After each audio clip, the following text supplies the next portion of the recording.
welcome to the second day of pre-season testing here at Croft Circuit. Just another 7 hours to go then until we head to media launch day in 2 weeks' time. Conditions are okay. Time to see what the drivers have got to offer here at Croft. Good morning, everybody. Welcome to day 2, and this is going to be even more interesting. Yesterday, a rookie topped the timing sheets as well after everybody went out there for multiple times. Exactly what are we going to witness today? This is certainly going to be the most entertaining, as the teams are going to be wanting to push hard on a circuit that is different to any other. It is, of course, a airfield circuit. We go to 3 like this, Thruxton here at Croft, and then technically Silverstone still counts as 1, but we'll see exactly how we can go here and exactly what it's going to be like. It's a hard, abrasive circuit where compared to Donington, it's quite smooth, as Donington is still a bike/car circuit. So it's going to be a crucial day, and we're underway. The time is going now for the morning session. 3 hours in total. We'll be going. Technically, it's a 2 hour and 55-minute session, which is already ticking down now. Okay, let's get going then. We'll be back at the end of the day to bring you all the action, myself and JT, to wrap up all of the test and analysis. We'll keep you up to date with the YouTube text as well as to what is happening out there on the circuit. But right now, let's go back in time and go from round 8 all the way to the halfway point of the season at round 15 to see exactly what happened in the 2024 season. So sit back, relax and enjoy as you can watch the timings and get all the information you need to know about British touring cars in 2025. Let's head back then to round 8. We move away from Brands Hatch in Kent to Snetterton in Norfolk for round 8 of the British Touring Car 2024 campaign. It has poured here at Snetterton. Track drying efforts have caused a delay, but let's go down to Louise Goodman on the grid. The first part of the track is a bit drier than the second half. It's drying quick. If there's a safety car, it could be something to think about, but as of now, it's definitely wet. So how can you factor that in, or do you just have to deal with things as they come to you? Is there too many different this could happen, that could happen to try and think through everything? Yeah, we're not going to be here too long. There's quite a lot of standing water, so yeah, as it stands, it would be a massive gamble, and the first 4 or 5 laps would be terrifying. So. Yeah, as it stands, I'm comfortable with the wets. We made that decision. If anybody does it behind, I'll be very surprised. But it is changing quick. They'd be very bold, that's for sure. So let's talk race 1. I mean, P7 to P5, that was a pretty solid performance for you. Yeah, I was happy with that. Good clean race, a couple of nice overtakes. So yeah, starting to get the hang of this Corolla now, which is great. So yeah, hopefully some more points in the bag here today. We've had a bit of wet practice and. You know, we've been making the car better, so yeah, it's all up in the air again. As you said, a couple of nice overtakes. I think the one on Morgan stood out really. Talk us through that one.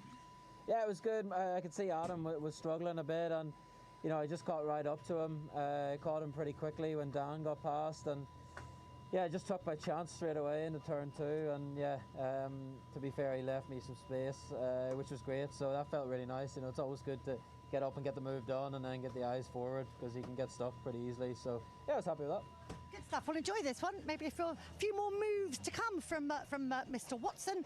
Let's go over now and have a word with Tom Ingram, who was a very frustrated Tom Ingram after qualifying yesterday. But I think it's fair to say that the result of race 1 would definitely put the smile back on your face after a very frustrating qualifying. You've got somebody else talking in your ear, haven't you? It was, yeah, it was definitely a better result in that first race than qualifying let us have. So it was a good run. Obviously, this has thrown a bit of a surprise in terms of what it's now doing. I think when we spoke earlier on, and we said race 3 slicks, what are we doing? If I was a gambling man and I was further back, I'd take the risk on slick, you know. But I think this is going to be a bit of a race of attrition and probably a race of looking after the tyre, because it's going to dry quite quickly. So I'm getting radio call in my ear as to who's doing what. So yeah, I think you could take the risk on slick, but I think you'd lose too much time at the end and you'd need a safety car to recover. That said, I don't think it would be stupid, but I think it would be with where we are. But the first race definitely put a smile on my face. Let's hope we can have another good run in this one, and let's see how we end up. So what are you hearing about who's doing what then? By the sounds of it, everyone's staying on the wet. Yeah. Just hearing on what Jake's doing and Ash and people like that. Sounds like they're all staying on the wet. I know Jake came to the grid on the slicks, as did Bobby. So it's interesting to have a look. I know Tom came to the grid, Chilton came to the grid on the slicks as well. I think for no other reason than just to have a bit of a goose and see what it does. But yeah, I mean, it'd take a big gambling man to throw a set of slicks at it from here. But we'll see what goes on with this race. I guess for people starting on the wets, it's going to be a case of it's actually got quite hot now. That sun is beating down. This track could dry out quite quickly. Then you're into a tricky situation at the end. It's about managing the tyres to make sure that they last through, isn't it? The wet tyre, even though it's a superb tyre in the wet, is a bit rubbish when it starts to dry out because it's so soft and gives you so much grip that it will start to wander about. So you might see us doing some strange things to go into the water down the straights and things like that. But let's wait and see how it plays out. As the day has played out, there could well be a massive rainstorm imminently. I don't think there is. My apps and my insider knowledge suggests that we're probably going to be okay. But as I say, let's wait and see. It's definitely got warm. I can feel I'm like a little baked potato in here now. I'm getting nice and warm. But yeah, I reckon somebody might throw a chance here. I think they might actually. Thank you, Tom, because I'm just hearing in my ears that the gentleman I was on my way to see next anyway, Mr. Huff, has just rolled the dice and has changed to a slick tyre. So let's just go around and get a visible clarification on that. Yeah, if you put the camera there, as you can see, he's a bold man. He's a bold man. How bold are you being putting those slicks on? I mean, we all know that only fools and horses saying, don't we? Who dares, Rodney? Why not? Why not? I mean, it's going to dry so quickly. It's just going to be a case of what I lose in the first 3 or 4 laps and where that crossover comes. The wets at the end of the race are going to be so dead, but it's just that disparity from the beginning to the end. We'll give it a whirl. How much disparity do you think you can get away with, though? I mean, you're really going to have to tiptoe around at the opening laps, aren't you? No, I've never driven on the hard tyre either, Louise, just to... but, you know, it's going to dry quick. If the sun stays out, I mean, either way, it'll be exciting for you lot, not much for me, but it's just going to stay out the way of everyone in the first few laps, not get fired off, and see what we can do towards the second half of the race. So talk me through the thought process, because this has to be your call. Your engineer's never going to say to you, I'll tell you what, mate, I'm going to put the slicks on you. I mean, bit of home luck for a start, you know, hopefully it comes our way, but also means we've then got the hards out the way. Everyone else who hasn't run the hards will have to now run the hards for the last race. We'll be on the soft, and as long as it stays dry, that could, you know, come very well for us at the end of the day. That's what this is all about, really, isn't it? It's about that race 3. Yeah, it's all about race 3. Let's see if we can sort of, you know, by the end of the race, come back to where we are now. That would be great. But, you know, it's drying. Look at the grid box. The tarmac in front of the car is literally dry. There is a lot of standing water, but who knows? Heads or tails? Good luck, good luck, good luck. Heads or tails. As he says, is he going to be hero? Is he going to be zero? We will find out after this break. Yeah, well, while they go for a break, we do not. And joining me now in the commentary box, Nick Homewood. We've had to wait an hour and 10 minutes to get this underway. And chaos or no chaos? Well, they say all good things come to those who wait. So I think I like what Huff's doing, going on the drives. It could really pay off, or he could crash in lap 1. I think it's safe to say it's going to be more exciting than race 1 was. Yeah, absolutely. We've had a massive downpour, which meant the end of the Formula 4 race, which was going on at that time, ended with cars going everywhere and cars go fly, cars go crash there, cars go bang, and there's Joshua Burtz's hourly update as well for you, but they had to red flag it and call it with 5 minutes and 39 seconds, I believe it was, at the end of that one. But race 1, Jake Hill, who do you think race 2 will be? It's an entirely different kettle of fish, isn't it? If they are all going on the wets, it's going to be who can look after the tyres the best. If the track does dry quickly, then Rob Huff, obviously on the softs, if he doesn't lose, or the dry, sorry, if he doesn't lose too much time while the track's still wet. Sutton, always good in these kind of conditions. I'd say the BMW is going to be a bit harder on its tyres. Rear-wheel drive, you're going to be burning them up a bit more, and overheating them a bit more. It's impossible to say. I'll go Huff for a laugh because I really want that to succeed. Yeah, absolutely. It'll either be good for Rob or his race will end in a huff, depending on how the tyre conditions end up as well and how the track dries.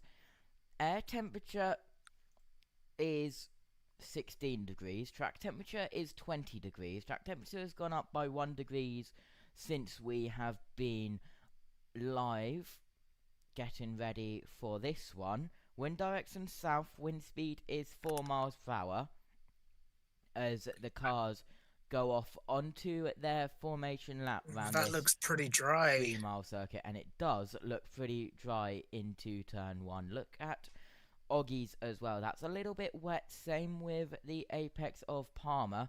Definitely have to keep an eye at Brundle Nelson, that half of the circuit. Yeah, I think the wetter bit is the end of the circuit because Bob Hole was mentioned as the wettest part.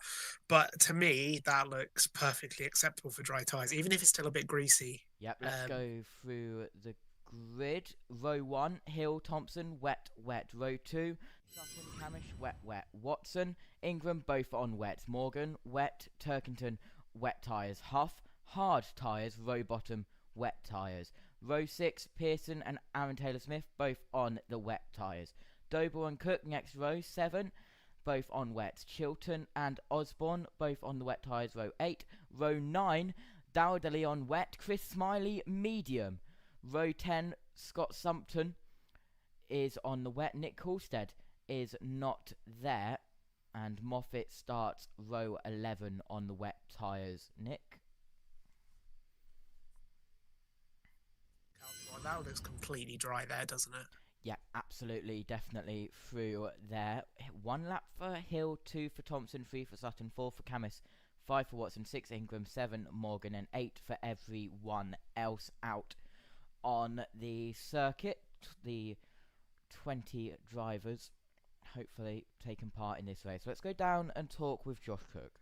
Josh Cook, who is busy talking to his engineer. Let's try and butt in. Josh, what's the thinking? Are you going to start on these wets, or is it worth a pit stop at the end of this lap? How dry is it now? There's definitely a few corners that are completely dry, but it's the ones that are wet that will catch you out. So I think it's probably worth starting on wets in this one, considering I'll have to use my soft tyre allocation if we do stop. So I think for us, probably wets is going to be the option for this one. I suppose the next question is whether the wet can last the distance, because it feels quite warm outside now. Yeah, it is hot.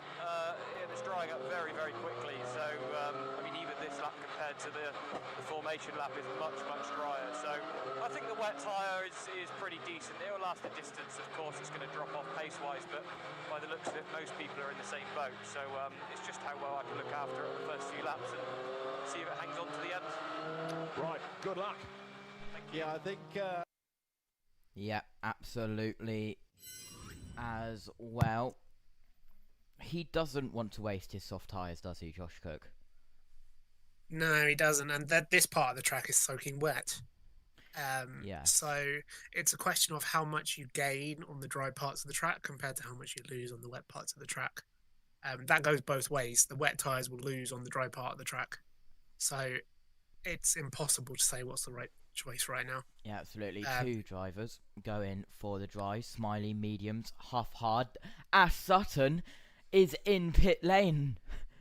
He is. Right choice, I'd say. It's drying so quickly. Is that Ingram as well? Ingram in as well onto dry tyres. Moffat will be lining up at the back. We'll have to see who has decided to pit at the end of this one. It's quite a sparse grid, so I can still see cars coming into the pits. Round 8 of the British Touring Car Championship 2024 is about to get underway here at Snetterton. We wait the green flag at the back once everyone has lined up in pit lane ready to go. There's quite an empty grid here at Snetterton. Only one car on row 2. And we await the green flag at the back. The green flag has been waved. We await the lights to come on. It's lights out for round 8 of British Touring Cars in 2024. 12 laps ahead of us. Good start from Hill. Watson side by side with Thompson. Cook dives down the inside 3 wide into turn 1 here at Snetterton, and that is very close. Huff getting a little bit loose there on the wet part. Here comes Sutton out on the circuit. Same with Ingram as well, but good start there. A little bit loose for some of the cars. Yeah, obviously the cars that have just come out the pit lane on the dry tyres are going to have cold dry tyres. They've got to get up to temperature somehow. It's going to be very difficult. Yep, absolutely. At least the ones that chose it from the start have managed to get some temperature into them by doing the formation lap. Yep, Camish on the back of Watson. This is for second place. Thompson just behind in the purple machine in 4th. And a very easy car to spot as well. Sutton moved on to the hard tyres. Turkington hards, Rowbottom hards, Pearson mediums. Taylor Smith is the only car on soft tyres, and we've got a time penalty for Thompson and Hill. So Hill and Thompson have got 10-second time penalties. First and second 10-second time penalties. Was that a jump start or out of position? Possibly could be a jump start. No idea, because we didn't see the lights because the camera angle was not in the right place. But a 10-second time penalty for the 19 of Bobby Thompson and the 24 of Jake Hill. Watson could win this. He could. Look at this part of the track. It's soaking wet, splashing through all the puddles. Yep. Camish also right up there, looking a bit feisty. Yep, Camish also out there looking. There's a 2:17.892 first lap we have round this circuit. Watson up to second as the timing screen updates itself. Let's have a look on board with Josh Cook as we go up towards the Wilson hairpin. There's the 10-second time penalties being displayed to the cars. Hill will have to get 10 seconds out in front, but with the ever-drying track, that might be a little bit hard to do. Here's the 2 cars which started on the dry tyres for the start of the race, the 12 of Rob Huff and the 222 of Chris Smiley. They're going into turn 1 right now, but lap 2 of 12, and it's all changed. The problem I can see there is it looks like the cars on the wet tyres are bringing the wet. They're sort of bringing wet with them in the treads onto the drier parts of the track. As is this Cook on Morgan? Yep, Cook down the inside of Adam Morgan. In fact, Adam Morgan round the outside of Josh Cook trying to get the position. Morgan tries to cut down to the inside for that position as well.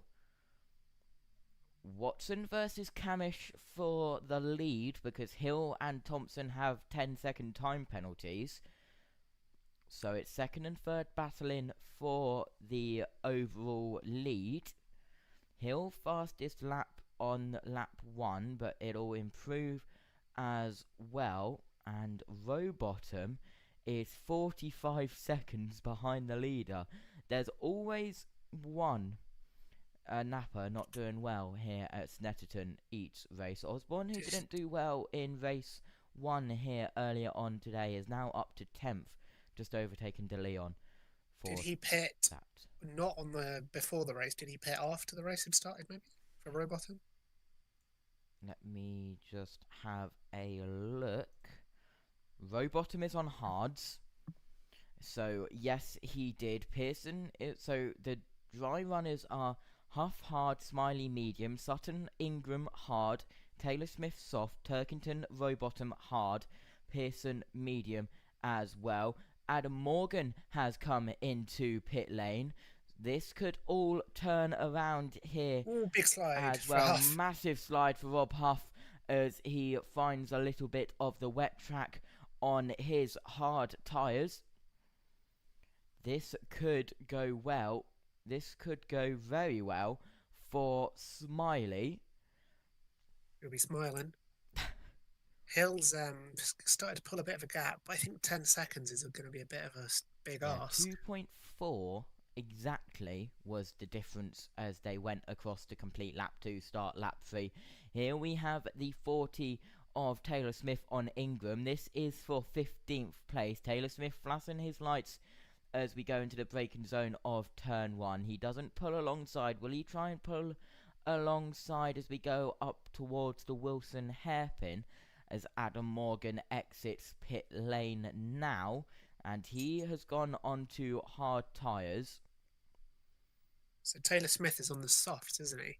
Yes, Taylor Smith, the only car on the soft tyres at this moment. I think every single lap will see at least one car down pit lane. It just depends who stays on the wet and gambles. Ooh, Camish got on the wet there, and Thompson's now alongside him going down the back straight. Here we go then, up towards Brundle. Thompson round the outside, Camish on the inside. This is for 3rd place. Camish gets the long shot into Brundle. Then Thompson looks round the outside of Nelson, down towards the dip at the bomb hole. And they're still side by side. There's a little bit of contact as they go through Karam. Yeah, Camish got on the wetter part of the track. Obviously on the wet tyres, he's going to get better grip. So that's why he was able to carry it around the outside of Thompson. Yep, everyone going across the line now. Let's see if anyone pits this time as the track gets a little bit drier. No gears on the timing screen for now. Taylor Smith up past Ingram. And now after Camish Sutton. Still holding the position from Thompson. Camish holding a little bit of a lead. Let's have a look at the lights in the corner. Both, jump starts from both of them. Yep. It was probably reactive. One of them went and the other one instinctively went. Seen it before. Slam dunk. Yeah. So that is 10-second time penalties for both of them. So Hill will not get this victory unless if he can pull 10 seconds off. Massive slide from Sutton going into the braking zone up at Agostini, while Taylor Smith and Ingram were side by side. Taylor Smith up the inside of Ingram, gets that position away. More grip he's got on those soft tyres. They're the dry tyres you want to be on, not the hards.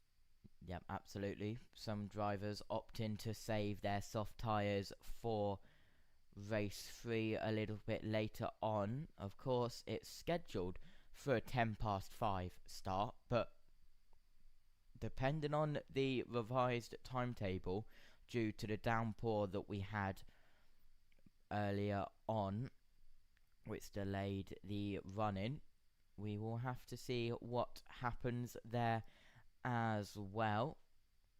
Schedules don't seem to mean much in any racing series today. I mean, good point.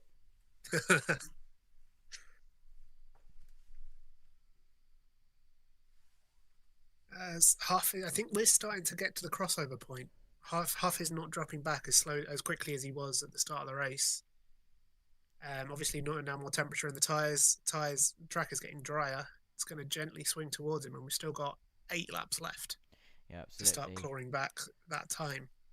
The top 11 are on wet tyres. That's Hill, Watson, Camis, Thompson, Cook, Doble, Chilton, Moffat, Osborne, De Leon and Sumpton, as we've got a move here on the dry run-ins between Ingram and Sutton. There was a little bit of contact of Ingram's front bumper to rear bumper. Ingram, the last of the late breakers there, gets in front of Sutton, but Sutton is going to try and fight back as we go up towards the tight left-hander 90 degrees of Murray's on towards the centre straight. Still Ingram's side on the by wet. side. That's going to be tight, and Ingram goes a little bit wide at Murray's, and that will allow Sutton to get on the hybrid if he wishes, and goes down towards the first corner once again to complete another lap. Yeah, you can't go side by side through there because there's only one wet line, so which neither of them can get onto. Taylor Smith still got the fastest lap, so we have reached that crossover point. Yep, 207.452 done on the last lap. He's got a bit of, is that black exhaust coming out? Did you see that? Possibly. And is it raining again, or is that just spray? I think that might just be spray. Well, hopefully it is just spray. There's timing and scoring confirming that Ingram has got ahead of Sutton. Yeah, there's... all that black exhaust fumes. That car doesn't look the healthiest, as here's Thompson looking around the outside of Camis. Now we'll dive, keeping around the outside, looks to the inside as we go out of Nelson. And this could end in tears if they're not careful. Thompson gets a little bit of a slide through the bomb hole. Goes up towards Karam now. Taylor Smith right on the back of Smiley on the dry tyre race. Oh, he sends it from miles back. Look at that. And if he can make this stick, that will be an incredible move from Taylor Smith. And I believe he has made it stick. Rob Huff gets loose at Brundle and cuts across the grass. And I think it's raining again. They've all got wipers on. Yeah, lucky to keep it going there, because that's where they dumped all the water from the track, and that is very wet there. So lucky that he could get grip and stop it, because he could have just slid straight across the track and into the barrier on the other side. Black and white flag for the number 1 of Ash Sutton. So Sutton, black and white flag, no doubt for track limits. It may be spitting here at Snetterton. Because Hill out in front, no one in front of him, and he's got his wiper on, so it can't be spray.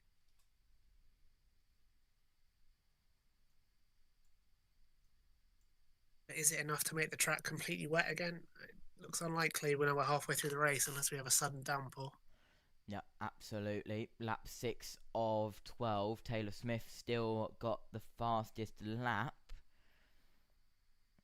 It's a 207.275, so faster than his previous best. There's rain spots on the camera, so it is starting to rain once more. Hopefully it's not significant, but if it is significant enough, this could play into the hands of all of the wet tyre running drivers. That's first down to 11th. Huff is the leading dry cars. Here we have Chilton side by side with Doble. Chilton gets onto the grass. Can he make it stop? He just about does. Lucky to not get into the line of any other cars, but he's going to have to not gain an advantage, which he hasn't. He's pulled off. Now Doble is right behind him. May look to go side by side. Chilton on the wet line with his wet tyres. Doble as well on the wet tyres. This is for 6th place. Let's have a look at a replay. Pulls to the right hand side. Can he get it? He just can't get it stopped. And he hit the wet patch yeah, under the bridge, and that was the end of that. And very lucky to get it stopped. There is another look at it. We're reaching the point now where unless the dry tyre cars start to get significantly quicker, they're just not going to have time to catch up. Yeah. The wet tyre cars, they need to sort of be getting towards 3 or 4 seconds a lap faster to have any chance of catching them up. Has gone around. That is at Williams at the start of the Bentley Straight. Thompson is out of hybrid for the rest of this race. Now, he's used his early on in this race. Lap 7 of 12. So he's got 5 more laps to... Well, this one and 5 more to... Hill is well on his way to getting that 10 seconds. 8.6. Yep, Hill could win this even with a 10-second time penalty. So he's finding all of the wet patches on this circuit, and there is a lot of them around this 3 miles. The rain looks like it may be getting heavier. He gets on the painted curb a little bit and goes down. And look, it is pouring it down. Adam Morgan has come back in, no doubt for wet tyres. It is pouring it down here at Snetterton, and just under half of the grid is on dry tyres, and just over half the grid is on wet tyres. This could play into the hands of Jake Hill. 9.5 seconds the gap now. It started to rain so much here at Snetterton. Umbrellas up in the crowd. Pearson and Morgan are in, no doubt, to change for wet tyres. Taylor Smith gets on the painted curb as well. Look at all that rain as we go down the Bentley Straight. No doubt on board with the 40 of Aaron Taylor Smith. These will all have to come in this lap, or they're just going to come off the circuit. It's absolutely pouring it down. Yeah, and this is chaotic. Morgan has changed onto the wets as predicted. Black and white flag for the 77 of Osborne. But what a race this has been. Look how much it is raining here at Snetterton. Hale has got 10 seconds, sorry. Yep, Snetterton has its own microclimate, just as Spa and Nürburgring, and it has happened once more. Hill, as you said, has got his 10-second gap. 10.056 with side-by-side Huff and Taylor Smith. Taylor Smith tries to go into the pit lane possibly, but he's side-by-side battling. They've both gone through. Is anyone else going to opt for wet tyres down on the dry running? No, they've all gone through except Turkington and Rowbottom. So surprised we'll see at that. if any of them pit. Turkington is in. Let's see if Rowbottom comes in. He's 21 seconds behind Turkington. I mean, there's spray behind the cars now, so those dry tyres are really not going to be doing anything at all. I suppose their thinking is, even if they're 10 seconds a lap slower, they're probably not going to lose as much as taking a pit stop in the last 10 laps. Yeah, absolutely. And the Laser Tools racing car are happy, A, that he's got 10 seconds, B, that it has started raining again in Jake Hill's favour. 10.441 seconds to gap now. Rowbottom did go into pit lane, by the way, no doubt to change to wet tyres as well. Let's see if anyone else goes for dry tyres and, sorry, goes for wet tyres of the dry runners as well. It's getting worse out there, and Hill is even struggling on wet tyres, Nick. Yeah, he is. It's because it's getting much wetter than it's ever been before in the race, so you've got to learn as you go. These wet tyres, of course, are already a bit worn as well, having been run on a nearly completely dry track for the last 8 laps, so they're not at their best, and it's going to be tricky out there. Yep, absolutely. We're heading across the line once more with Hill, so we'll see if anyone will pit this time from Taylor Smith, Huff, Smiley, Ingram or Ash Sutton. They're the only 5 dry tyre running cars currently, as all the others have pitted for wets again. But Rowbottom, Sutton and Ingram, the championship as it stands, Ash Sutton 110, 8 points back will be the lead. Black and white flag for Watson in second place, 12 seconds back from Hill, who is going through Agostini now. On board with Josh Cook. That's also through Palmer, and it is very wet there. So Thompson's going to lose quite a few places with that 10-second penalty. Yes. He's going to be down lower top 10. He'll go to, currently, he'll go to P9, I do believe. Yeah. So it's going to be a good finish for Sumpton. Is that his first points for Sumpton? I will have to double check that for you. Because there's no way the dry tyre cars are going to be making up any more positions now. It's a downpour. So, Hill still increasing his gap out in front. Taylor Smith still got the fastest lap and no doubt will keep that because of the downpour. And here is Ash Sutton, who has been off at Rich's, the first corner. Doing a bit of lawn mowing. He's still on the dries, isn't he? Yes, and Watson is around, and Watson significantly is on the wet tyres. So Watson, even with the wet tyres, is struggling out there, and he loses a couple of places as well. Let's have a look at a replay. It's through Brundle and bounces over the sausage curb on the inside of Nelson. Lucky to keep it out the wall there. Lucky to not roll. Yeah, well, that was quite a scary moment. Yeah, that was. Hill, 14.751 seconds to gap. Let's have a look at the championship standings.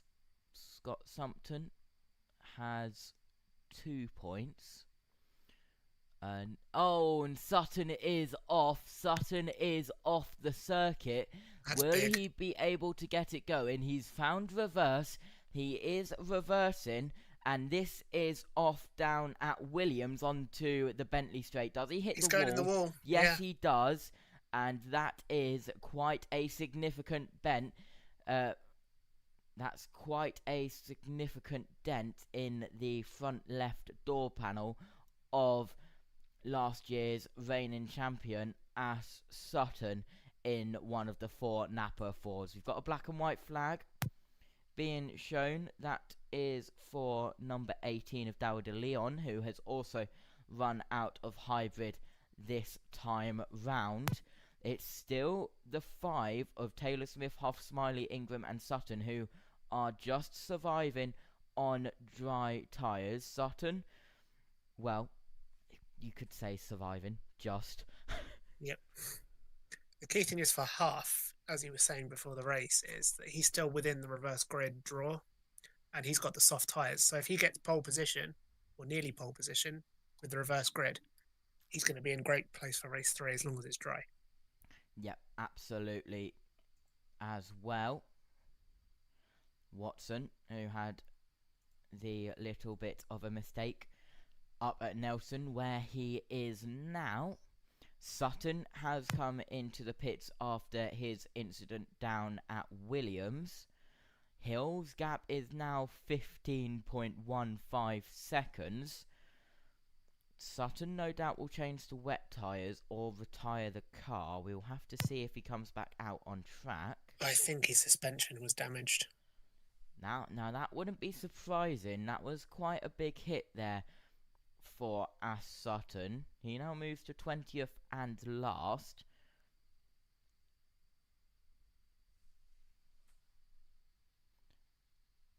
Meanwhile, the other Napa, the 77 of Osborne, trying to look round the 14 of Pearson, and they have pulled Sutton back out of his pit box, so he will be going back out on track. Will the number 1 of Ashley Sutton. Osborne gets on the grass a little bit on the exit of turn 1 Riches and gets a little loose, able to keep it on the track and save the snap that he got. It looks like we're going to get another double winner. Well, absolutely as well. And Sutton did also change onto the wet tyres as well. Probably got the duct tape out for that one. Taylor Smith's car is still belching black smoke, seemingly. Yeah, that is a little bit concerning, I will say that. Well, no, that's the other, that's Watson. So both the Vauxhalls they're not going to pass their emissions test, are they? From their MOT. No. Luckily, Brands Hatch is just outside the ULEZ regs, as it's outside the M25 as well. Well, Jake Hill circulating on the penultimate lap, looking to win even with a 10-second time penalty. Jake Hill goes into the final corner for the penultimate time, turns onto the center straight to take the last lap board as well. Over the grid hatchings, last lap board will be out and we will start the final lap. Yeah, he's just got to not spin for the last lap, basically, and he'll be all right. He's got 5 seconds in his pocket. Camish doesn't need to worry about defending from Thompson because he'll be ahead of him anyway. Yep, with absolutely. the penalty. Cook and Chilton look quite close for will be P3. Final lap the call then. That's Pearson just coming across the line, followed by Moffat. Osborne as well, who is out of hybrid. So is Camish up in seconds. So Camish, Thompson, Osborne, De Leon all out of hybrid for the rest of this race as we go on to the final lap.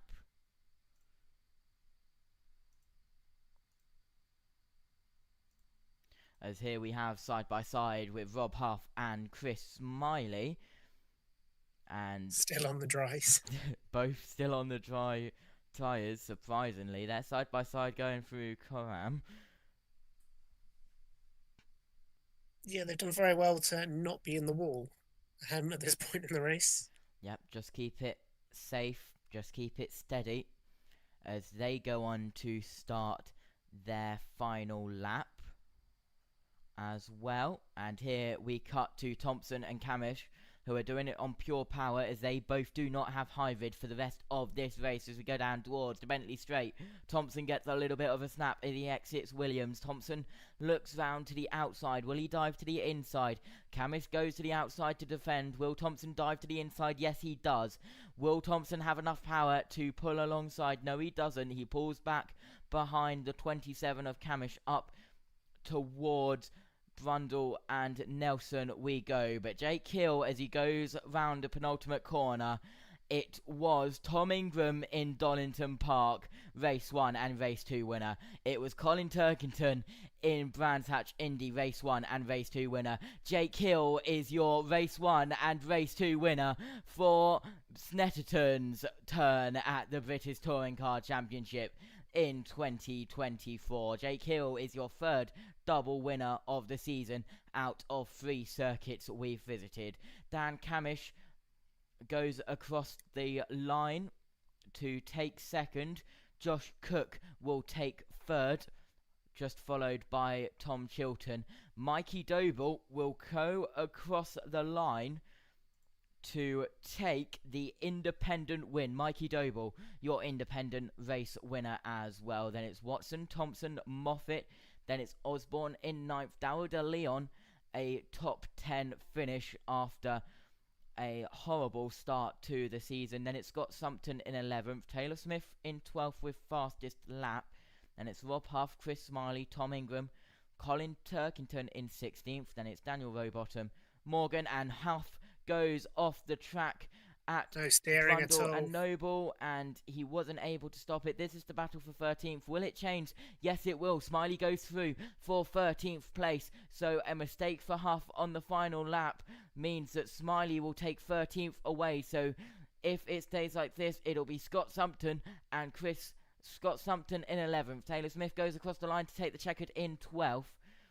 And a Restart Racing 11th and 13th. Not bad for the Restart Racing team as Chris Smiley goes up towards the line to take the checkered flag for Restart Racing 11th and 13th. Good result from the Restart Racing guys as well. Rob Huff just behind falls down to 14th after that incident as well. So as everyone goes across the line, let's go to the battle screen and tell you your results as we're on a quick off. It's Hill, Camish, Cook, Chilton, Doble rounds out your top 5 and independent winner. Then it's Watson, Thompson, Moffat, Osborne, De Leon rounds out the top 10. Then it's Scott Sumpton, Aaron Taylor Smith, Chris Smiley, Rob Huff, Colin Turkington rounds out 15th. Then it's Ingram 16th, Rowbottom 17th, Morgan 18th, Pearson 19th, and Ash Sutton 20th. Now come back up to the box for final thoughts. It was a very good race here, and strategy definitely came into play. 4 drivers finished the race on dry tyres as well. Nick, thoughts going into race 3 and about race 2? I think the race would have been better if it hadn't rained again. We'd have had a bit more of a grandstand finish because the track was drying quite quickly, but kind of ruined it, didn't it? Any tension that was there. Again, another double winner. Not thrilled about that. Yeah, they need to do something about that. It's becoming way too predictable. But race 3, we'll see what the reverse grid is. But hopefully it's a big reverse grid, and we'll actually get a bit more of an interesting race. Yeah, absolutely. We'll keep you updated on the reverse grid poll in the race 3 broadcast and in the YouTube chat of the round 9/race 3 broadcast of the day. We'll keep you updated on any schedule changes to the day. For now, we are still go for a 17:10 start time as well. I've been Josh T. The voice in the background has been Nick Homewood, and hopefully you can join us for race 3 later on in the day, scheduled for a 5:10 start as well. Hill, thumbs up in technical, and you will be redirected to the Formula 1 Monaco Grand Prix. Thanks for watching. Hopefully you can join us later on. We are in Snetterton, at a very damp Snetterton as well, for race 3 of the day, round 9 of the 2024 season. Let's pass over to Steve Ryder, Jade Edwards and Paul O'Neill for all the pre-race action for the last race of the touring car day. Yeah, the boost pipe came off, but yeah, thanks for reminding me of that race. It's really enjoyable. But yeah, it's all about gambling, and it's exciting. But I think after the day we've had, I would have quite liked just a solid dry race, because we were talking before we came on air that the actual tyre allocation would have made for an interesting race regardless of weather. So it's unfortunate we've had a bit more rain, but nevertheless, Sam, I hope in some ways gets the first win for Napa, because that would be a brilliant story. It would be brilliant. So I'm gunning for Sam for this one, I think. I could see, sorry Steve, just quickly, they're putting slicks on that car, and they're making changes at the rear of Osborne's car. This is going to be mixed up. It's going to be great. Yeah, and when we heard Jake Hill say when he did the reverse grid draw, they're going with mediums. I mean, it's job done for Jake Hill today already, isn't it? Yeah, it's just a bonus, whatever he can get in the points-wise, but he's been outstanding today. It's been great to see, actually. OK, let's go down to that sun-kissed grid then and join Louise. Sun-kissed, but still a bit blustery, Steve. Yeah, 1 week ago, Sam Osborne was on pole position at a truck race in Pembrey. He also went on to have a class win, but this is his first ever BTCC pole. So, Sam, how are you feeling in there? It's a nice view from the front of the grid, isn't it? Yeah, I could get used to this. It's all right, isn't it? So, the guys, I see they've just put the slicks on and making a few adjustments to the car as well. I understand it's ride height that they've been adjusting. Yeah, we have to run a wet ride out to clear the roller, so every little helps and all that lot. So, how's your head with this one? You got any nerves? Yeah, I'd be lying if I said I didn't, so...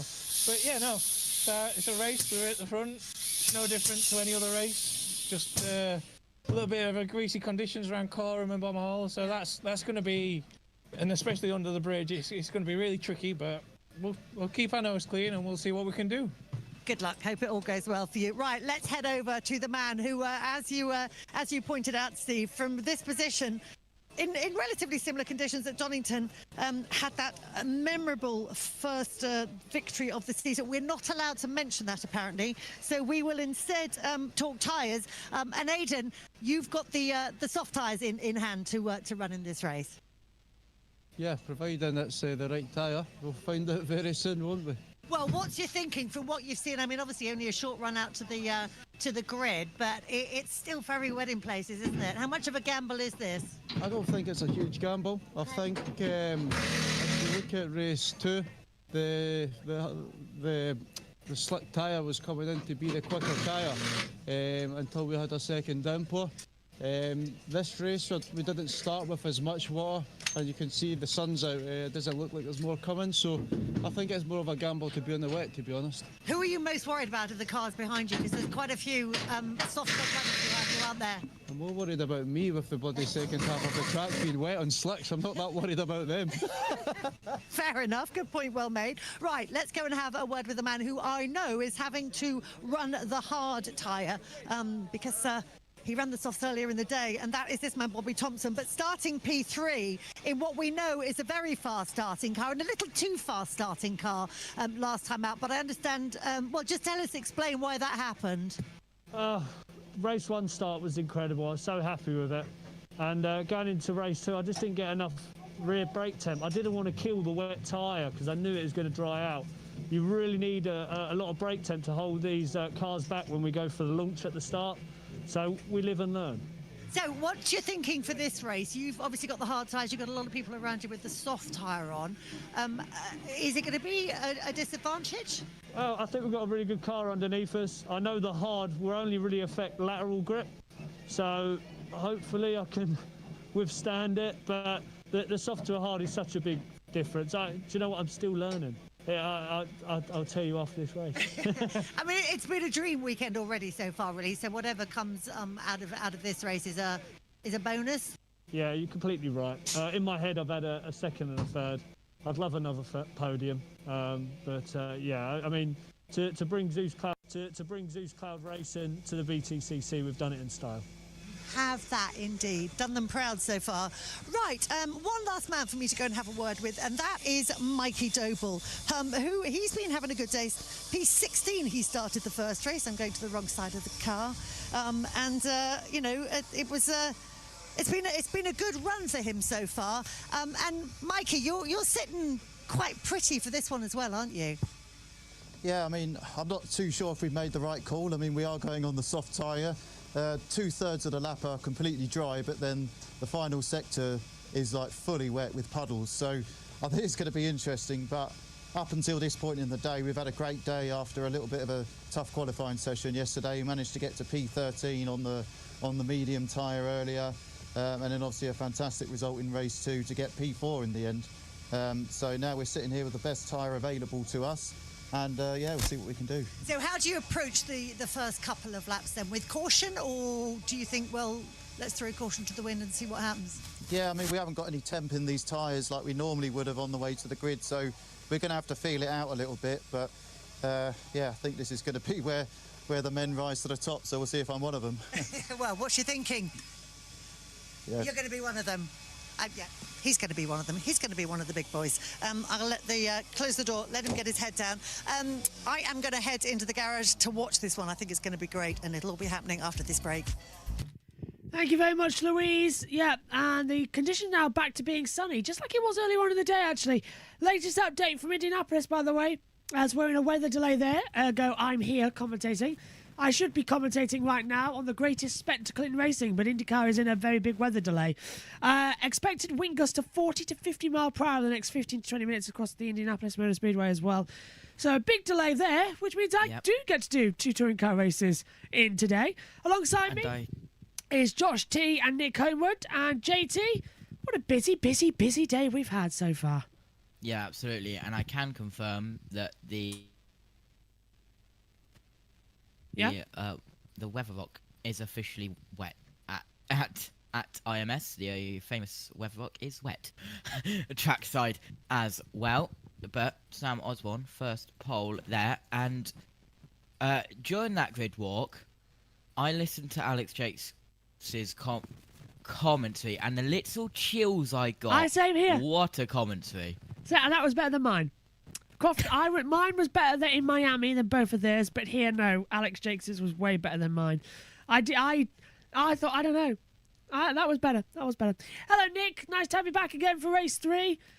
Well, it was energetic. You've got your dog in the time. I've had a rainstorm and updates. It's been one hell of a day, but how was the walk? It was short. He didn't want to go for a walk at all. Oh, right, okay. Just you then? But yeah, I got back in time and just in time to wait around a bit more for the BTCC race. Yeah, having to wait for races today. Of course, Monaco got red flagged as well. IndyCar's out of weather delay. We don't know what's happening with the Coca-Cola 600 because the latest news is that IndyCar could start 4:30, 5:30, which means it would interfere directly with the Coca-Cola 600 as well. So the latest update that we have for you is that we could be doing the race tomorrow for NASCAR on JB Motorsports as well. We'll update you as we go if we have to change that and just sort of do a delayed coverage for the Coke 600 coming into it. But it's 30 seconds into the formation lap, the longest race here on the calendar. Hand back over to Steve Ryder while we get ourselves comfortable, and a quick word with David Addison and Tim Harvey as well as we approach the final race of the day here for the QuickFit British Touring Car Championship, round 9 from Snetterton. Steve. Climax of the day at Snetterton, the reverse grid race, round 9 of the QuickFit British Touring Car Championship. Sam Osborne with his first ever touring car pole position. We're back with our commentators Tim Harvey and David Addison. The grid is formed, the sun is shining, it's a dry road in places, it's a wet road in places, there's the mix of tyres, we've even got people on wets, and it's the last race of the day, and it's a reverse grid. What's not to love? Exactly, and don't ask me to predict a win round this one, but I think if I was starting this race, I'd want to be on that soft tyre at the front, which is exactly what our two guys on the front have got. Aidan Moffat, already a race winner, obviously, in second, and Sam Osborne, his first pole position. He'll be feeling the pressure. So formation lap underway then. Everybody making their way off the grid. 1 or 2 a little bit slow to get away. There's a bit of a bottleneck. You'll see there as one car has struggled away. It's one of the lower placed Hyundais on the grid. Might have been Tom Ingram's car, but everybody is away and moving. You've got, of course, at the very back of the grid, Ash Sutton. He's going to be a man to watch. Here's your starting grid then for this one. Sam Osborne on pole position for the first time. Aidan Moffat alongside him. Winner, of course, in race 3 back at Donington. Hard tyres for Bobby Thompson. Not the best in these conditions as well. Wet tyres, though, for Andrew Watson. That's a brave call from him on the damp track. Softs a piece for Mikey Doble and Tom Chilton on row 3. Cook and Camish taking row 4. Soft tyres for Cook, hard for Camish. Row 5 sees Hill on wets. The race 1 and 2 winner, Darrell de Jong on medium. Row 6, Scott Sumpton soft, Aaron Taylor-Smith going on hard tyres. Row 7 sees Smiley on hard and Huff on soft. And row 8 sees Colin Turkington alongside Tom Ingram as well, both on the medium compound tyre. Row 9 sees Dan Rowbottom and Adam Morgan, both on the mediums. Row 10, Ronan Pearson on hard, Ash Sutton hitting the barrier in race 2 down in 20th, now he's on medium. And row 11 sees Nick Holstead line up at the back but not taking the start after damage. So Holstead will not be a part of this race, apparently. As they come into it then, let's see. Wasn't a part of race 2 as well. Ah, so damage that must have been in race 1 to come into it. So then, predictions, it's a damp track. Guys, you saw this race, so let's start with you, JT. What did we have in race 2 when it dried, rained, and dried again? Yeah, it was absolutely chaotic. We had cars stay on the wet tyre all around. We had people go from wet to dry at the end of the formation lap, what we saw in Hungary, but I believe we're going to go down and talk with...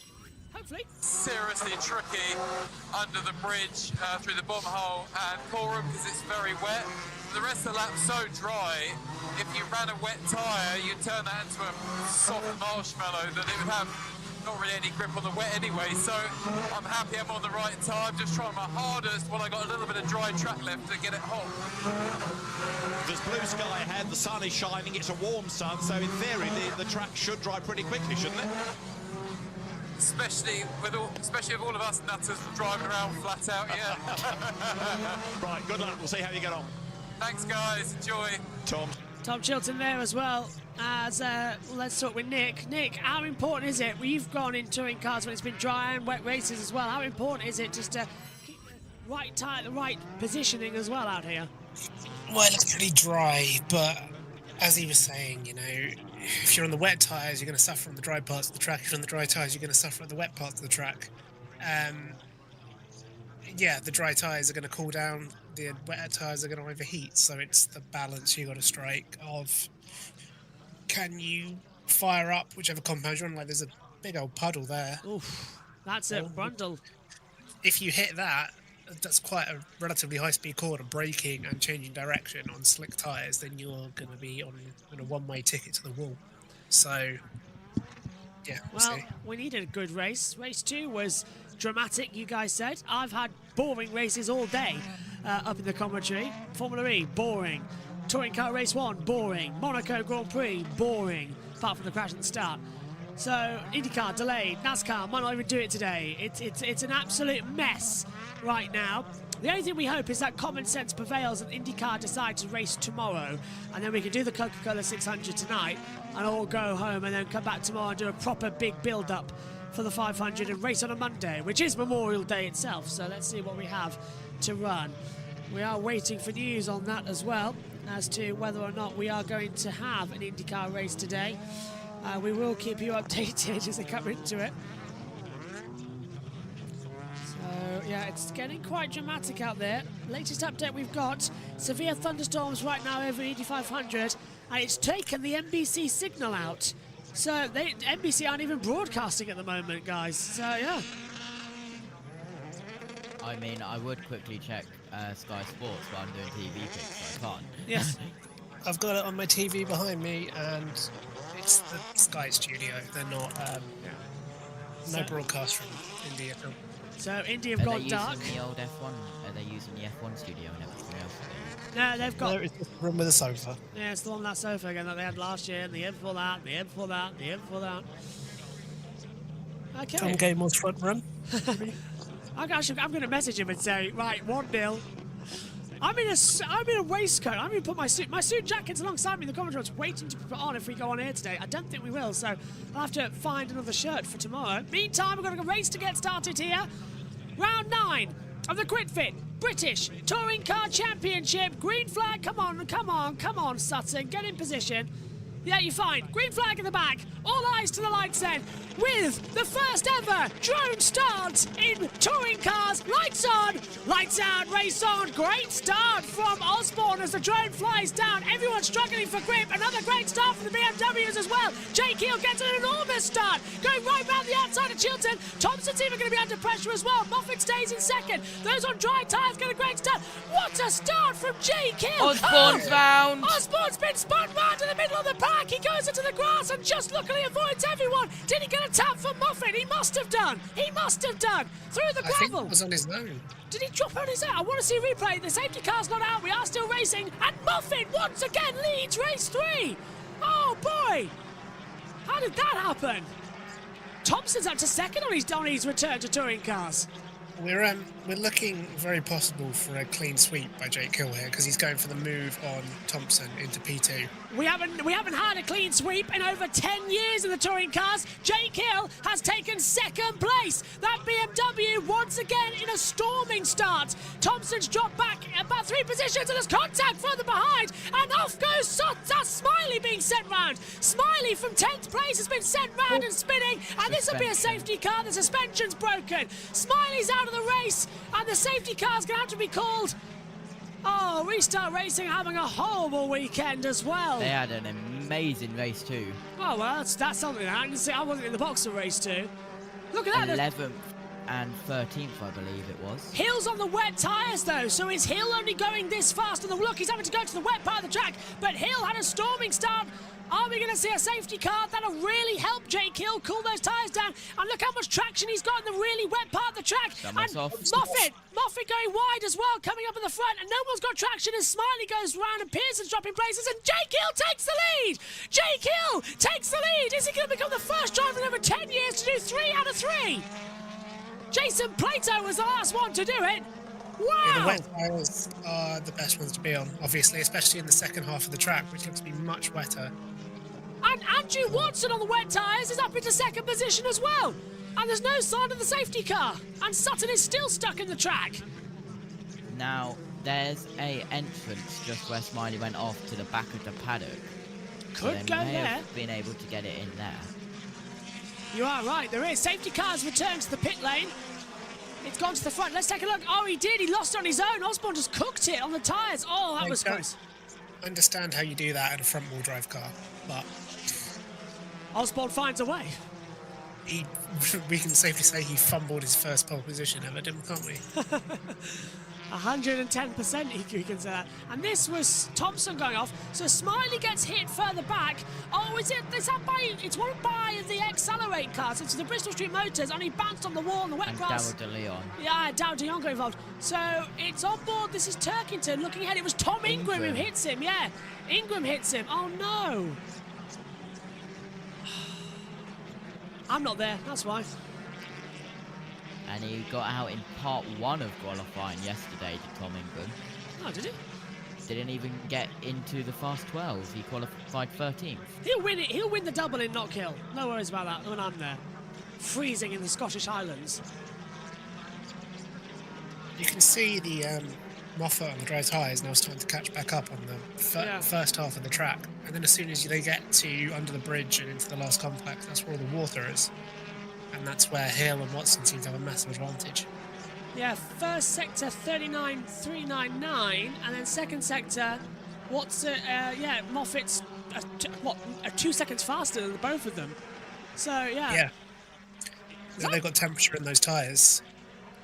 Is that Rob Huff? Yeah, hitting the puddles as well, and Huff trying to stop one of the nappers. He's had Ingram behind him, yeah. So Ingram's dropped back a couple of places. Rob Huff moves up. Can't tell you where though, because the timing tower's frozen as we come through Bomb Hole. It's into P5. Oh wow! Oh no, Ingram. P6 ahead of Ingram. Right, so he's right behind Chilton. He was just ahead of him, yeah. So yeah, and everyone on dry tyres, as you say, Nick, just struggling through sector 3. Whereas the first, this is brilliant news. If it stays like this, Hill's got a massive opportunity. Oh, that's Josh Cook drifting it through turn 1, and Arnard. Oh, that's what's it? A double. Oh, what happened to him? Well, that's another front-wheel drive car. It's just I think the rears have got absolutely no grip. Because in a front-wheel drive car, it's nearly impossible to get rear tyre temperature because they're not really doing anything. Chilton was finding the same thing as well in that Hyundai. Go on, JT. My days. I'm going to send you a manage right now. I'm going to send it in comments. You've gone quiet again. Honestly, I don't know what's happened to your headset this weekend, but you've gone really quiet again. Live view of Indianapolis. That's better. Is in commentators chat right now. It's the boat Indianapolis 500 as we have Doble up the inside of Sumpton. This is down at Agostini. Oh my word.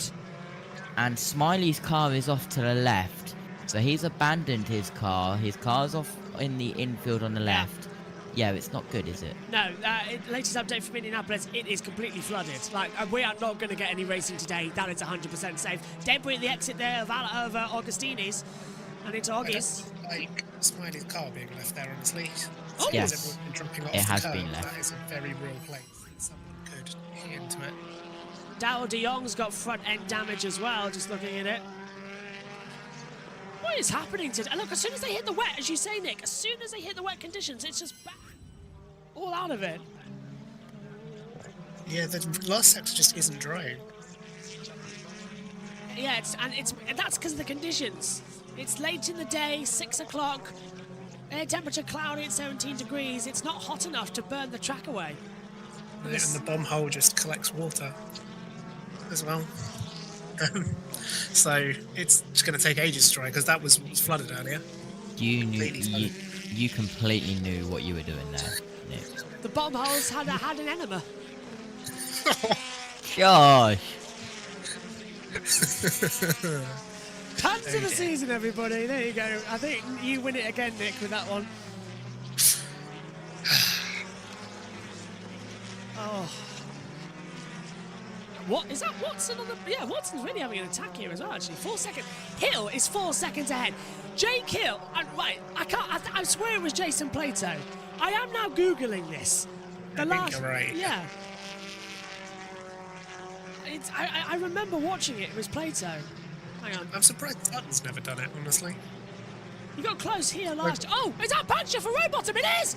Rowbottom's got a puncture. Front left has just been destroyed and it's flapping away. He's right at the pit lane entry, though. Front right, Josh, and it's with Darryl De Leon, who has front left damage. Right, he's run over the debris. Thompson did as well. Should be a safety car. Yeah, there's a lot of debris. At the final round of the season at Brands Hatch, Plato became the second driver after Dan Eves at Thruxton in 2005 to win all 3 races, the first of which he won by closest ever winning margin, 0.015 seconds ahead of Tom Ingram. So Dan Eves and Plato, the only 2 to do all 3 touring car races, and that was back, I believe, in 2008. 15 years ago. Oof. I'm double checking that. So it must have been post 2005. Sutton up 12 positions as well. Yes. Started 20th, he's currently 8th. Osborne down 15th after his turn 1, lap 1 incident. Yeah, Plato is the last driver to do it. Dan Eves and Jason Plato, the 2, and now Hill is about to become the 3rd. If he can just keep it. Go on. These are regulations to prevent double winners, and we're about to have a triple winner. Yeah, it's kind of gone completely backwards, hasn't it? It has, yeah. I wonder what on earth Alan Gow is thinking right now. Rob Huff with the fastest lap, so we might have just reached the changeover point between dries and wets. That's going to be close then, with another 7 laps to go. And also, don't forget, this is the place where Rob Huff last got a touring car race win in 2004. This is the scene of his last victory at Snetterton. 20 years ago. I know. And he's back full time. Lovely guy as well, by the way, Rob Huff. Spoke to him at Donington during the rain delay. Fabulous guy. Absolutely loves the touring cars. He's so passionate. Tried to get him a couple of times on air, but he was busy. Moffat is definitely catching up to Watson big time now. Let's have a look. This is on board with Colin Turkington. Dan Cameron's ahead, coming into Murray's, the last corner. He's going to bump the back of him once down the centre straight. Pulls on the outside, and Turkington does indeed go through ahead of Camish into 11th position. On that, he's on hard tyre. He's on medium tyres actually. Turkington. Camish is on hards. What's Huff on? Rob Huff is on soft compound. Yeah. That figures. Yeah. Wouldn't it be great if Rob Huff won this race? I think everyone would like that. As Moffat has overtaken Watson, so the dry tyres are now definitely overtaking the wet tyres. The last sector must be drying up significantly. 5.3 seconds between Hill and Moffat. Can Hill hold up on this? A safety car or something, or some kind of divine intervention would let Hill change tyres as Turkington tries to go on the outside of Bobby Thompson and does so coming into Brundle and into Nelson. So a nice... see Huff on the podium. Well, he's 6/10 back as well to Cook. But with Watson and Hill now dropping, that's how Moffat got past. Oh, yeah, there we go. And Huff is behind Watson. So, yep. There they are, look, the 2 teammates battling, and that is Rob Huff trying to have a pass on Josh Cook, coming across the line. I think he's going to do it around the outside, and he's got supreme pace as well. Can he swing it into turn 1? Rob Huff, no, he can't. Cook goes back through. So the wets are still faster in the last sector, but the dries are now so much faster in the first part of the lap. Yeah. It's a net gain. Rob Huff up the inside, makes contact with Josh Cook, door banging, Huff barges his way through on Cook. Nicely done. Cook's coming back at him, mate. Cook's going to go through. Rob's going to get the inside line traction. Look at that, he's already thought about it. Trying to get the inside line down into Palmer. And then coming into Augustini. Cook goes to the inside, look at that. Defending like crazy as well. Watson trying to help out his teammate. Watson lets him through. Huff heads the back of Cook. The 2 Toyotas, of course, battling each other. Josh Cook in the 2023 machinery. Rob Huff and Andrew Watson paid a lot of money to be in the 2024 machinery and have the up-to-date cars. Brand new grills on the front of the Toyotas, brand new machinery as well. Cook, of course, with last year's car, miserable in pre-season testing. A bit miserable all season, really, but Cookie's doing a very good job. Moffat, of course, second place. Go on.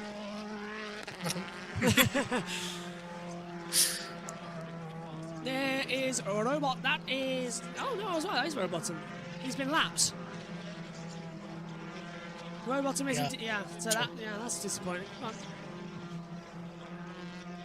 Huff is really pushing on those soft tyres, isn't he?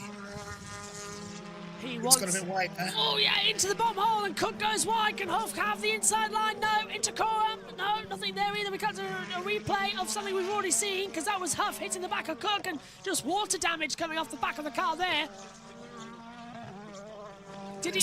Gap's coming down again, so it's only 4.6 now, but that will stretch again through the last sector.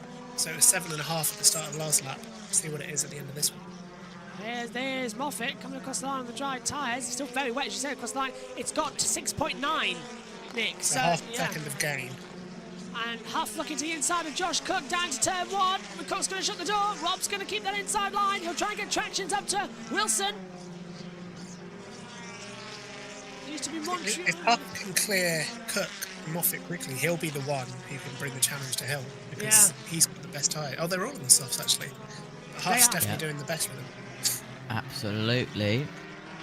Can he win? As Huff heads through Palmer now, chasing down Cook. They might work together to try and close up to Hill. Yeah.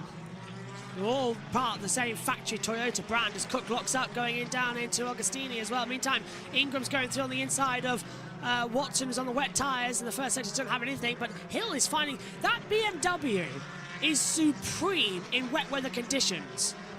I don't know what it's whatever they've done to that car with the suspension tolling changes around as well. That car is fast in the dry, but super fast in the wet. Honestly, it is unbelievable. Yeah.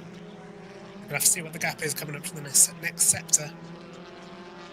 Yeah, we're not updating all the time. There's Bobby Thompson in another BMW, but last year's model. Oh, wait, he's got damage to the back. He's got a dent in his rear. 3 seconds. Oh. They gained 3 seconds in the first sector. Oh, and Huff's off the track. Cook's forced him off the track. Down at Brundle.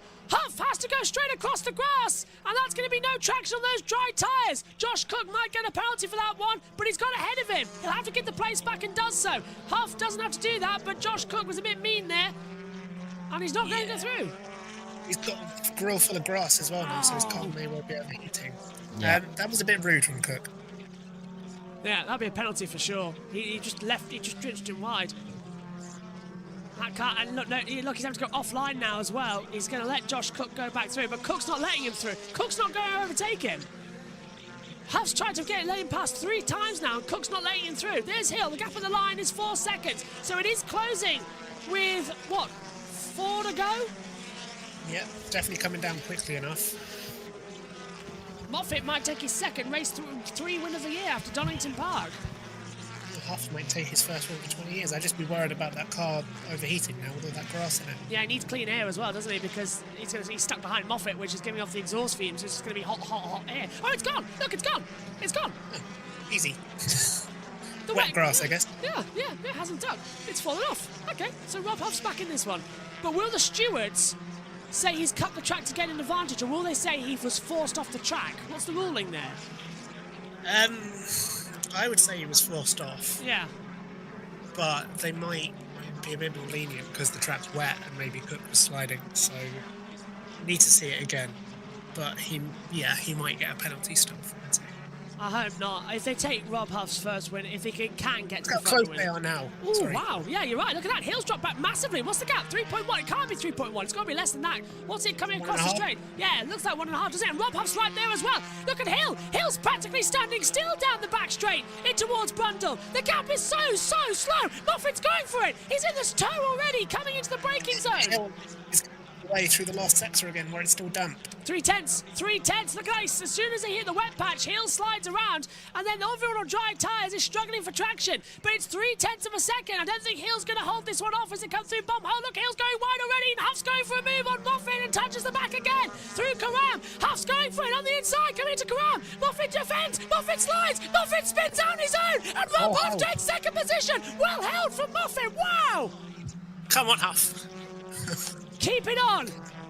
Rob Huff, who took his last win here 20 years ago, can he get another one on his first year back in the touring cars? But look at how much traction Hill has out the line. That's going to be what it is. Can Hill get it? Can Huff get the lead, get the traction on him?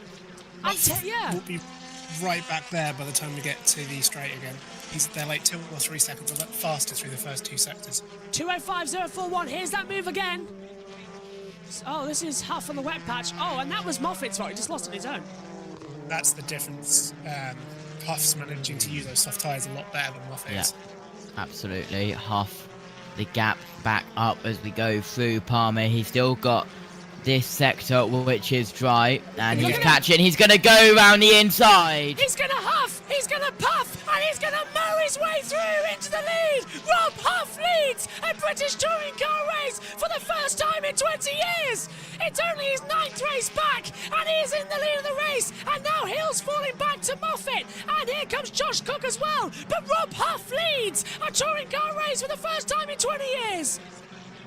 He now needs to get up the road in case he gets a penalty.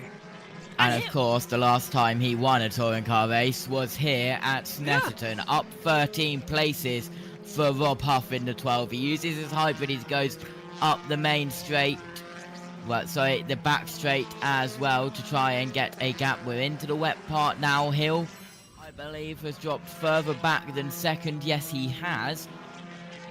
It's just going to be a question.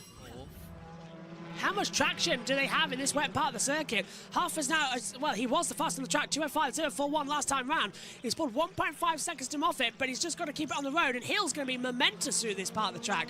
Because, look, he's already gaining back on Cook and Moffat. It's looking much drier through here than it was at the start of the race. Hill's wets aren't going to be doing too much now, I think. Yep. And they're going to be overheating. How close were we, though, to another... Oh, we might still be, because Moffat and Cook, the two teammates, are battling. Coming through down the centre straight once again. Cook trying to go around the outside. Huff needs to put a pet power down as well. Hill immediately goes to the wet side. Was it what? No, he's trying to find dry patches, I think. Like he slowed down. Yeah, he did look like he slowed down. I was looking at the driving monitors. He's right at the back. Pearson's dropped to the back, so not great from his first win back at touring car race, Brands Hatch race 3. On the Indy circuit last time out.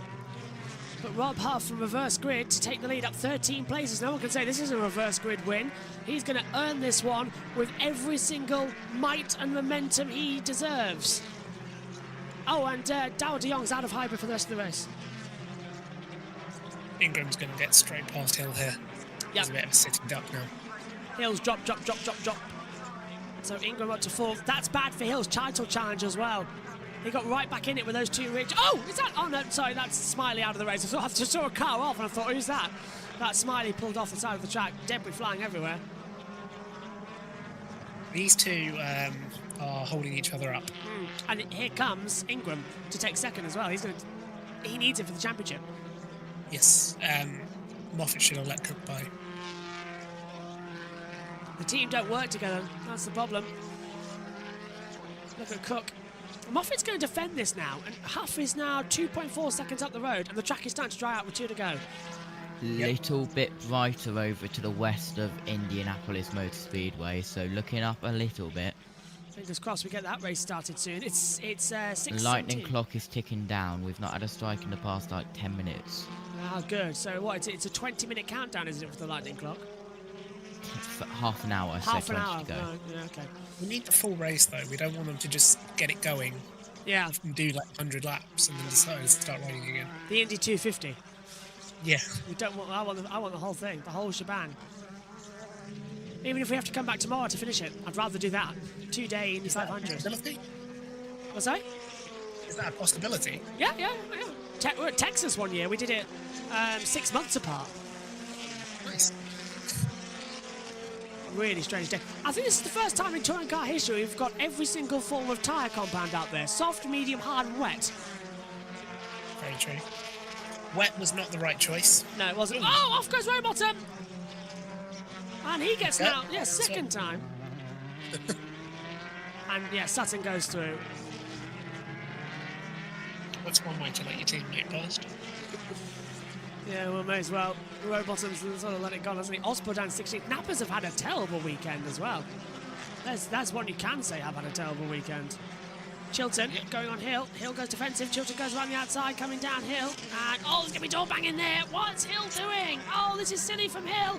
And that's going to allow Sutton up the inside line to take both of them. And Sutton takes the 2-for-1 deal.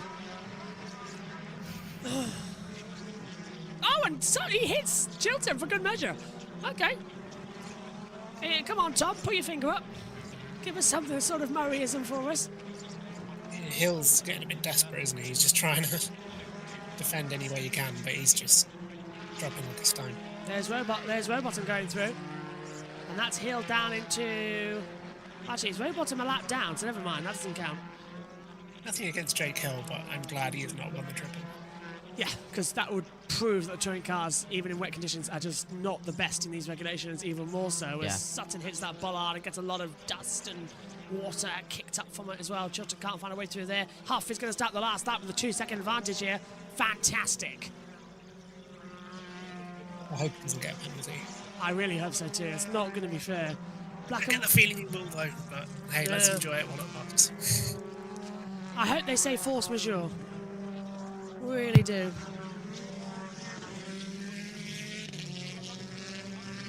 Apparently, and side by side, Chilton's back on the inside of Sutton and the Murray's the last corner. Now they're going to run up the straight, but Chilton's on the much wetter part of the track. Sutton's on the dry line. Sutton's trying to force Chilton off the track as well. They're door mirror to door mirror. Chilton's going to send it round the outside down to the first corner. Sutton defends, keeps it through, dry a line, and we cut to an onboard camera that gives us absolutely no reason. Now we're on board with Chilton. Sutton got back ahead, down towards Wilson, and Chilton tries to do the switch back, hasn't worked, breaking into Wilson. Sutton has the inside line and defends hard. Yeah. Come on, Rob. Huff's done it. Oh, Moffat's pulling him in, 2.2. Come on, Rob. This will be a full circle moment in British touring cars.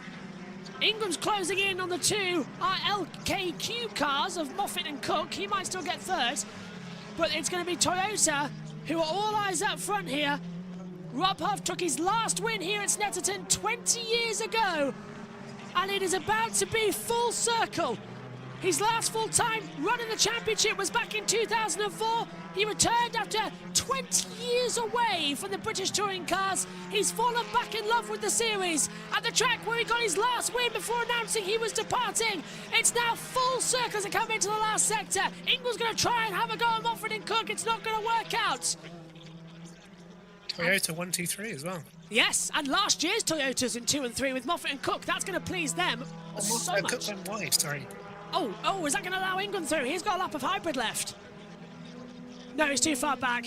Rob Huff into Murray's for the last time. 20 years. A full circle moment. History repeats itself. Rob Huff wins at Snetterton, and it wins again in the touring cars. Yes! Welcome back, Rob Huff. Brilliant. Moffat second, Cook third, Toyota car 1, 2, 3, the 24 leading it, followed then by the 23 cars, Ingram fourth and fastest lap, Sutton ahead of Chilton, Turkington, Thompson, Hill finishes 9th, Doble 10th, Morgan, and then we get Dowell de Jong, followed then as well. Osborne's coming up as well. Cambridge will be 13th. This is the battle for the last points paid position as well between Taylor Smith and Osborne as they run out to the line. It's side by side, and Osborne just gets it. Osborne 14th, Taylor Smith 15th. Watson will come home 16th. Sumpton, Pearson, Rowbottom the 19 finishers, Smiley in 20th. But Rob Huff wins round 9 of the Quick Fit British Touring Car Championship, his first win in 20 years. Absolutely incredible from Rob Huff. It only took him 9 races. Didn't even take him, guys, 1/3 of the season. 9th in race 1, 14th in race 2, first in race 3. Ingram behind him, flashing his lights. The independent winner was Mikey Doble, and I will dedicate Rob Huff's win to the Toyota Gazoo Racing Cup, which I've been drinking out of today. As well. Manifested it. Brad said they should replace the Indy 500 with this. I agree. This was a proper touring car race. Yeah, that was better than race 1. I'll go back and watch race 2 that you two covered, but yeah. It was better than race 2 as well. Oh, great. That was grandstand. That was good. Overtaking, wet to dry. What more can you want? Oh, Snetterton, you've broken the curse of giving us boring races. Fantastic. Here's the results then in full. Patterson. Championship, Rob Huff takes honours from Aidan Moffat and Josh Cook. Tom Ingram 4th ahead of Ash Sutton and Tom Chilton, with Colin Turkington 7th, Bobby Thompson 8th, Jake Hill 9th, and it's another independent win for Evans Hulshaw Power Max Racing. Mikey Doble this time in 10th spot. 11th Adam Morgan ahead of Daryl De Leon and then Dan Camish. Sam Osborne taking 14th, and the last point Aaron Taylor-Smith. Then Andrew Watson from Scott Sumpton, Ronan Pearson, Dan Rowbottom a lap down, and Chris Smiley didn't get to the end. So Jake Hill taking more points, banking what he could in that race, and 9th was certainly no disgrace given the tyres he was on. There he is, 2 wins and a 9th. It has been a very good day at the office for Jake Hill. Good day also for this man, Rob Huff, taking his first win of the season. Now he's got to get through the ride height. So the car stops and the roller will go to work. So as the scrutineers do their work, let's look at the championship standings. Ash Sutton 10 points ahead of Colin Turkington, and then a point back 3rd Tom Ingram. Jake Hill's 4th, Josh Cook 5th ahead of Dan Camish, with Aidan Moffat 7th, Tom Chilton 8th, Rob Huff's into the top 10 at 9th, and the top 10 rounded out by Adam Morgan. So as Rob Huff's car gets the thumbs up and it makes its way out of the technical area, a good day for Toyotas. Yeah, and that will be a very popular win with the crowd here, and I have to take my hats off to the crowd. They were here at 7 o'clock this morning, getting their positions around the circuit to watch. They've stayed throughout the miserable weather, so hats off to you BTCC fans. So Rob Huff makes his way into Parc Fermé, where there is going to be a massive cheer, no doubt. He has come back. Of course, we've seen him guesting for Power Max and then last year at Team Hard, but back for a full crack this season. He came within a whisker of winning the Touring Car World Cup last year. He lost out in Macau at the very end of the season, but Rob Huff then makes his way out of the car now and is a race winner after a 20-year gap in the British Touring Car Championship. Closes the door, walks around the car and heads towards the Speedworks team. Andy Cakebread, his engineer, will be in there somewhere to celebrate the team. Absolutely delighted. But Rob Huff it is. He walks across to celebrate with the rest of the team, and he can celebrate noisily the other side of the break. Well, let's hear what they have to say and hand over to the Toka live audio. And he goes over now to his partner, to Annabelle, and gives her a big, big hug. She's been so excited to welcome Huffy back to Parc Fermé. Still got his helmet on, a hug with Bob Moffat as well. And Aidan climbs out of the car. He gets a big cheer. It's all very Toyota up here. And a thumbs up to the camera for Aidan Moffat. And they all jostle for a hug, but the winner of that is Rob Huff, because a big, big hug with Rob Huff. Are you in a break? Okay, very good. ITV are in a break, and that means I can maybe get a word with Huffy. And talking to the team at the moment, Josh Cook appears in Parc Fermé. Mikey Doble will as well. Helmet comes off for Huffy, and an exhalation of breath. Off comes the harness. It's hot work inside those cars. It's a muggy day. Off comes the balaclava. On goes the cap. Huffy, you're a winner in the BTCC again, 20 years on. Looks like we're back, doesn't it? Thank you. He's back. Yeah, man, I didn't even know we were in the lead. I genuinely had no idea we were in the lead. I didn't know where we were. I knew we were coming through. But yeah, literally, it was only when I crossed the line that I even thought about it. But yeah, fantastic. I mean, it was mega. a thing to savour, wasn't it, with the conditions at the start of the race. You saw what tyre you had on board, and you were absolutely carving through. Yeah, I think we deserved that one. Obviously had a bit of side-by-side with Josh down under the bridge, but he was sliding over into me and I had nowhere to go other than to cut the grass. I backed off, let Aidan back past. I was then worried about the amount of grass you had in the front of the car. Yeah, I mean, unfortunately, there was nothing I could do about that other than keep driving and keep an eye on the temperature of everything, but yeah, mega. It was just brilliant. Huffy, enjoy the moment. Aidan Moffat, quite a lot of Toyotas down here. Yeah, it's a shame I gave it away, how I gave it away, isn't it? You know, Rob's it just had it so hooked up on the wet section, and that. Blinding to watch, wasn't it? Yeah, I just had no front end on the wet section, you know, and he got a bit close, so I had no choice but to defend, and then I thought, oh well, I'm in the wall. It was such a moment for you, wasn't it? I don't know how it looked on telly, but spectacular. Felt that, plus I'm in the car. Yeah, I think new boxers for the journey home. Yes, I think you might be right.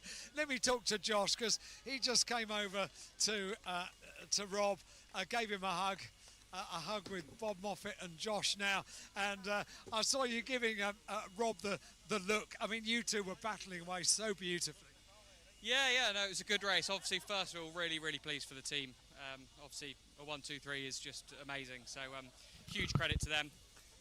Yeah, my day didn't quite pan out as I wanted it to, but with 2 podiums, we can't be too disappointed. I think the lack of hybrid at the end really sort of hindered me a little bit, but ultimately the pace and the balance of the car was beautiful on the dry stuff. So yeah, I think today we can be really happy as a team that we've come away with some strong points, and yeah, a nice little bit of momentum heading to my home track. Well done, Josh. Oh yeah, King of Thruxton, just a couple of weeks' time before the BTCC moves on to the circuit that Josh absolutely excels at, and that is Thruxton in Hampshire. Mikey Doble will be on the podium as well. Podium is coming up soon. ITV will take the drivers for interview. I'm heading over towards the podium.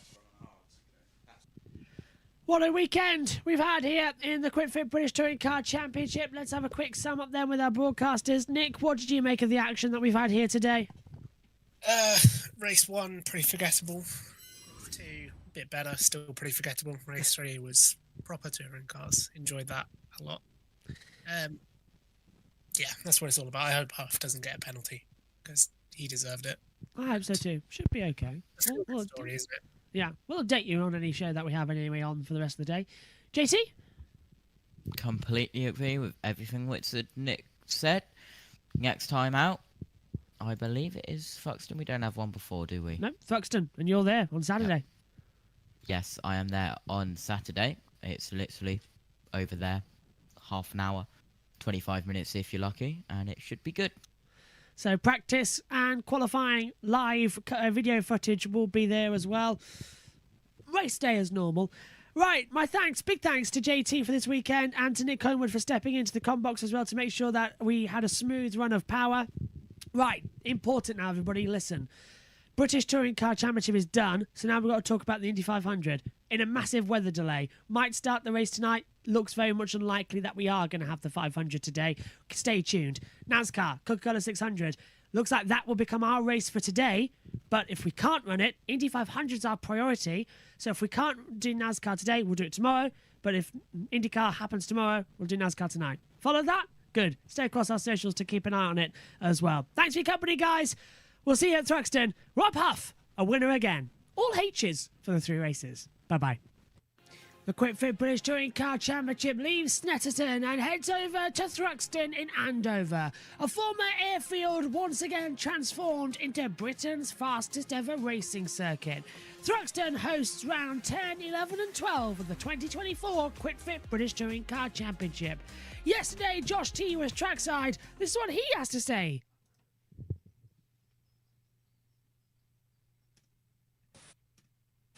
Touring Car Championship heads to Thruxton for rounds 10, 11 and 12 for the 2024 season, and what a place to do it at. Let's see what main race day has to offer. Josh T not with us for the race day coverage today, but sending in that awesome atmosphere. The British Touring Cars are just leaving the pit lane now, ready for race 1 of the day. Round 10 of the championship that's seen a total of 6 different winners so far. Ingram, Turkington and Hill all doing the double in race 1 and race 2. Then it was Moffat, Pearson and Huff taking race 3s as well. What are we going to see when we come here today to all of the action? The track very much is getting entertaining. Cars are heading out the track then. Let's cross over to ITV for all the build-up. Didn't need to do round here because I hated it. It was so scary, but weirdly I did well. So yeah, we'll see what happens. Still a lot braver than me, and Jake was always good. Well, it's pretty much the ultimate challenge in touring car racing. They're heading for the grid, and Louise is out there already. I am waiting for the cars to arrive, but I thought that gave me an opportunity to have a chat with a couple of people. First of all, with Mickey Butler, who is the head of motorsport for Goodyear.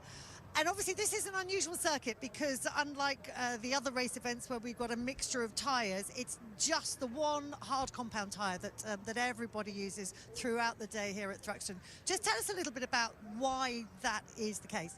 It's the nature of the track. It's very abrasive, it's very open course, it's very high speed. You know, you're constantly loading the tyre all the way around.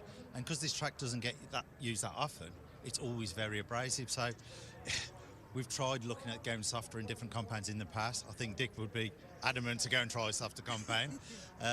But no, you know, it's just the nature of the circuit. It's super abrasive, super fast. And as you've seen out the back, it's very, with the curbs, it can be very aggressive. And as you say, the rear-wheel drive cars, which are generally softer on their tyres, they quite like the tyres to be a bit, gentler on their tyres. They'd like the tyre to be a bit softer. But you've had to make a really hard compound for the front-wheel drive cars, because in the past we've seen people having problems at the chicane, haven't we? Yeah, I mean, we've got to make a tyre that suits both axes, front-wheel drive, rear-wheel drive. You know, Dick would like to go a different direction to the other boys, and I suppose the front-wheel drives will go a different direction to the rear-wheel drive.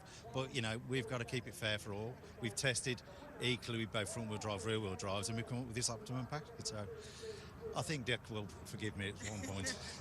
Well, just tell us a bit about how it impact the cars in terms of the way that you're looking to set them up, but also the way the guys are going to have to drive them during the race, because that's when it becomes more important, isn't it? As Mickey said, everything I agree with. It's very abrasive. The track's not used very often, and we did a test here a few years back with Rob Collard, and Rob's not normally easy on a car, and we did 9 laps on hard, 9 laps on mediums, no problem.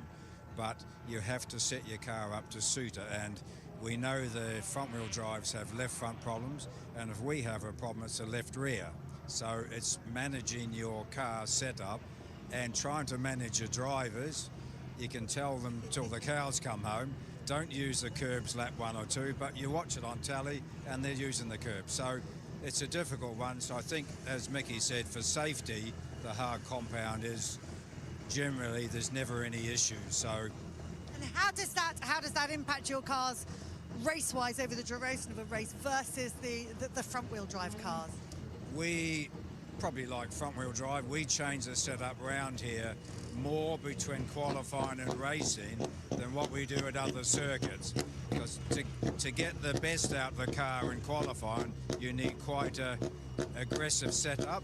But then for racing, to do 16 laps, then you have to make the car a bit more compliant.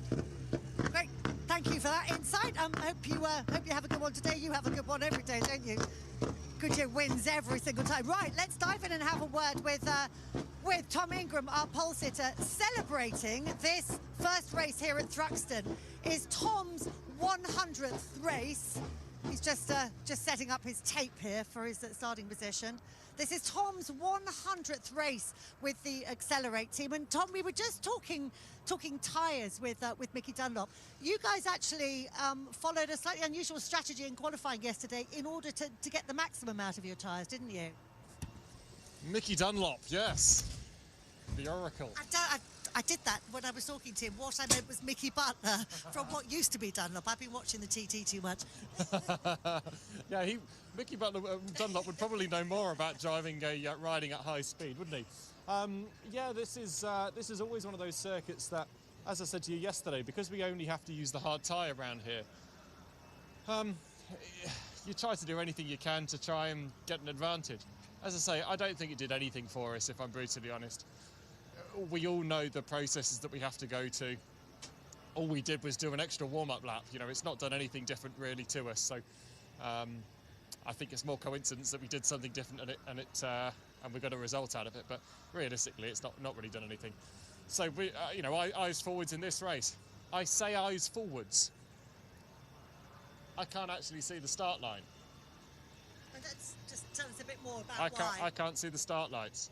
So what do you do here then? So if your camera points around, you'll see where the screen header is here. Because it's so big, you can't actually see the start lights because the start lights are up above us. So by the time I'm dropped down on the floor, there's a repeater light over there. Or I'm going to have to try and shuffle down in my seat a little bit to see to try and see the light. So there's the first excuse out of the way. It's always tricky here, but we've got good pace in the car. Yeah. It feels fantastic, I must say. The lap to the grid, the car feels good. I'm feeling good for this. Good stuff, good stuff. Right, let's go now and have a word with the man of the moment last time out at Snetterton. Jake Hill had a fantastic weekend there. The only rear-wheel drive car up at the front of the grid here. So, and as we know, this car and the driver behind the wheel make some fantastic starts, and you're going to need one of those today, really, aren't you? Because this race is so much about the start in terms of the result that you get out of it. Yeah, for sure, Lou. I mean, you know, this is going to be another opportunistic start, hopefully. You know, I'm pretty sure I'll be able to get Dan off the line, but it's whether I can get Tom or not, you know. So we just need to see how good a launch we get. If we can get him, great. We'll try and keep him behind, but those first couple of laps are going to be super difficult if I do take the lead, just because, you know, we do struggle with that front push that we have out the back. So let's see how it goes, but regardless, I'm feeling confident of a good result. What would be a good result? I mean, obviously the win would be best, but being realistic about it, given the difficulties of this circuit, the tyres, etc., etc. Yeah, a podium I'll be really pleased with, Lou, to be totally honest. You know, just a good haul of points, a strong position, and obviously just try and continue that for the rest of the day. Good stuff. Have a good one. Right, a little bit of time left to have a word with Ash Sutton. So we've got his two teammates, the two Dans alongside, both of whom have a lot more hybrid available to them, which when you put that into context that Ash only has just the one lap and had the one lap in qualifying yesterday, or sorry, the 1 second as it is in qualifying. It was a real hustle for you to get this car into the top 6, and in fact you almost missed out. There was a bit of a communication error, shall we say, before the final shootout, wasn't there? Yeah, a little bit. I think it was it didn't quite go to plan in Q1, and it kind of upset the rhythm, the balance, everything moving forward, and the car wasn't quite where we wanted it to be. I thought we were in a good place off the back of FP2, but the temperature shot up a little bit, and it changed how we found the car. So yeah, I would have much preferred to be on the front row, that's for sure, but just makes the day a bit more interesting. We found that the track was changing a lot yesterday, depending on whether the sun was out and going in. We've got very similar conditions today. How is that impacting you in your car? It's interesting because you have to factor that in, but also factor in you're now trying to make it a race car. So we're not going for that outright pace. We've got to look after tyres. We're around guys with a lot more hybrid than us. So yeah, we're just sort of having to play a slightly different game with the temperature in the back of our mind. Good stuff. Have a good one out there. It's time for us to go to a break.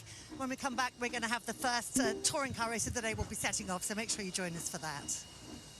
Yeah, it's going to be absolutely fantastic coming in then. So 1 lap only for Ash Sutton on hybrid power, it looks like, as well, which is going to be very interesting. Just a reminder to you all as well that everybody here is starting on the hard compound tyre. Thruxton is too much of an abrasive circuit that we won't have medium or soft compound. So it's hard tyre mandated for everybody at this circuit, which I think, to be fair, kind of makes sense. It needs to be the hardest possible.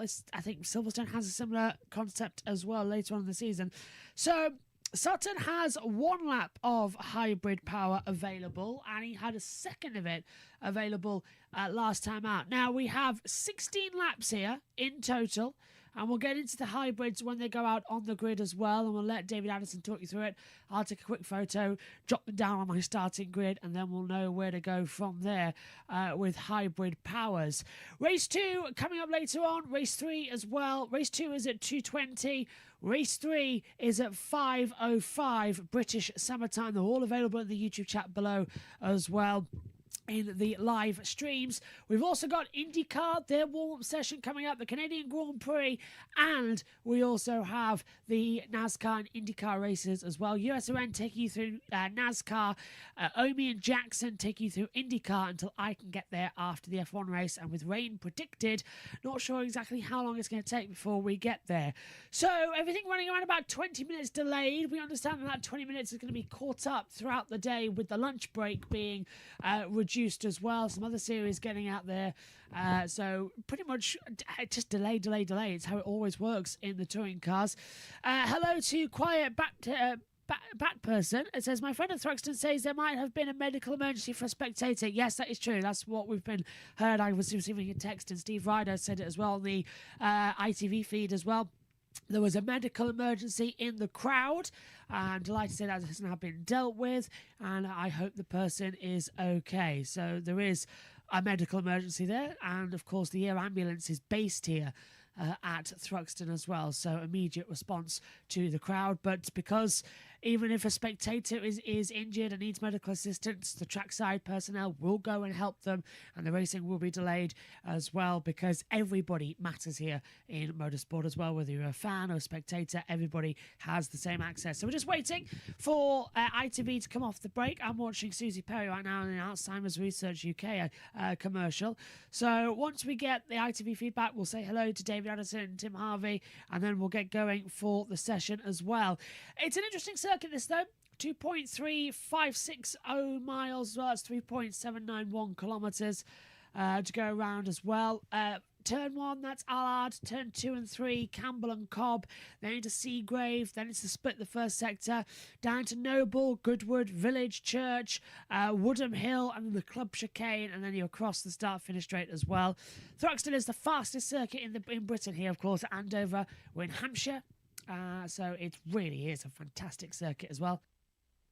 Fingers crossed it's going to be good. Track conditions, track temperature, dry, 32 degrees. Air temperature, bright, sunny, 16 degrees as well out there. So it's warm, it's not too hot, and it's going to give us an interesting British touring car race. Now, everything only 20 minutes delayed, which means the formation lap is go. We are underway then for the start. So we're going to hand over to David Addison and Tim Harvey to take us through the introductions to the sessions, and Steve Ryder as well. Just a reminder that we'll be back on site next month. In fact, I think this time next month. Yeah, we'll be in Scotland. Hang on a minute. No, 2 months' time. I'm getting my dates mixed up. 2 rounds' time at Knockhill will be live trackside all weekend across of practice, qualifying, and the race day on Sunday will be live. Not sure how good the connection is up there as well, so we're using Video Ninja for that one as well. And then we'll also be live at the season finale at Brands Hatch in Kent, which does mean I have to book a hotel, and does mean I have to commentate on the MotoGP Japanese Grand Prix from a hotel room at 5 a.m. in the morning. Yeah, it's going to be an interesting one, to say the least. Anyway, head back upstairs while I get my headset on and join Steve Ryder, who's going to introduce us to David Addison and Tim Harvey for round 10 of the Quick Fit British Touring Car Championship here at Thruxton. So, here we go. Let's get the thoughts of the ITV boys before lights out. Steve. Sunshine at Thruxton and a fantastic afternoon of touring car action is about to get underway. Minimum hybrid boost for championship leader Ash Sutton, pole position man Tom Ingram, with 3 laps of hybrid as they line up for round 10 of the Quick Fit British Touring Car Championship. Let's join commentators Tim Harvey and David Addison. And so, on the fastest circuit in the UK, race 1 of 3 is about to get underway. It is a nice, sunny, warm day here at Thruxton. And as we've had all season, Tim, it's a really good jumbled grid as well to kick off the race day. Yeah, and I'm really looking forward to this. You know, I love watching touring cars on the absolute limit, and there's nowhere better to see it than Thruxton. You're going to see some great action shots and some great racing, and it's a long run to turn 1. So let's see what Jake Hill can do with that rear-wheel drive BMW. Well, we expect the rear-wheel drive cars to make good starts. The grid then accelerates away. And before we go any further, we need to work out to make sure we know who is going to start where, ready for the first of these 3 16-lap races. It is Tom Ingram on pole position, Dan Camish with him at the front of the grid. Jake Hill is going to start 3rd, and Dan Rowbottom, a man to watch with the full hybrid allocation of 8 laps, he is 4th. 5th, Ash Sutton. 6th is Tom Chilton, ahead of Adam Morgan and Josh Cook. Andrew Watson will start 9th. Colin Turkington goes from 10th, ahead of Mikey Doble and Aaron Taylor-Smith. Then Rob Huff and Aidan Moffat, they're the first 2 to watch, if you like, out of position, ahead of Sam Osborne and Darryl De Leon. Then Restart Racing teammates Chris Smiley and Scott Sumpton. Nick Halstead and Ronan Pearson round up the grid. Pearson should be a man to watch as well as he tries to make some progress. So drivers working their way around the Thruxton Speed Bowl. There is Dan Camish, who is going to start second on the grid. Let's check in with Dan before we go racing. First question, Dan, how are you feeling? Because you've not been very well this week, have you? No, it's not been the best week of preparation, I'm afraid, but here we are, you know, P2 on the grid. That's an adrenaline shot for anyone, isn't it? So, you know, we did a good job yesterday. We were a bit against it in the morning, but we turned it around in the afternoon, which was great from the Napa guys. And yeah, let's see what we can do. You know, the first job is obviously a good start, and then let's see if we can go racing. You know, me and Tom have had some good battles around here in the past, so let's see if we can resume that. And you've also got double the number of laps of hybrid compared to Tom. 6 to you, 3 to him, so that should give you an advantage, shouldn't it? Certainly hope so, I really do. You know, let's see how it plays out. We know that car's very quick in a straight line, you know, it's quite slippery, it's got a good motor. You know, let's see what we can do. Obviously there's guys behind me a touch more than me.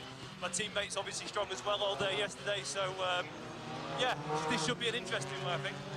Let's go racing. Good luck, Dan. Dan Camish starts second in this one as well, so we're going to be in for an entertaining race to come into it. So everybody is mandated to the hard compound of tyre. That is the red-walled side that you're going to be seeing. And if you look at the grid, Sutton starting 5th. He's only got 1 lap. To go through who's got what in terms of where, Ingram on pole position, he has 3 laps. Camish second has 6 laps. Hill in 3rd has 3. Sutton in 5th has 1 lap. Cook in 8th has 5. Turkington in 10th has 2. Moffat in 14th has 7 laps. Every other driver on the grid has the mandated full 8 laps plus. Now, Ingram, Turkington and Hill have all won race 1 and race 2 from when they started on pole position. They've gone from pole to victory in both of their races 1 and 2. We haven't yet had a weekend where we've had 3 different winners. We've only ever had 2 different winners across a weekend as well. And it was Moffat in race 3 as well at... yes, Moffat race 3 at Donington, it was Pearson race 3 at Brands, and it was Huff race 3 at Snetterton. So Ingram could become a 3-time winner here today in the British Touring Car Championships 2024 season. He's already taken 2 pole positions. Ingram and Turkington had 1 apiece last time out, so we could be seeing the first one to double up on a different weekend. Or are we going to see a win from Dan Camish, who's got more hybrid laps available to him down there on the grid? Add into that as well Josh Cook, who is a monster here at Thruxton. He starts 8th on the grid. But keep an eye out as well for Jake Hill. As we said earlier on, he's 3rd on the grid. All set then for round 10 of the QuidFit British Touring Car Championship. 5 seconds, all eyes to the lights. Revs rise, lights on, lights out, and it's a good start again from Jake Hill. The BMW making an awesome start. The 3 Nappers immediately try and swap Ingram as they come through Allard. Hill leads, Camish round the outside line. Ingram and him door banging.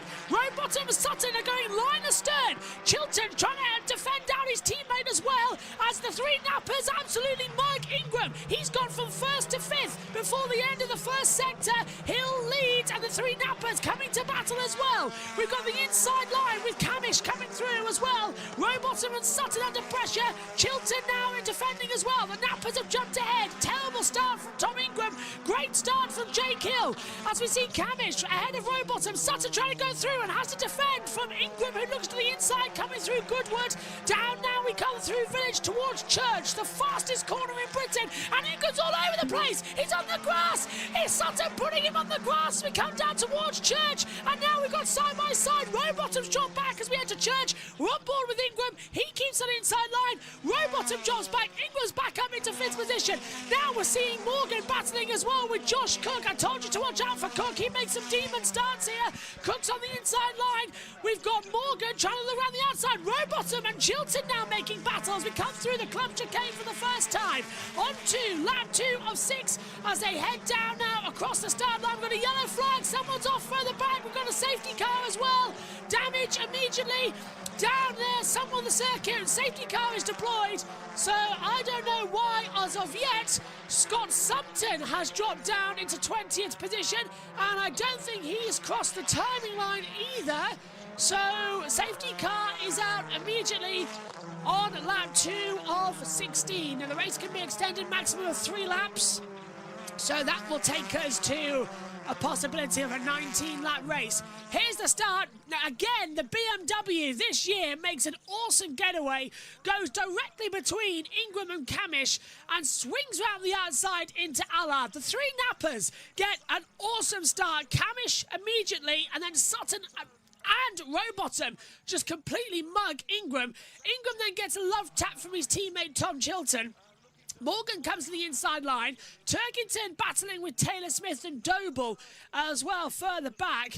And Rob Huff dropping back as well in the Toyota up to 12th position. Still no sign of why we've got the safety car as we ride on board. If that's Sutton ahead, we're riding on board with Adam Morgan now in the BMW for West Surrey Racing. Chilton defends across the inside line, coming in towards the right-hand turn 1 of Allard. And then this is where Morgan's going to get swept up, because the nappers immediately jump Ingram. And then Morgan's going to think about around the outside into Campbell and Cobb on Chilton. Gets alongside. Chilton shuts the door. The nappers are committing Harry Carey further ahead as well. Chilton backs off as well because Ingram's having to back off because he's got shoved everywhere. Then Morgan gets a great run coming out of Seagrave down towards Noble, where JT was standing yesterday. He keeps that inside line battling hard. Coming in towards Goodwood as well as a few places. Now we see Morgan around the outside, and this, I think, is what's happened to Scott Sumpton with the drone cam coming in towards the club chicane.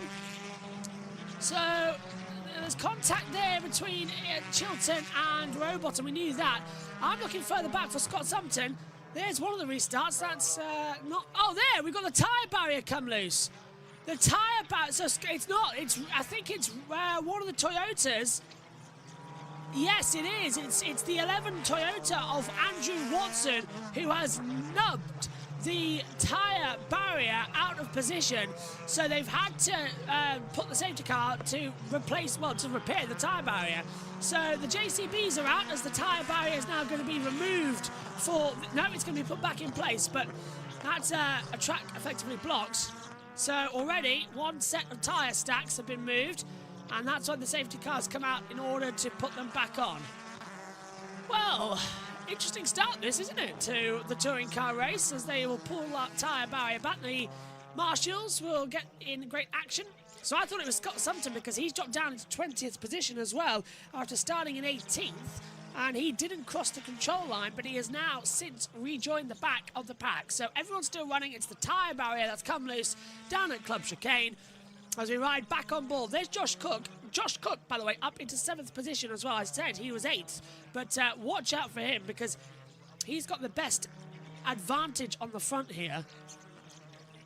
So yeah, let's get the thoughts of Tim Hartley and David Addison. As to those tyre stacks, even though he's in line. So Andrew Watson was the driver that hit them. Interestingly, under the safety car, he has gained a place. He's up to 17. That might get looked at.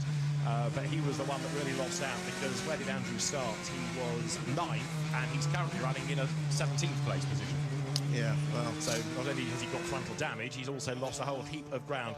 Number 100, Tom Ingram. It is the 100th race for Bristol Street Motors and Accelerate in their relationship. It's Tom's 100th race as well with Accelerate, and it's the centenary of Bristol Street Motors as the drivers then make their way down towards Allard. It is Tom Ingram at the moment running in 4th place. Hill, Camish and Sutton is the order. Jake Hill now has to think about controlling the restart.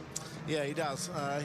It's quite a good place to do a restart here because you've got the run through the chicane and the exit. So depending on when you choose to go, you actually get quite a nice advantage coming onto the start-finish line. But we'll see whether Jake decides to bring them slowly up to the chicane when he decides to go, or even go through the chicane before going. But he can probably hammer it just before he gets there. Of course, another of the fascinations this weekend is whether or not we can have a different winner in races 1 and 2, which has not been the pattern thus far. Predictions this morning, Ingram was going to win race 1 and Hill was going to win race 2. Yeah, well, we haven't got the pole man leading this race, No, so that's there's more chance that we will get. Although if, and this is a lot of ifs, if Jake Hill were to win this race, starting off pole with the sort of starts that he's capable of doing, he'd be tough to beat in race 2. Well, this gives Dan Camish another go, doesn't it? And Ash Sutton still trying to work out when best to use his 1 lap of hybrid. Now, Well, yeah, that would be the advantage. Where or way and cannot push it, but we're getting all set up then for the remainder. I don't know what's happening here with our timing graphics as well. I'm hopeful that's going to restart with the 3rd sector popping it back in as well, but our timing tower's gone absolutely nuts, so I might need to fix that at some point in this race. Coming to a restart though, as we come in, green flag's going back out, and the race resumes. It will be extended to 18 laps in total. Yeah, the timing screen does need fixing, so I'll be on that in a second. Jake Hill exits the club chicane, went to put the pedal down, now he does, and we are racing again, and immediately Sutton pulls to the outside line of Dan Camish, trying to get the run down towards Allard. He can't do it. Meantime, Cook versus Rowbottom out of the inside. That's Rowbottom banging with Ingram, and Chilton too off the track. They both go wide, so everyone getting involved. As they go further back, there's a car slowed. That's the 22. Nick Holstead has dropped behind Scott Sumpton for last place as well. Sutton we're riding on board with now with Dan Camish just ahead of him. We're riding on board with Tom Ingram, who's running in 4th position. Jake Hill has not got the restart he wanted. Meantime, we're on board now with Morgan, who's having a back at Chilton. As Cook goes to the inside line, goes defensive. Chilton tries a move on the inside line, and Noble, never a place to go through. 9 times out of 10, it's going to be contact through Goodwood, then through Village and down towards Church. As I said earlier, the fastest corner in Great Britain. Can he think of a move out of move on the inside line? No, there's going to be contact there. They're not careful though as they come into Church. Further back, that was Darryl de Jong and Ronan Pearson who made contact as well. One of the Vauxhalls as well. So that was Doble coming in with Terrence Smith. Jake Hill has pulled out 1.1 seconds already as Camish is slowing up Sutton and Ingram. Into the club chicane, across the line we go again. So lap 5 becomes lap 6 then here at Thruxton. And meantime, look at that, Sutton's looking on the inside line of Chilton. Turkington's trying to follow his way through on the inside line. Chilton slips between the 2 BMWs, tries to get the cut back on the inside line of Morgan as they come down towards Campbell and Cobb. In towards the braking zone as well. Chilton dives to the inside line. Turkington's come under pressure from Aaron Taylor-Smith, who launched up the inside, touches the rear of the BMW.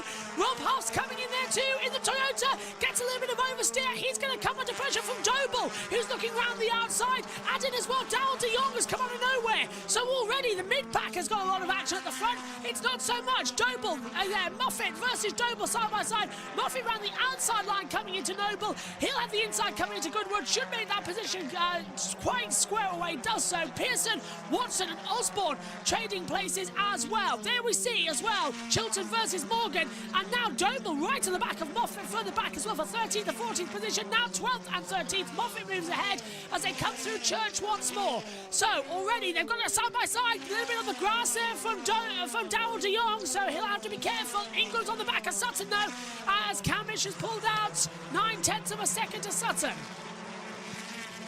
Amazing start here for round 10 of the season as they head through once more into Allard, down towards Campbell Cobb chicane. Hill is ahead. Sutton has used his hybrid power, so has Turkington. So Turkington has used both laps, so has Sutton. They are out of hybrid power on lap 7 of 18, so about the halfway distance as well. They've used it.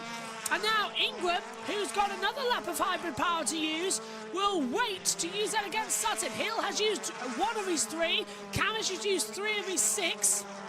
Rowbottom 1 of his 8. Cook 1 of his 5. Chilton and Morgan 2 of their 8. Taylor Smith 3 of the 8. Huff 2 of the 8. Moffat 1 of the 7. Hill and Camish last that round. Camish was fastest by 5/10 of a second. The gap has now come down as well. The gap that was 1.1 is now 0.538 of a second as well. We'll switch to ITV. Sort that graphic out for you. As we now see Sutton's coming under pressure around the outside. Ingram's trying to have a go down towards the chicane. Can he make the move stick? It's going to be very hard coming into club chicane. Sutton door bangs him. Ingram can't find a way through. He's going to try and keep on the inside line. Sutton shuts the door and almost takes out the ball line for tyres as well. Hill. And now Sutton's got a run. Coming on Camish down towards the first corner. Can't really get a move on there. The margin is back up to 1.3 seconds. Hill, Camish, Sutton, Ingram, Rowbottom is the order. In 6th is Cook, 7th is Chilton, Morgan is 8th. In 9th place it is Turkington, and in 10th is Aaron Taylor-Smith as they go over the line. Of those trying to recover from poor qualifying, Huff is up to 11th, Moffat up to 13th, and Pearson 15th. Yeah, but now that battle between lunge down the inside doesn't quite come off. Watson actually just saw him coming and left the car's width, which was the right thing to do. But that battle between Ingram and Sutton, they've both used all their hybrid. It showed how powerful it was there. As we see a replay then coming to the inside, Doble going around the outside as well as we fix the timing tower so it doesn't go glitchy on us anymore. So Hill leads. Now the gap back up to 1.116 of a second. Camish second using hybrid power. Sutton and Ingram's now out of hybrid power as well. He's used it all coming to that braking zone, so nothing more he can do about it as well. Camish trying to find a way through, just getting a little bit more dangerous. This is Watson now in the back of Moffat coming down towards the club chicane. Adding into that is Ronan Pearson in the 3rd and the 4th Bristol Street Motors car as well. Last year's chassis with the Hyundai coming through. Of course, Ronan Pearson getting a win this year. Bristol have won, Bristol Street Motors team, the Accelerate squad, they've won 3 races of the 9 so far. They've got a monopoly so far. 3 out of the 4 cars as well have won. The only one not to win, as I said earlier, was Nick Holston, who was down into 22nd position. Black and white flag for car 11 of Andrew Watson. So black and white flag has flashed up on our control monitor now from race control. 9 of 18. Now we are halfway in this touring car race. Hill leads by 3/10 to Camish. Hill's made a major mistake on that last lap time. Camish is closing him in. The gap now back up to 9/10. So whatever Hill made the mistake of, we're not too sure. It's gained back 6/10 already in that middle sector as we come through as well. Church. And that's why black and white flag for Watson, track limits. Kind of expected that, to be fair, because he flew off the circuit in so dramatic fashion. What is going on with this timing, Lords? Honestly, I've never known a timing screen act more off ever in my life. It's like 1 second it works, 1 second it doesn't. It's the PS, that's new. Personal sector as Watson taps the back of Pearson. Coming into the club chicane, nearly has a little bit of a heart attack. So they've just got to remain calm. Just breathe, that's all you've got to do. Keep the breath in. The thing is though, as soon as you change it, it's like it just comes back on. So it's a constant, never-ending battle to try and make sure that it actually works. The ideal thing is would be to have the lap time. Look, there we go, look. Right, that seems to be the way it stabilises. When we get through sector 2, weird. Osborne trying to go around the outside of Pearson, didn't work out. This is Watson with the black and white flag, pulls the inside line. I think he's forced, he cuts across Pearson. So that's dangerous driving from Watson. Pearson tried to come back to the inside line, and then Watson shuts the door on him. So that's the reason for the black and white flag. It was dangerous driving from Andrew Watson. Morgan's front bumper on the BMW is starting to flap, and we saw in practice 1. Colin Turkington, there wasn't a pin set right in the BMW, and the bonnet sort of crumpled up on itself after it flew up, hit the windshield and came back down. Wonder if it's a similar problem for Adam Morgan, the way it's flapping around as they come in towards the chicane. Lap 11 of 18, Tom Chilton is ahead of Adam Morgan as they come across the start line down towards Allard once more. Turkington now out of hybrid power as well, remember? So he can't do anything in this little battle. Turkington's going to rely on slipstream to get through, not the hybrid power. Hill on course for his 3rd win of the year. It won't be a pole sitter win from race 1 and race 2 like we've seen in the previous 3 weekends. It'll be a natural overtake, but a race 1 win for someone who's already won. Hill, however, will take advantage. And what a surprise, one day a JB Motorsports crew member isn't on the track and Ingram has a bad day. We were on site in Donington, he had a great day. We weren't on site in Brands, didn't have a good day. We weren't on site in Snetterton, didn't have a good day. We were on site yesterday with JT, and he gets pole position. JT's not there today at Thruxton, and he doesn't get anything good for him so far. So I think we've found the solution. If he wins all two and not kill, then we know what's going on, which he's done before, of course. On board now with Morgan as they come through Church, down towards Woodham Hill and Club Corner. Turkington still keeping up with his West Surrey Racing teammate of Adam Morgan as they turn in hard on the inside line. Morgan's not going to let Turkington through there to fight the fact that Turkington's running for a championship, because why should he have to? Chilton gets a poor exit. We've got the we've got the drone camera coming through Allard now, following the top leaders as they head down towards Campbell and Cobb. Love that drone camera. Wish we could have one of those. That'd be fantastic. We could have a drone cam when we're trackside. The pictures, honestly. Might actually be worth it. As we take a look, this is Moffat getting tapped by Watson, and Moffat being forced off the road. Watson doesn't care as he's damaged the front bumper of that Toyota Gazoo Racing. Watson is not caring. He has hit everything today coming into this track as well. He's just hitting and pushing every single option of the track out there. Hill leads, Camish, Sutton, Ingram, Rowbottom, Cook, Chilton, Morgan, Turkington, Taylor Smith, top 10, Huff, Doble, Moffat, Watson, Pearson with the last point, Osborne, Smiley, De Jong, Sumpton, Holstead. Currently, Aaron Taylor Smith as well leading the independent category, which means he'll take the victory there. There's only 5 independents, so that championship battle's sort of going the way of Aaron Taylor Smith that we expected to. 13 of 18, Chilton coming through the club chicane, has got Morgan right at the back of him as he comes out now down towards turn 1 at Allard. Don't think there's going to be too much of a way through there. Can't get on the curb, takes a bit too much of it, and everyone's sliding around the exit curb there through Allard as they come down to Campbell Cobb. Turkington's on the back as Morgan as well. Not finding a way through there. Can't find a way through there.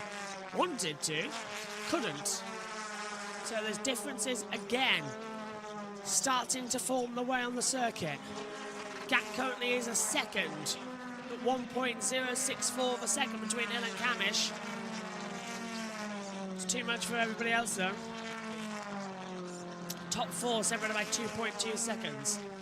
Don't think we're going to have that much of a run through across the line for the last sector. We'll take a look at Ingram. Not going to start on pole position for race 2. That would be Jake Hill. If we see this, because we've got a Constantino effect now starting. Hill's made a mistake. The gap between Hill and Camish now 0.5 of a second. Watson again down at Church, hits Ada Moffat. Moffat goes drifting round Church, and if Andrew Watson, I'm beginning to feel, deserves a grid penalty for the next race. He's putting that car in absolutely stupid positions as well.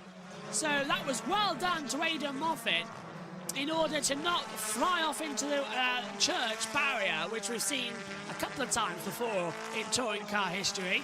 But that was almost a big accident. And Watson, a black and white flag for the 12 of Rob Huff and the 29 as well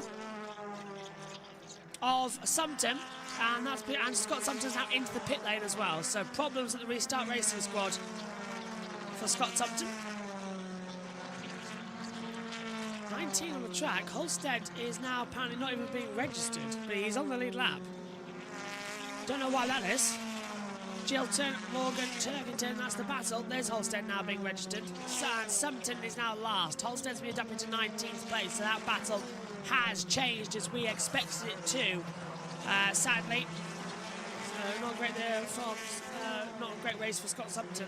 Let's hope he can do better in race 2, but he will look like he'll start from the back of the grid. As black and white flag also now added for Aaron Taylor Smith, with Watson having to go defensive from Aidan Moffat trying to go around on the outside. Watson locks up.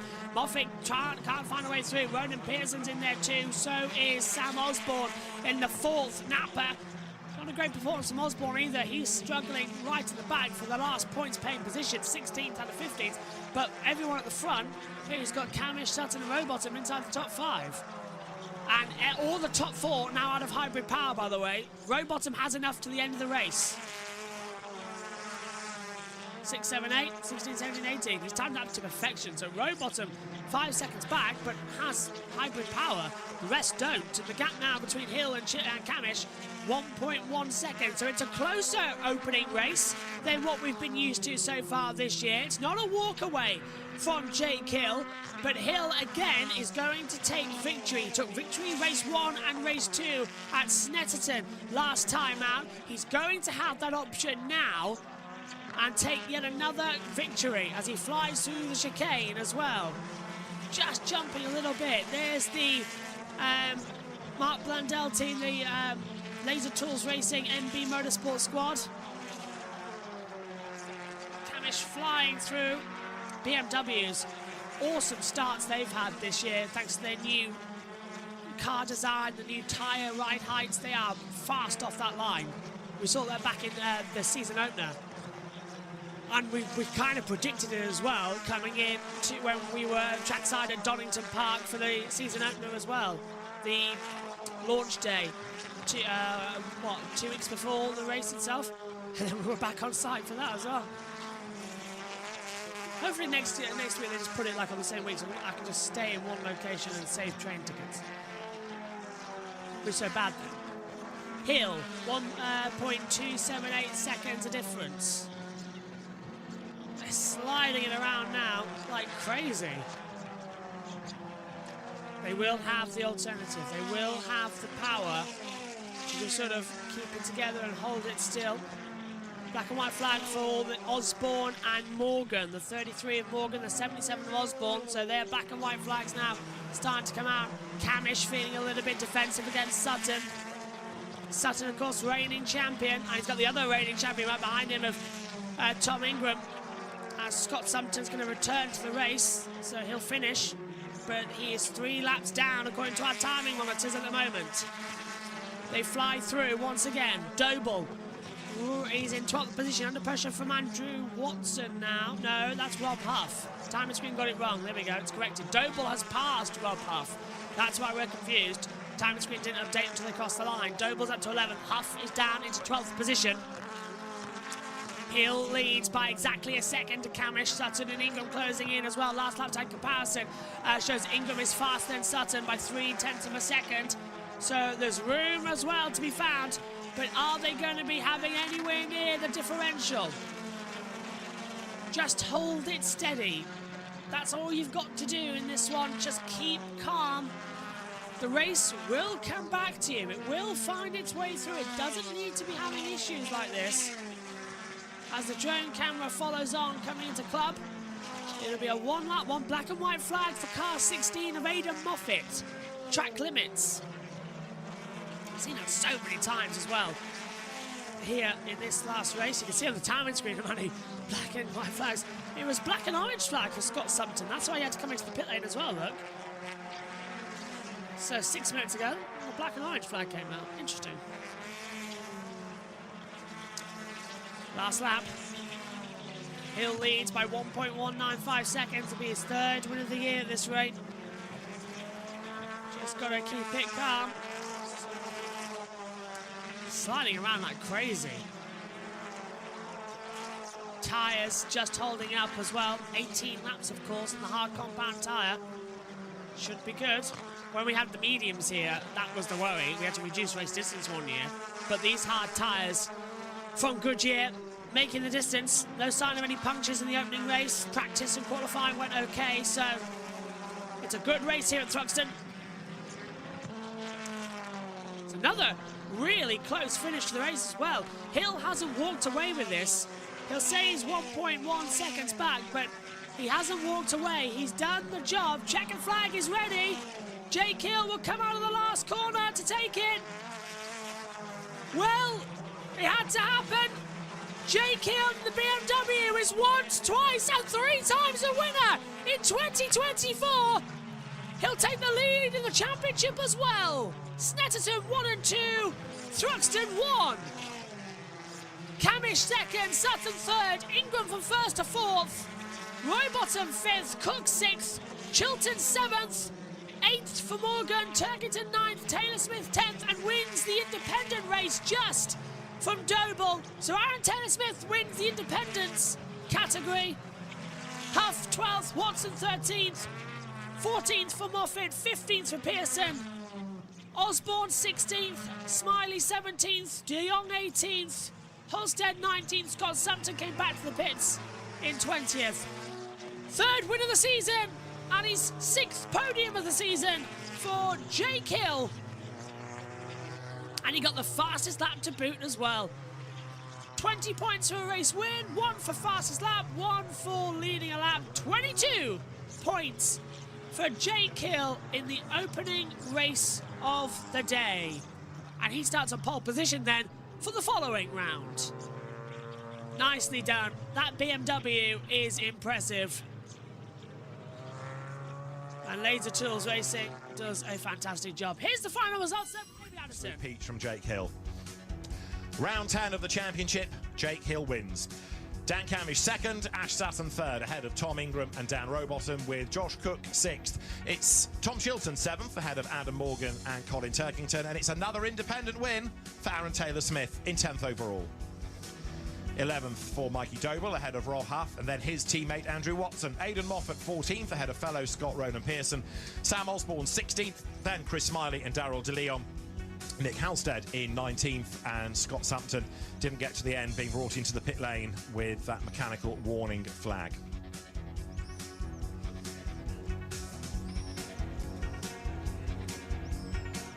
As far as the championship is concerned, it is Ash Sutton just 4 points ahead now. Jake Hill, who moves himself ahead of Tom Ingram. Colin Turkington is 4th, ahead of Dan Camish and Josh Cook. 7th, Aidan Moffat. Then it is Tom Chilton, then Rob Huff, and the top 10 rounded out by Adam Morgan.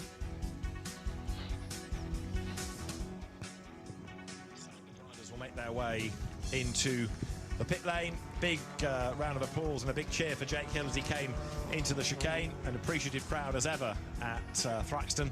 And of course those victorious drivers will have to go through the technical checks. There is Jake Hill coming up to the technical checks, and he can reflect on a race 1 victory. The other side of the break when we come back to Thruxton. See you in a minute. Well, they go to an ad break. We're going to send it downstairs to the trackside commentary, beginning with Alan Hyde as well. He'll be down there in the pits. Interview with these guys and find out exactly how they're feeling post-race, because you get a completely different race driver post-race than you do during or before a race. Race drivers before a race, Josh, are always very, very coy, very nervous, never want to say too much. Then after the race, the adrenaline's still flowing through their body. It's incredible sometimes what race drivers will actually say to you. And Alan's done it for so long, he knows them so well, he knows how to get the best out of these guys, Josh. That's absolutely right. That's win number 15, I reckon, for Jake Hill in the BTCC.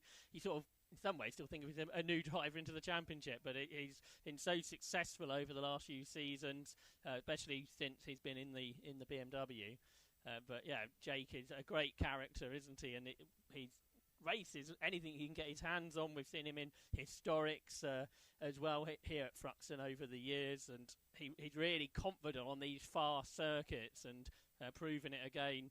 Although, as I say, that surprising stat, I think, that he's not won here at Thruxton until now. So a great drive from him. Dan Camish will be pleased as well to be back on the podium, Alan. Here comes Jake. He rolls up towards the number 1 board down in Parc Fermé. The technical check area is not where Parc Fermé is here at Thruxton. Technical check on pit lane entry, and then down the pit lane, turn right, and you arrive at where the teams are here in their throngs to welcome back Jake Hill, a 3rd-time winner in 2024, stands on the side of the car and takes the applause of the crowd around Parc Fermé. You're in a break. Very good. So ITV are in a break at the moment, which means I can have a chat to Jake as soon as he's got his helmet off. I can have a quick chat to Jake. Dan Camish arrives, pulls his car up towards the number 1 board. It's going to be me first of all, Jake. You can talk to me first of all. There we go. Gives his helmet to Gavin from ITV. Do you know, I was watching you yesterday and the way you were driving, I just thought you are driving in the most determined way this weekend, and that start was the same. Same as Snap. Let's just have it. Let's go. I'm ready for it. Whatever you want to throw at me, let's just do it. What has happened to you? Something switched?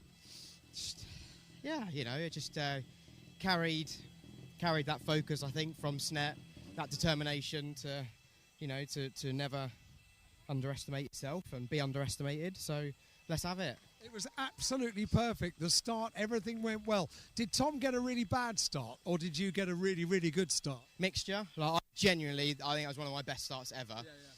Dan got a pretty good start, but Tom just, I don't know, he was late. He was late to the party, you know. I mean, it's as simple as that. He just, like, when the lights went, he just didn't initially go. So he was saying to me on the grid that sitting down where you are and the sun strip, it's just tricky to see. See, that's why I didn't get pole, Alan. It was all part of the plan. All part of the plan. It worked, Jake. You've set yourself up for a good race too now. For sure. You know, it wasn't perfect by no means, but hey, I mean, from what I understand, I got fastest lap and obviously the lead in a lap when the race wins. So, you know, maximum points there. These are good points, Jake. Yeah, it's what I need. You know, it's what I need, and yeah, I'm not giving up. You're a top man. Well done, Jake. Many congratulations. Jake Hill takes the win. The first race that we have here today. ITV are still in a break, so I'll get the chance to... Steve Richardson is the MD of Napa Racing, and Ash Sutton is just having a little moment with his son, Sonny. And happy days. Alliance Racing Ford are happy. Napa Racing UK, great result. I'm happy. Yeah, I'm assuming Dan is. Yeah, good. Really, really good. Car's mega. Better than I was expecting, to be fair, so I made the most of that.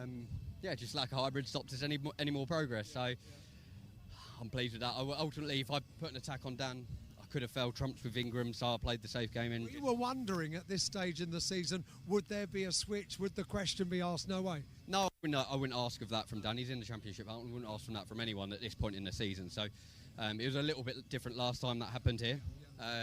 So yeah, fair racing. I mean, I said to the boys on the radio, I said I'm not going to attack Camo because I don't want to be in a dogfight on the last few laps. So really happy with fair place. We got the pace to go after the two in front for the next one. So top man, Ash, thank you very much indeed. And Sonny looks great as well. Where's Dan? He's just walking back to his car, and he's going over towards where Louise Goodman is standing by. Quick word, Dan. Oh, you're worn out. You were trying really. You were giving it everything. I could see it. Yeah, I'm pretty shattered, to be fair. But I'm tired. I really am. But I've got to. I'll probably try and skip a lot of the media stuff now. I need to go lay down and try and recover because, I'm in a 50-degree racing car with five British champions to be chips behind me, and a hell of a fast. I mean, the race pace was just unreal. I mean, I don't think I've known it like that in a long time.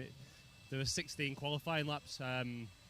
Unbelievable race pace. So hard work. So I'm going to go get some rest now. Yeah, so you should. Dan, well done. Congratulations. Get them on the podium in a couple of minutes. I'll leave Park Fairmate. That's the top three drivers. They will be appearing on the podium in just a few minutes because that is coming up next. Thank you very much, Alan. So there we go then. What an absolutely fantastic touring car round. You can join us for race 2, round 11 of the championship in about an hour and 35 minutes time. From us all here, thanks for your company. We'll see you later. But Jake Hill wins round 10 of the QuickFit British Touring Car Championship. We'll see you later on for race 2. Bye-bye. A slight delay due to a red flag in the Formula 4, but we're all set for round 11 of the QuickFit British Touring Car Championship coming your way from Thruxton here in Andover, Hampshire. Hello everyone, welcome then to round 11 of the QuickFit British Touring Car Championship. Jake Hill taking the third win of the season in the previous race a few hours ago. Alongside him, Dan Camish and Ash Sutton completing out the top 3. It's a topsy-turvy atmosphere, but the pit lane is open. We're about 15 minutes away until the green light going on for another 16-lap race. Let's hand over to Steve Ryder, who's going to talk through some of the predictions coming into today. We go racing. A great start by Jake Hill, who rockets around the outside. Jake Hill has made a really good start, and Ingram is going backwards. That was what happened. It was the furniture being pushed into the road. It is going to be a race win, the 15th of Jake Hill's British touring car career. Jake Hill wins race 1 at Thruxton.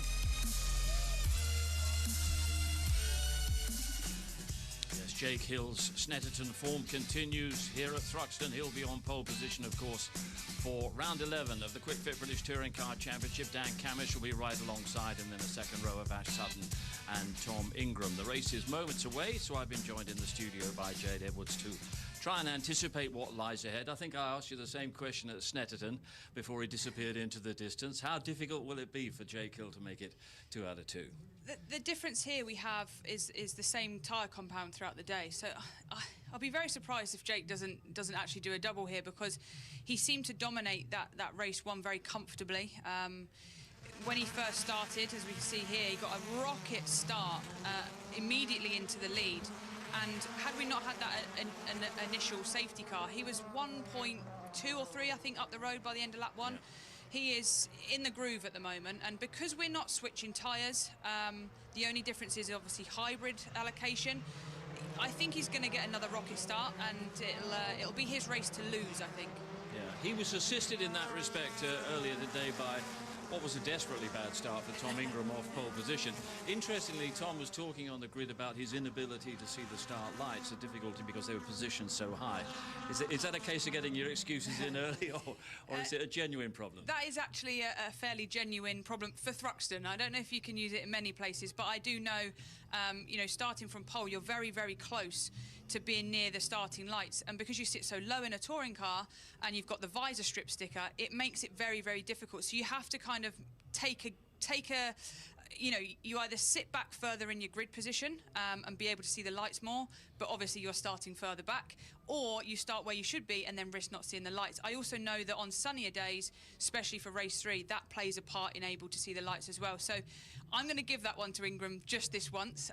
We'll see how Jake gets on with it in this race. Yeah. Behind Jake, where do you anticipate the biggest challenge coming from? Dan Camish, Dan Rowbottom maybe, even Ash Sutton? Yeah, what'll be interesting to see is I anticipate Jake getting away, rear-wheel drive start and being in the groove, that's no problem, but Camish will be strong. What I will be interested to see is whether Ash and Camish play the team game with Ash in the championship fight and try and put a car between him and Ingram potentially. But we'll see. This is race 2. Again, all the drivers are going to be wanting to score points. Race 3 is where I think we're going to get some feisty driving, but for now, I think it's going to stay fairly tame and point scoring. Yeah, we could have a new championship leader by the end of this race. He's just, what, 3 points behind Jake? Yes, exactly, and that's what he'll be thinking about. I think because we've seen throughout the season there's been some of the bigger names have strong results and then a DNF or a non-point score. Everyone now are going to be just making sure they're consistent. I think we might see a slightly feistier race from, say, Colin. He didn't quite move forward like he planned to in race 1, so he's got to get his elbows out. And it'll be interesting to see what the 4 Toyotas do as well. Sort of the 3 of them were close together. Josh a little bit further up, but they'll be wanting to move forward as well. Okay, getting her elbows out on the very busy grid down there at Thruxton, on the start line at Thruxton. I think Louise, we can join Louise straight away. You can indeed, Steve. Not too much need for the elbows yet, but who knows what it'll be like as I head further down the grid. So obviously Jade talking there about the issue with the lights here. Let's ask Tom if that was the problem with the start. We talked on the grid earlier on about how difficult it is to see the lights. Problem with the start, did you say? Yes. I didn't quite get it, what you said then. Was there a problem? No, I wasn't aware there was a problem. I think the phrase is suboptimal start. Are we going to blame the lights, the car, or the squidgy bit in the seat? Yeah, it doesn't look like there's going to be any rain. It should be. It should be good. We'll wait and see. Hopefully, we'll get a slightly better start this time. Suboptimal is a great word, I must say. It's a favourite of Tom Chilton's. Is a suboptimal. He likes that word, so let's go with that. Let's say it was a suboptimal start from a squidgy thing behind the steering wheel. That was you kind of done at that point, really, wasn't it? Because it is so tight, so close. I mean, I know you're on Ash for a lot of the race, but just impossible to get past.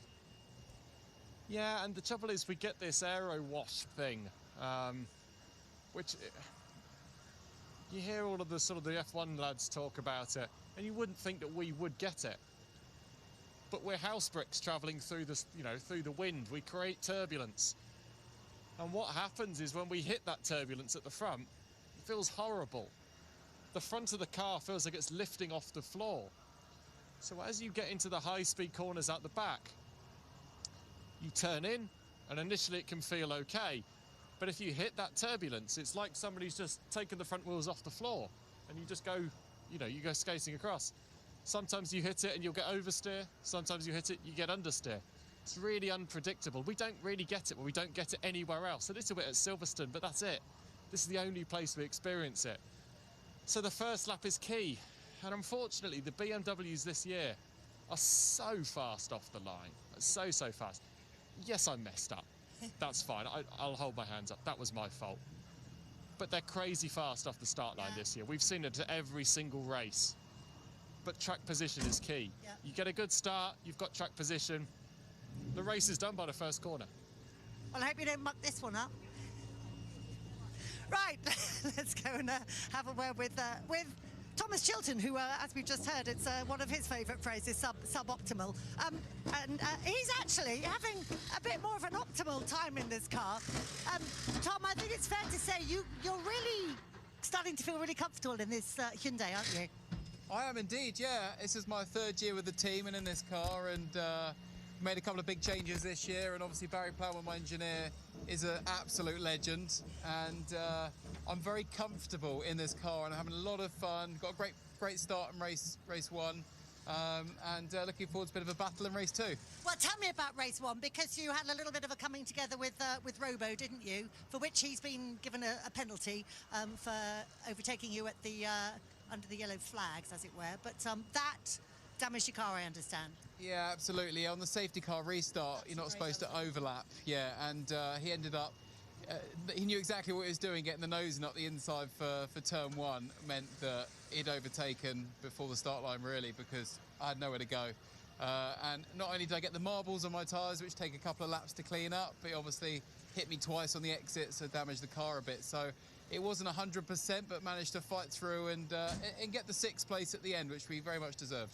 So with a car that's feeling back to 100% then, and a driver who's feeling quite racy here, could be good. How far up the grid, this grid can you get?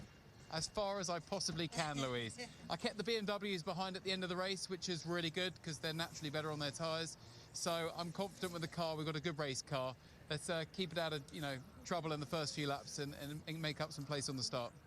Enjoy it out there. So speaking of BMWs, I thought I'd go and have a word with Adam Morgan. We had a chat with him yesterday before qualifying about the fact that he's had a couple of really good qualifying sessions, and it was what we call the commentator's curse, because he had not such a good qualifying session yesterday. But race-wise, how's the car feeling? I know everybody has been saying, it's tricky around here. Yeah, balance-wise, the car felt quite good. It felt quite strong. We've made some changes for this race to hopefully improve that, but it is hard work. You get stuck behind somebody, you get that aero wash, you lose your front downforce, and also I spent the whole race looking at the back of Tom, and I'm sure his engineer was saying the exact same as mine. Adam's deploying, Tom will deploy, so it kind of cancels each other out. But now this race, the guys in front have all got 1 lap less, so this is a chance now to move up. And a chance always with the BMW to make up some positions at the start. But you've got your teammate Colin also very much wanting to bag himself a large handful of points. So you've got to watch out for each other, haven't you? Yeah. Colin was behind me in that race. He only had 2 laps of hybrid. He's now got the benefit of I think 8 laps. So he'll be quick. We need to be sensible. Hopefully we'll be fairly equal on pace, and hopefully we can get our heads down and move up the grid. When you say you've made some changes to the car, what was it that you needed from it? What have you changed? Obviously around Thruxton, because of the nature of the track, you are cautious early on your rear tyres, just making sure they last the race. And our degradation didn't seem too bad, so we've gone slightly more aggressive on setup to try and be a bit racier, and hope the rear tyres can hang on. Does that mean you can be a bit more aggressive leaning on them as well? That's the plan. That's the plan. Right, well, let's see how that plan works out then. The second touring car race of the day is going to be coming up after this break. Thank you, Louise. So we're all set to go. And something a little bit different that we didn't have last time. The new ear cups have arrived for my headset, so no longer am I being squished and murdered by my own headset for hours and hours. Brand new ear cups, and they feel absolutely amazing. And it's also anyone who knows, if you put your head squished against speaker, it doesn't hear things right. For the past few days especially, we've been hearing things differently with the commentary box monitoring system. Now we've got the new ear cups, and it actually sounds like Megan's headset, so it actually sounds the same. Am I going to miss the fact that I've been used to the previous ear cups for 5 years and they've been damaged for about 2? Yes. But am I going to, A, miss the fact that it's so comfortable? Yeah. That's so nice. This is a lot better. So, just give you some details then about what we've got coming up in this one. It's another 16-lap race. Jake Hill on pole position, Dan Camish alongside him. Hill has 1 lap of hybrid power, Camish has 2. Sutton 3, Ingram 4, Cook 5, Chilton 6, Rowbottom 7, Morgan plus have the full 8 available as well. In terms of Jake Hill, he's our only 3-time victor this season as well. Then you add in Tom Ingram on 2 and Colin Turkage on 2, Huff, Moffat and Pearson all on 1 apiece as well. Ingram starts as well from 4th on the grid after having the pole in race 1, so that's going to change over once again. But for Jake Hill, this is an opportunity to make it 4 wins out of the opening 12 races, because he's unlikely to win race 3. Then again, the first person to ever win 3 in a day was right here in 2005. So we are going to wait and see if that's possible. The grid is lining up. It's a delayed start. We're running around about 35 minutes back on the timings. But let's go over to Steve Ryder. We'll introduce David Addison and Tim Harvey ahead of race 2 here of the day for the Quick Fit British Touring Car Championship, as the drivers are about to leave the grid now. The grid has cleared at Thruxton ahead of round 11 of the Quick Fit British Touring Car Championship. Jake Hill on pole position, our winner earlier today on pole with minimum hybrid, of course. So let's go straight to commentators Tim Harvey and David Addison. The 1-minute board is shown, and that means that we are getting closer to the formation lap getting underway here at Thruxton. Then we are a third of the way through the season, and for this race, not only is there the battle to see who comes out on top, but there is also to see who comes out on top in the championship now, with Ash Sutton being caught demonstrably by Jake Hill after Jake's 3rd win of the season earlier on in the day. Jake's on pole position, Dan Camish with him at the front of the grid, and whether we get a continuation of the pattern of the race 1 and race 2 winners being the same, or we break it and have somebody different, we will find out in 16 laps time. But the way that Jake Hill went in race 1, Tim Harvey, he's going to take some stopping. Well, as all the drivers are saying, the first lap is crucial, the start is crucial. If Jake nails the start, I think they're all pretty accepting that he might well win it. Although interesting to hear some of the drivers talk about some setup changes. The setup for the races is very different to qualifying. It has to be a lot more conservative for tyre wear, but of course there's always the temptation then, if you haven't won the race, say, to chase a slightly more aggressive setup in race 2 for more performance. So green flag lap underway. They line up like this, with Jake Hill on pole position, Dan Camish with him at the front of the grid. 3rd is Ash Sutton. Tom Ingram will start 4th ahead of Josh Cook and then Tom Chilton. A 2-place grid drop puts Dan Rowbottom down to 7th. He will start ahead of his previous teammate Adam Morgan, who's ahead of his current teammate Colin Turkington, and then Aaron Taylor-Smith. 11th is Mikey Doble ahead of Rob Huff, then Andrew Watson. 13th ahead of Aidan Moffat, Ronan Pearson and Sam Osborne. Chris Smiley, a bit frustrated with his pace in race 1, will go from 17th ahead of Darryl De Leon. He's racing here for the first time.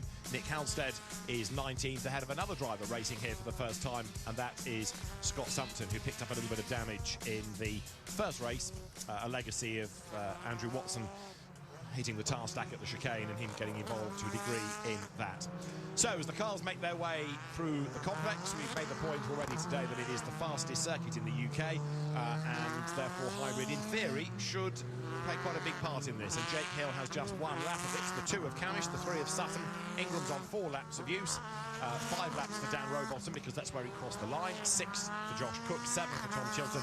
Everybody else with the 8 laps available to them. But as we saw in race 1, even with more laps than the opposition, it's not that easy to make progress. It's not easy because, as we also heard, the engineers for each driver will tell the driver who is racing against another driver if they've deployed their hybrid. So they immediately deploy it in defence, which works fine until one of them runs out of it, but they're quite strategic in how they use it.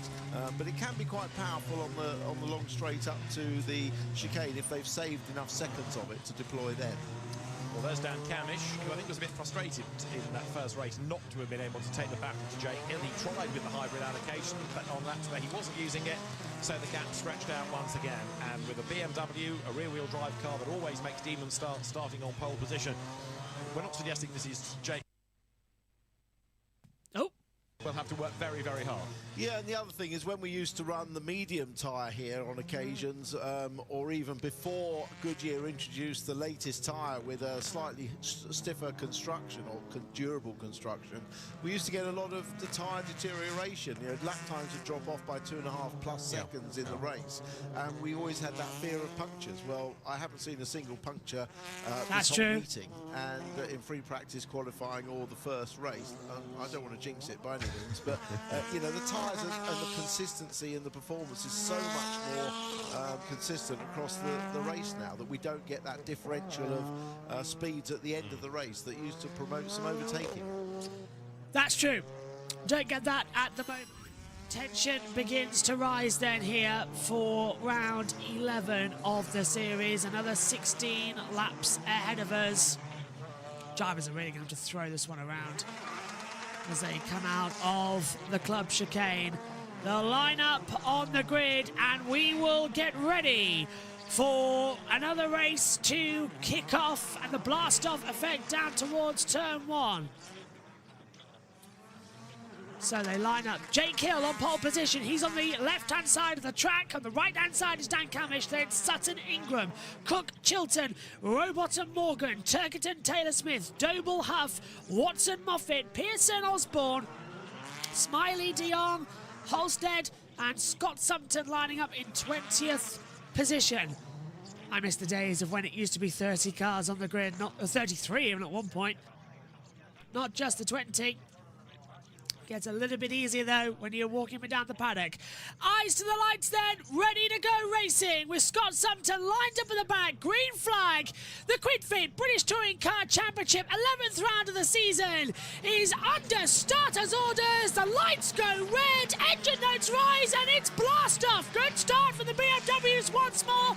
Across the track comes Camish. They go Dormier to Dormier with his teammate Ash Sutton as we head through Allards for the first time. Down towards Campbell and Cobb. And then we're going to think about a move on the inside line. Again, storming start from the BMW. Sutton to the inside line of Camish, and Campbell moves over the guard, jumps over and takes second position. Superb move from Ash Sutton as he turns in. Coming back on the inside line, we're seeing a bit of action as well from the mid-pack.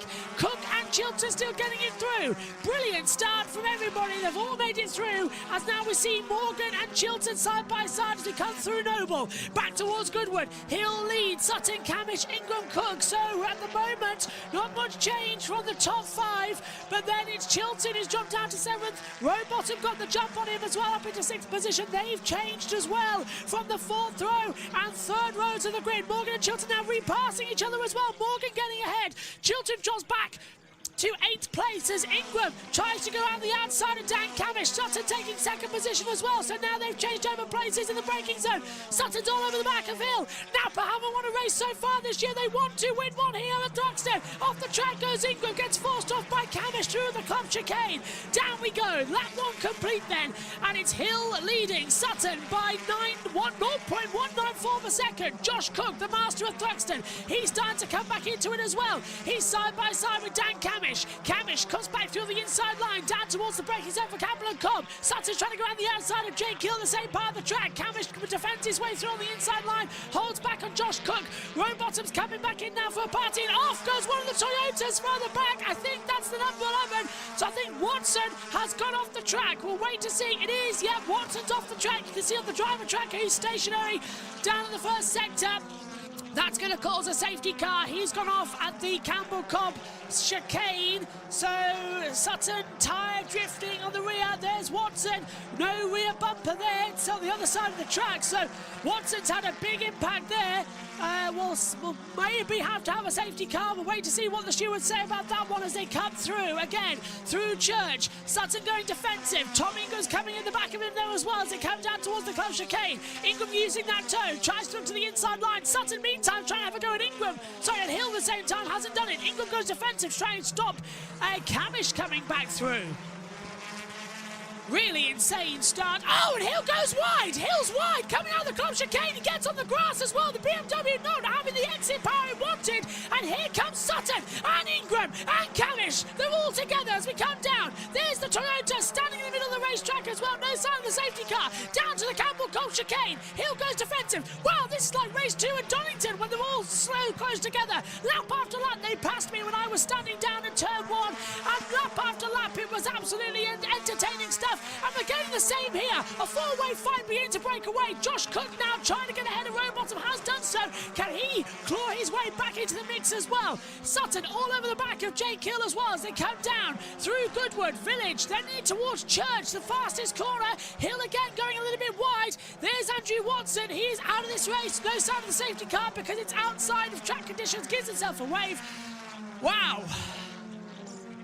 Deep breath as Sutton gets a massive tank slapper. Nearly goes off the track. Ingram's coming out of nowhere as well. Ingram's got much better exit pace coming out of Church down Woodham Hill in towards the club chicane. Sutton goes defensive because Hill goes defensive. They can't find a way through there. Ingram's trying left and right as well. They jump over the chicane. Can't do anything about it. This is fantastic stuff.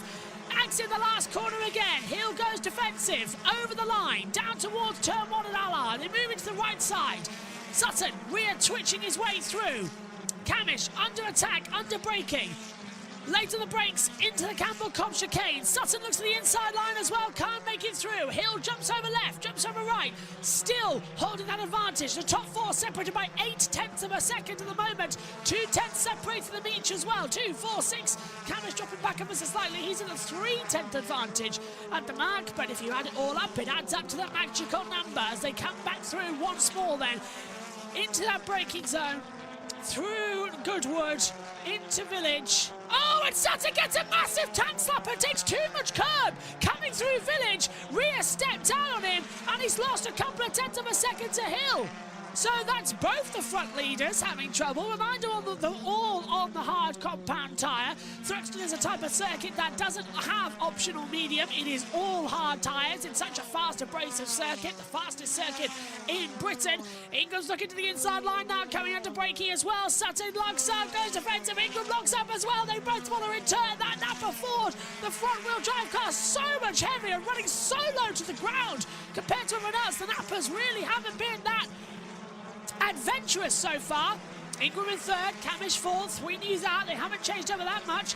Turkington's 9th, Taylor Smith down in 10th position as well, so he's leading the independent fight at the moment with Joe Bull 13th, De Jong in 14th, Simpson and Sumpton 17th and 18th as well, so Scott's going for it. Watson's out of the race, of course, and this is the replay we're seeing now. This is it on the inside line. Sutton taking too much curb, rear catching it as well, and just slides coming through Village.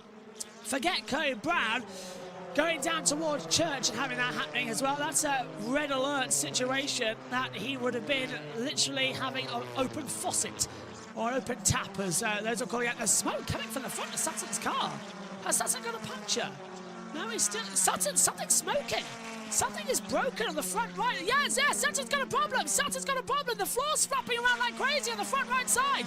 Sutton's got a problem. I don't think it's a puncture, but around the outside, here comes Tom Ingram. Sutton's flapper's broke. His front flapper's broke on the front of his car. Sutton's down to 3rd. Ingram takes 2nd position. Sutton has whacked part somewhere of the tyre barrier and has broken the front right of his Napa Ford. So the bodywork is flapping around and the underfloor diffuser is flapping around like crazy as well. That's going to be giving him terrible understeer under braking. It's flapping around quickly like that. It's going up and down, up and down, up and down to the braking zone. They will get the black and orange flag, and that is dangerous as well. Could send you off the track. Josh Cook still ahead now of Rowbottom, and he's starting to close up on the top three, but Hill with Ingram behind him. This is going to be the interesting factor. Haven't been told how much of hybrid they've got left. Hill only had 1 lap, but Ingram had 4 laps of hybrid power to use as he now touches the grass coming through Goodwood. Crows fly away. Sutton, again, more smoke flying through this part of the track. He's going to have a tyre fail if he's not careful. The bodywork's rubbing against that Goodyear hard. Only so much longer he can do. Again, more action. Down now. And, yep, Sutton's under pressure. Camish. Looks right, looks left, can't find a way through on the inside line. Just got to be a bit careful to do it. They're so difficult. They're treacherous, absolutely treacherous as they come across the line. On board now, that's Doble further back, so on board with Aidan Moffat in P12 using his hybrid power across the line. Aaron Taylor-Smith is up into 9th place. He's got ahead of Tom Chilton. Sutton, though, now blocking his teammate, and Sutton and Ingram separated now by a second. Sutton should let Ingram through. Sutton should let Camish through. 1.4 now. Exeter Seagrave. I don't know what Sutton's playing at, but it can't be done. It can't keep going like this as Sutton loses everything left and right. Sutton taking more curb as well. Well, forget drama. This is turned up to 11 as Ingram and Hill battling it out. Black and white flag for the 32. Black and white flag for Rowbottom now as well. Checking with ITV.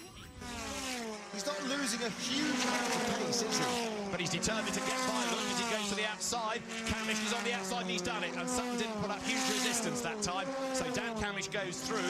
Now Sutton will try to defend from Cook. Yeah, kind of expected that to be fair though. So that releases Camish back up to 3rd, but look at the leaders at the front. Ingram's has used 1 lap of hybrid power. Hill hasn't used his yet, so Ingram's got 3 more laps. We're at the halfway stage, lap 8 of 16. And Hill looking a bit defensive, coming into the breakers of the Capital Cup. Ingram's finding his mojo back. He's through on the inside line as well. Through into Seagrave. Again, that Hyundai. So much more power at the exit, but the BMW second phase can just grunt away, get the acceleration it needs. Hill leads by 0.2 of a second only to Ingram. It must be less than that. It is less than that. 0.179. Ingram's looking on the inside line, coming out of Goodwood. That's towards Village. Surely he's not going to go for a move at Church. He is! Ingram sends it round the outside of Church. That would be unbelievable. He tries to get the cut back. There's an oil flag out. Ingram to the inside line. Up Woodham Hill. And he's side by side. And Ingram leads. Oh boy, what a move coming through Church and Woodham Hill. Absolutely fantastic from Tom Ingram. He leads, but locks up coming into the club chicane. So, at the halfway stage of this race, the lead changes hands for the first time today. Hill loses it over back to Ingram, who had pole in race 1.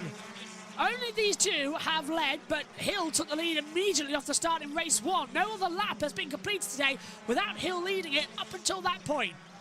So that's a total of 18 plus 8, so around about 26, 27 laps in total. Fabulous move from Ingram as well. Camish is already out of hybrid power. Camish has used both his laps of hybrid in the first half of the race. And now we're seeing as well Morgan and Turkington having a little bit of side-by-side power. Turkington is going to have a run on his teammate coming in towards the club chicane. If you can have a look on the inside line, he's just towing him nicely into the chicane. We come now then, and Turkett is going to dive bomb on the inside line. Where are we on the circuit, actually, as well? This is coming in towards Church, so the driver tracker going absolutely nuts, and brilliant move there from Turkett on the inside line at Church. You never see that as well. Brilliant move from Colin Turkett and his teammates as well. This is on board with Aidan Moffat, with Mikey Doble just behind him. Doble's going around the outside line on the run up towards the club chicane, and I believe Doble's got ahead of him. Let's have a look. Yes, he has. Doble gets ahead now as well, and Doble's actually dropped back. Moffat's back up. So what happened there? Moffat's 12th, Pearson 13th, Doble down to 14th. So Doble's lost those 2 places now. It must have been an old replay that we were looking at there on the monitor. Again, desperately, cautiously, wildly accelerating, as I'm just going to adjust something that's happened to our battle graphic I've just noticed. There, look, you can see the second time it's changing around like crazy. So Moffat's back up to 12th, Doble's down to 14th place, that 10. Just got to keep it calm and see what's going to happen in this one. Camish out of hybrid power, Watson's out of the race, so Camish does have a 1:16.467 though. He's got the fastest lap of the race so far, so that will help the advantages in this session later on. Just closing it once more. Tennis, and flashing the lights now as well is Dan Camish to let Jake Hill know, I'm coming for you. But he's out of hybrid power. It'll have to be slipstream that Camish can do this. But then again, Hill's not using hybrid either. Ingram's only used 2 of the 4, so he's got laps to defend as well. Black and white flag for car 12 of Huff, 27 of Camish, and the 40 of Aaron Taylor-Smith, all for track limits. Huff on the back of Chilton, over 10th position. Rob Huff still going to try and attack through. A few little changes mid-pack. Huff passes his teammate Watson as we come down to Campbell Cobb. Chicane up towards Seagrave. Hill is up by 0.089 of a second. Again, the rear's just drifting out wide. They've got to be so careful. Oh, there's Ronan Pearson with Moffat just ahead of him. Moffat's in 12th, Pearson's 13th, and under pressure from Doble. Doble's coming back then in this little battle that we saw in race number 1 as well. Round the outside line. Again, Pearson goes defensive, but Doble's got the inside and gets through, coming in towards Goodwood and through Village. Nice move there. On board with Aidan Moffat, Doble goes defensive again. Pearson's back on hybrid power, gets back ahead up to 13th. Wonderful little double backwards there. Doble back ahead, Pearson now back ahead. Chilton down on hybrid power as they come down out of Church through Woodham Hill into Club. Oh, there's Huff trying to go through and cuts the chicane as well, and will not surely pass Tom Chilton because that'll be a penalty if he does so. Rob should let him back through because he cut the corner and does so. Chilton goes back through. Huff gives the position back. Now we can have another go down into Campbell and Cobb to get through. He would have given that position back. So Huff, when he dive bombed Chilton this time into the break zone, nobody locked up coming through. Here's Josh Cook and Colin Turkett in the battle for 6th and 7th at the moment as well. Turkington in that powerful BMW right behind Josh Cook as well in that Toyota, last year's Toyota as well. It's not even the 2024 model, it's the 2023 car, the 24 cars, the brand new ones, were given over to Toyota Gazoo Racing. So the LKQ cars have the 2023 models. And Josh Cook hasn't exactly had the best of starts of the season so far as well, but he's having a really great opportunity here in a circuit he absolutely loves of Thruxton. So Cook is pushing crazy, and Turkington can't find a way through. Look at the 2 nappers. Well, 3 nappers, in fact, because Camish is caught onto the back of Hill, but Sutton and Rowbottom now are the 2 in factor of play for 4th position, and Sutton is going to hemorrhage places. Rowbottom's acting like the last rear gunner to stop to see if Cook or Turkington can close up. 13 of 16 now in the books. Hill and Camish are out of hybrid power, as we've said, so Hill has used his 1 lap now. Ingram cannot, well, I think he's got 3 left as well, so Hill's used his power to try and defend, as there goes Chris Smiley in the 222 Restart Racing Squad, getting ahead of Dowell de Jong as well in the 18 car as well. Same car, different teams. Again, Sutton's car is looking like a damaged donkey. Can't get through. Front left just looks like it's just creased away. It's just gone. Turkins on the back of Cook as well. Can't find a position through there. Wants to find a position through there. So we'll be playing that factor for all eternity. Sutton's really under pressure now from Rowbottom as we pick them up coming out down Woodham Hill towards the Club Chicane. And he's going for it on the inside. Rowbottom thinking about a move. Late on the brakes, gets ahead. Sutton last on the late breakers as well. The two teammates super close together. Rowbottom goes through. Had to find a way through, did. Sutton's car too damaged to stay inside the points, but Rowbottom now will only be fourth. He's 2.3 seconds back to Camish, his own teammate. Camish is hunting downhill. It looks like Tom Ingram might join the three-time winners club, and where Colin Turkington is as well, he has an option to start on reverse grid pole position. So will the only two winners this year, the two-time winners, become three-time winners this weekend of, well, we saw Hill do it in race 1. Ingram is on course to do it in race 2. And then will Turkington get reverse grid pole and take race 3. To continue that we leave here with 6 winners at the opening 12 races and 3 three-time winners. That would be insane. It's almost beautifully poetic for the touring cars to attempt that. Turkington closing in again now on Josh Cook over 6th position. Remember, it's 6 down to 12 where the reverse grid can be applied for. So Turkington's right now in that mix for reverse grid pole position. Turkington doesn't want that though. He wants points in race 2 and dives around the outside of Josh Cook, coming into the braking zone as well at the Club Chicane. Cook's bouncing across the curves at every opportunity. Turkington's back on hybrid power. Tries to swing through as well as we come in towards turn 1 and Allard. Turkington's got a great run as well. Can he find a way to slip through on the inside line down at Campbell and Cobb? He's on an opportunity to do so. Cook goes defensive. Turkington can't find a way through. Too small a gap. Left. Right. Right again. And over now to the next lap. Look at Ingram leading by 1.5 seconds at the moment. You can see on your driver tracker, absolutely insane. Camish, 3rd place at the moment.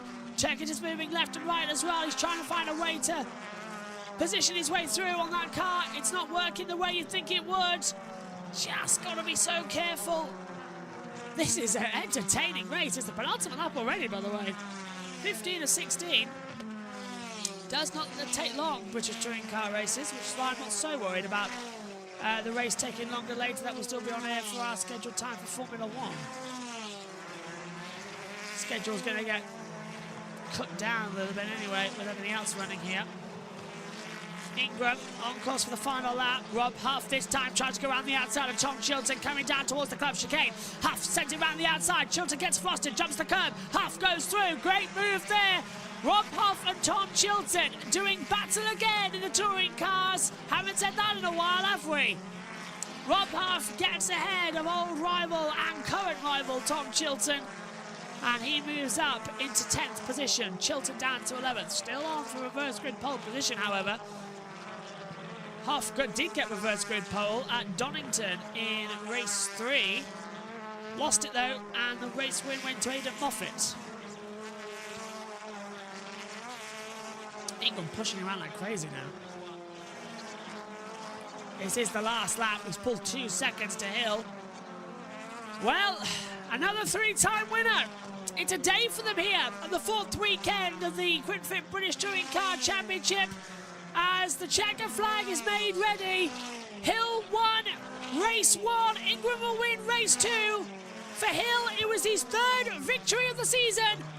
For Tom Ingram, though, it's a return to form. 100 races for Bristol Street Motors. He was on pole race 1. He wins race 2. It's once, twice, and 3 times a winner in 2024 for Tom Ingram. Jake Hill gets his 7th podium of the year.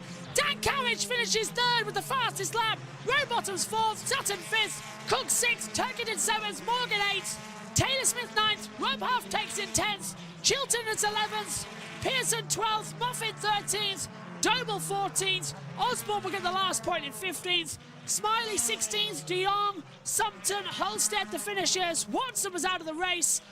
Aaron Taylor-Smith does the double in the Independence race win as well. But it is victory for Tom Ingram, his 3rd race win of the year, and a return to form. Fantastic. In a celebration weekend with Bristol Street Motors as well. Top dollar bill. Sweat. Let's hear from him. This place is never an easy circuit to try and race around, let alone be in the heat of battle around. Monitor tyres, keep an eye on brakes, keep hybrid working out for us. There's a lot to do, there's a lot going on, but I'm super pleased to get out the back of that one. Louise was giving you a bit of a hard time on the grid about your starts, but you seem to nail that one. Yeah, absolutely right. I held my hands up to it. You know, when you make a mistake, that was my fault in the first race. But it's so hard to overtake around this place with the aero wash that I spoke about. So it's yeah, to get it back and get a win in that one. I'm so pleased. So for the number 100 for Team Bristol Street Motors 100th year anniversary of my just over 100 races for Accelerate Now, that was a great way to top it up. Well done. Career win number 30. Go and talk to Louise. Thank you. So well done, Tom Ingram, then, who is our race 2 winner. And he can reflect on that and talk to Louise a little bit later when he's in Park Fairmake. Right, let's look at the results of round 11. Tom Ingram is the winner by 2.6 seconds from Jake Hill and Dan Camish. 3rd, Dan Rowbottom taking 4th ahead of Ash Sutton and then Josh Cook. Colin Turkington 7th, Adam Morgan behind with Aaron Taylor-Smith 9th and Rob Huff in 10th place. Aaron Taylor-Smith, the winning independent. Tom Chilton 11th ahead of Ronan Pearson, Aidan Moffat, Mikey Doble and Sam Osborne round out the scorers. Chris Smiley, Daryl DeLeon, Scott Sampton, Nick Halstead behind, and the one that we lost from the race was Andrew Watson. So let's have a look then at what that does to the championship. Jake Hill is your new championship leader, 3 points ahead of Ash Sutton, who is 2 ahead of Tom Ingram. Colin Turkington comes next ahead of Dan Camish and Josh Cook, and the top 10 rounded out by Tom Chilton, Aidan Moffat, Dan Rowbottom, who's back into that top 10, and Adam Morgan in 10th place. So there, Tom Ingram's car will go through the ride height check, and that 30th career win, adding to the anniversaries of, as he was saying, his 100th race, or now his 101st race, I think, with Team Bristol Street Motors and the centenary of the sponsor. So, thumbs up from the technical team. And Tom Ingram, in a few moments' time, will be released down the pit lane. And now that he's had all of that in-lap, he'll have an awful lot to discuss, no doubt, with Louise, because that, as we touched on, was a mighty drive up from 4th on the grid. Race 2 at Thruxton is won by Tom Ingram, the 30th of his career. We'll be back right after the break. As Ingram passes the technical, he wins round 11. Let's hand over to the trackside commentary for the interviews. Ingram makes his way in towards your winner's enclosure. Superb. He's going to be very, very happy with this, like the crowd. Just heard the roar when they saw that move. Exceptional. He brings the car up towards the number 1 board down in Park Fairmate. The big bowl is here with the numbered balls inside it, which is standing by for the draw for the final race, and you can hear the excitement in the background already. He's going through the stop procedure, climbs out of the car, and it is 100th race for Accelerate. Takes his 30th BTCC win, takes the applause of the crowd. Cool, calm, collected, big breath as he gets out of the car, and there's his mum. She's absolutely beside herself, and he goes over to mum, gives her a huge hug, and Annette is absolutely delighted. And then Bruce, his father, he's there as well. Emotional thing that. Bruce cannot bear to watch the races, and how cool is that? Absolutely brilliant. The look of joy on his mum's face is something to savour. And then his girlfriend, his partner, Laura, they have a word between the two of them, and she is chuffed to bits as well. It was quite a race. Are they, oh no, they're, maybe they're not involved in an ad break at the moment, but Tom Ingram goes over towards Louise Goodman, and I think Louise is going to be doing the interviews straight away down in Park Fairmate. So, yep, they're on air. So I'm not going to get the first word with Tom Ingram, but I might be able to get a word with Jake Hill or Dan Camish, who also appear down in Park Fairmate. I was just so happy for Tom and for his mum and dad that are down here. Mum is absolutely beaming from ear to ear, and if you could bottle that enjoyment, that happiness, then it would be something to savour. Well, it looks like the first word's actually this time going to go down to Louise Goodman, and she is down there now to speak to our race winner of Tom Ingram. Let's head down to Louise. Touring cars round 11, another great start at Thruxton by Jake Hill, pulling out an immediate lead, but Sutton grabbed second in aggressive fashion and set off after Hill, with Tom Ingram also joining the battle. 2 laps in, it was 4 for the lead. Sutton hit problems at the chicane, maybe some body work, and that gave the chance for Ingram to get through. And Sutton was in a wounded car. Hill against Ingram for the lead, and on lap 8, he was through. And that's where he stayed to lead home Jake Hill and Dan Camish for win number 30 in the British Touring Car Championship. An emotional one as well. He's with Louise. Congratulations, Tom. That's a bit more like it. The squidgy bit behind the wheel was on it this time. Yeah, absolutely right. It was playing through my hair just before the start took the start. Somebody said to me, "Don't muck this one up." Just as she left to depart from the interview. So it was much better. As I say, I hold my hands up. The first one was totally my fault. So nice to have been able to rectify that, and I'll be able to get a good race and come back through all the way through. Absolutely fired up. I mean, once you got into the lead, there was no stopping you, was there? The trouble is the cars transform as soon as you get into clean air. So you have to be so mindful about not all of a sudden going a bit too crazy, because the car feels totally different. So you have to be so mindful to not all of a sudden tip yourself into a load of oversteer or understeer. But this place, we know, is so hard on tyres. Once I got clean air, I was like, let's just hold it back and try to keep the lock off, try to keep it fairly steady, and it felt great, really, really good. I've got to ask you about the move with Dan. Obviously, you cut the chicane at that point. Any concerns there? I don't know. I think it's up to Toka what they want to do. It's difficult at that part of the lap. When you're side by side, one of us has to yield. If I carry on where I am, there's a surefire way at how it's going to end up.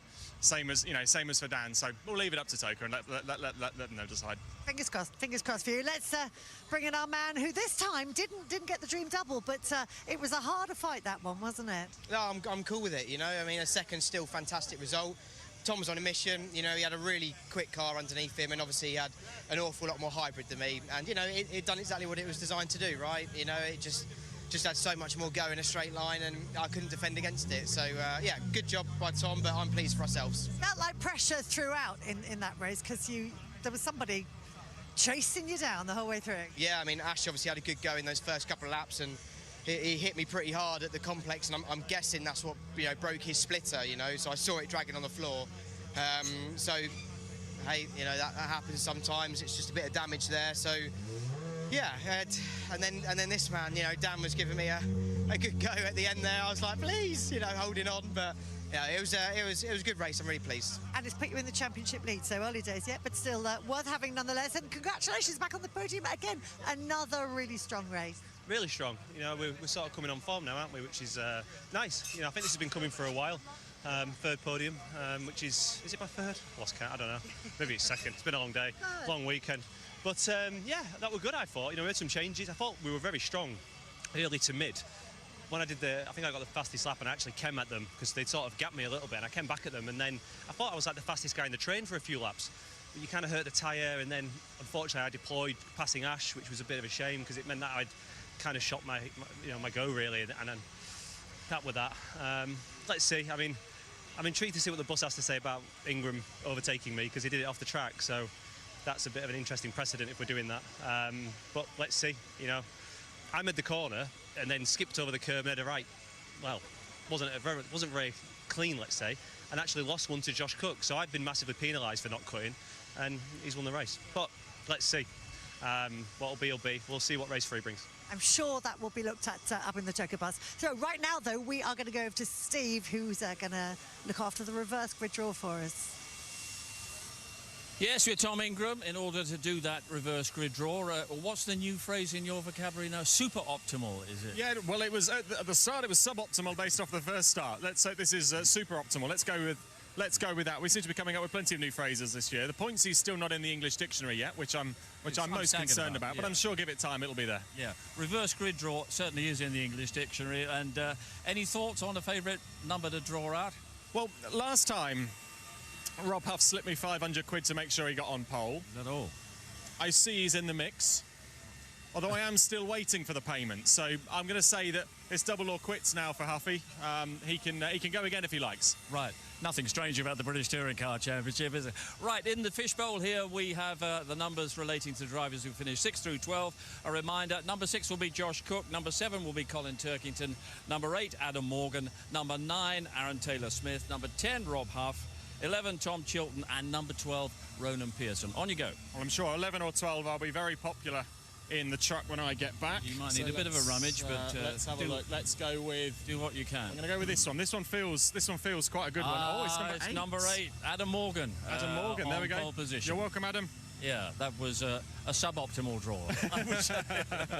Well done. I know this win is important, number 30, and everyone at Bristol Street Motors as well. Yeah, exactly like that. We've said it loads of times, but you know, for the Car 100 for this weekend, for Bristol Street Motors 100 year, and what was my 100th race in race 1, it's it's a good way to go. Well done. Big win. On you go. Thank you. Okay, so Adam Morgan will be on pole position for our final Touring Car Championship race, which is coming up, around about 5:30 towards the end of the programme. Everything a little bit behind schedule here, but there's action straight away back out there on the circuit, and we'll go out to the Porsche Carrera Cup, their second outing of the day. Will Martin stretched his championship lead with race victory earlier. Let's see what happens now as we go back to our commentators Tim Harvey and David Addison. So a semi-reverse grid for Porsches for race 2, and it is Andrew Rackstraw, the South African driver, who is on pole position. The GT3 with the Manthey kit with former champion Adam Smalley blasts away from the front of the grid. Adam is already a race winner this year in British GT. And then the safety car, pace car as it is now, leads the field away, ready for our second 30-minute, 22-lap race of the day.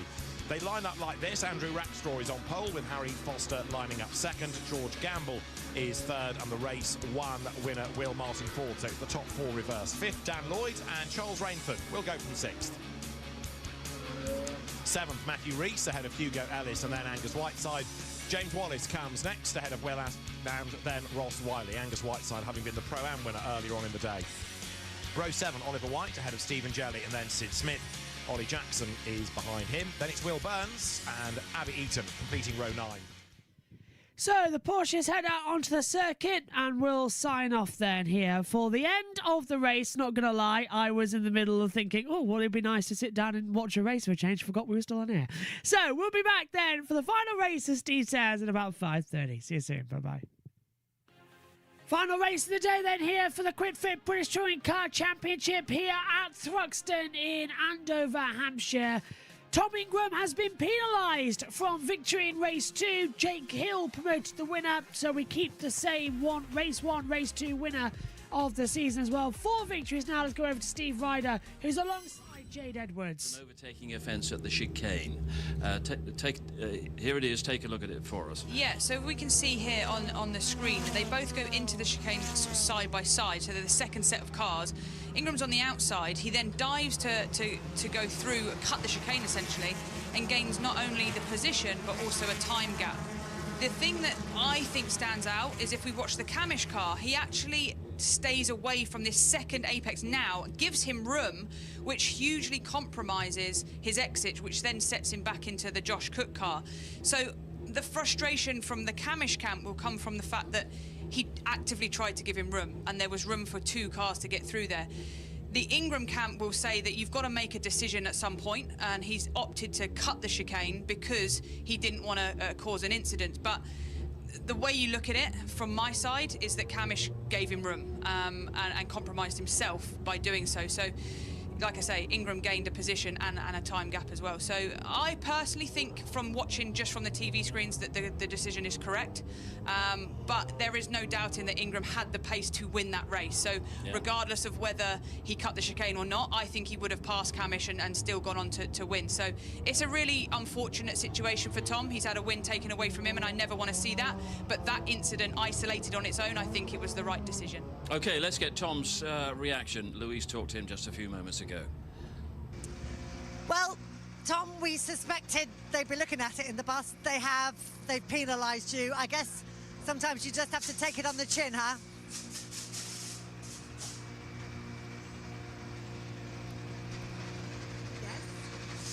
It's a little bit suboptimal. It's interesting when you go in there. It's a strange dynamic of pleading your corner.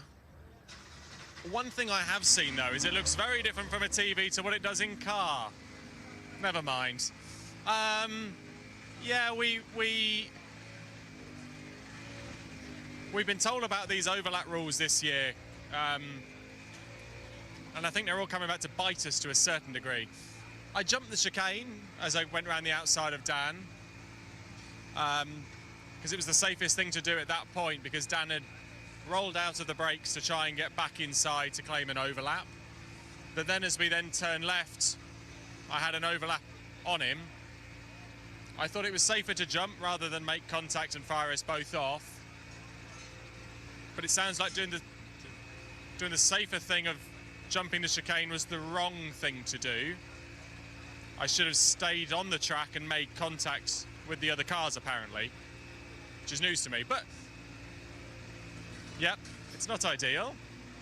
We still obviously have to carry the hybrid penalty of finishing first. We still have to start 8th. But let's put it behind us. Let's move on. Let's do the 3rd race, and let's see what can go wrong in this race. Onwards and upwards, Tom. Let's go with that. That sounds great. Thanks. Paul O'Neill has joined us as well. His frustration is clear, and is his frustration understandable?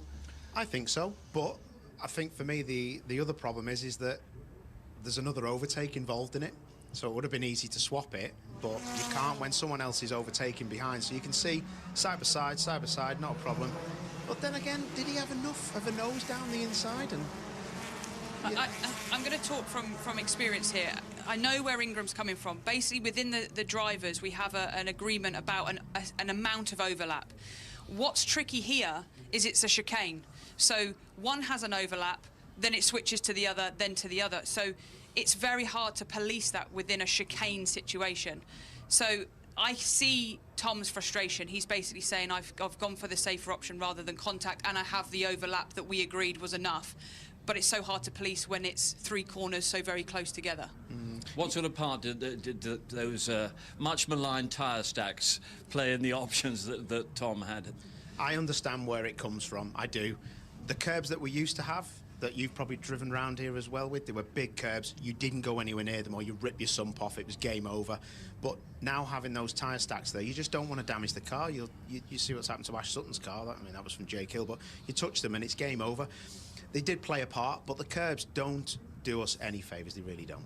But the end result, we got another double winner for the 4th weekend in a row.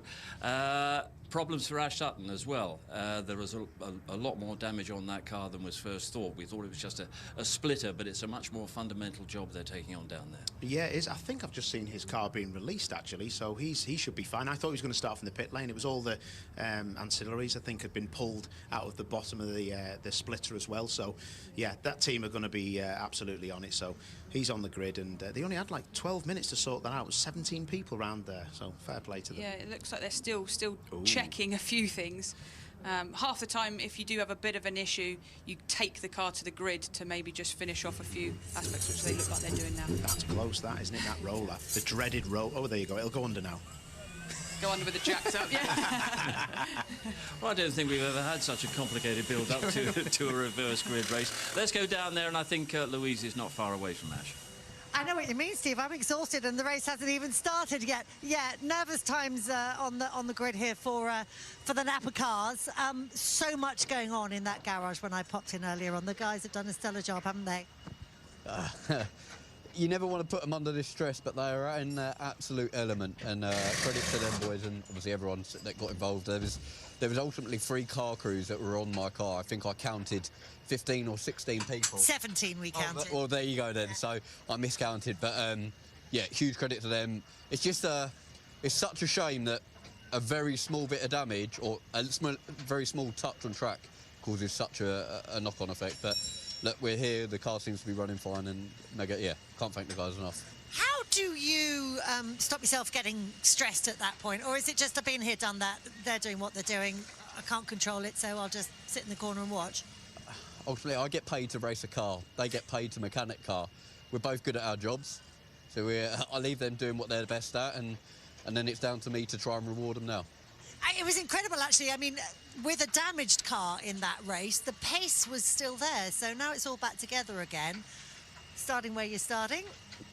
I fancy my chances. I want to, like I said, I want to reward the boys, but we've seen how quick the BMs are this weekend, so they're going to be a struggle, and we know we've got the King of Thruxton over there, so it's going to be difficult, but I fancy my chances. That elusive win would be fantastic, wouldn't it? Be the perfect way to thank the boys, so yeah, I'll be giving it my all. Good stuff. Hope it goes well. Right, I'm going to go and grab a word now with another driver who we are so used to talking about, the King of Thruxton, even though he absolutely hates the tag. Oh, that's Alan Hyde, the lovely Alan Hyde, who's the circuit commentator. Thank you, Alan. Yeah, he hates the tag, and hasn't been able to kind of sustain it as much as he would like this weekend because, Josh, the car, we've talked about this across the weekend. You know, it's your first time here in this car, and it's very different to the Honda that you've driven previously, and you're still trying to get the max out of it, aren't you? Yeah, every car has got obviously strengths and weaknesses. I had a bit of a feeling coming here that the nature of this circuit wasn't going to play to this car's strengths, but again, it's very strong in other areas, other tracks. So it's just taken us some time to try and nudge it in the direction that makes me most comfortable. But also, we're just trying to look for some lap time because, you know, look at the balance of the car. I was very happy with it. I could feel like I could extract the maximum out of it, but ultimately we just weren't quick enough. So we've just still been working on things. We've made it better sometimes, made it worse others, but ultimately it's the long game. As I keep saying, we're here for the championship, and it's the bad days that determine that championship position at the end, and we just need to make sure that this is a bit of a damage limitation. If I get the opportunity to fight the guys in front, I'm absolutely going to take it, but what's important in this is that we come home with another solid. Tricky situation when you've got a car that's handling really well but isn't fast. You'd kind of rather have a car that's really raggedy and a nightmare to drive but is quick. Yeah, of course, you know, it's the lap time that counts at the end of the day, but it is good that I'm comfortable in the car. The team are doing a great job of just keeping that in that sort of area for me. But yeah, we just need to try and increase grip sort of all round, and that's what we're working on. But ultimately, like I said, this has got real good strengths in other areas. But sadly, it just doesn't show at this sort of circuit. So it's not been a bad day, but just not as good as we'd hoped for. So what would be a good result for you, given everything you just said, to come away with today? Podium? A win would be nice. Well, that would be very nice. No, I mean, realistically. I really don't know. Ultimately, we know what can happen in a race 3 in the British Touring Car Championship. Need to obviously get off the line well, settle into lap 1, see what happens. Obviously, the BMWs are strong towards the end of the race, certainly, but they're also very strong off the line. So we'll just see what happens. But as I said, it's eyes firmly on that championship overall. It's not a banzai. Let's see if we can get a single result in this one race. Okay, good luck.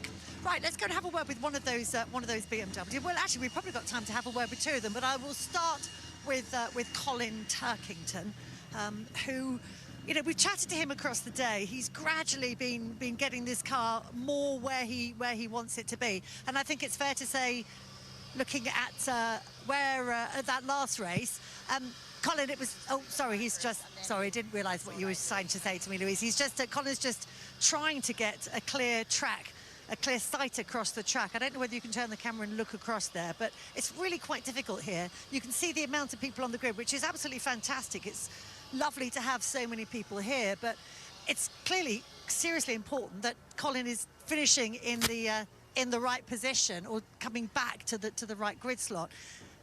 And to do that, the drivers will put tape on the wall there, and at the moment that's what they're trying to do, is to line up the tape. But with so many people walking past, you can see Louise has now stopped everybody.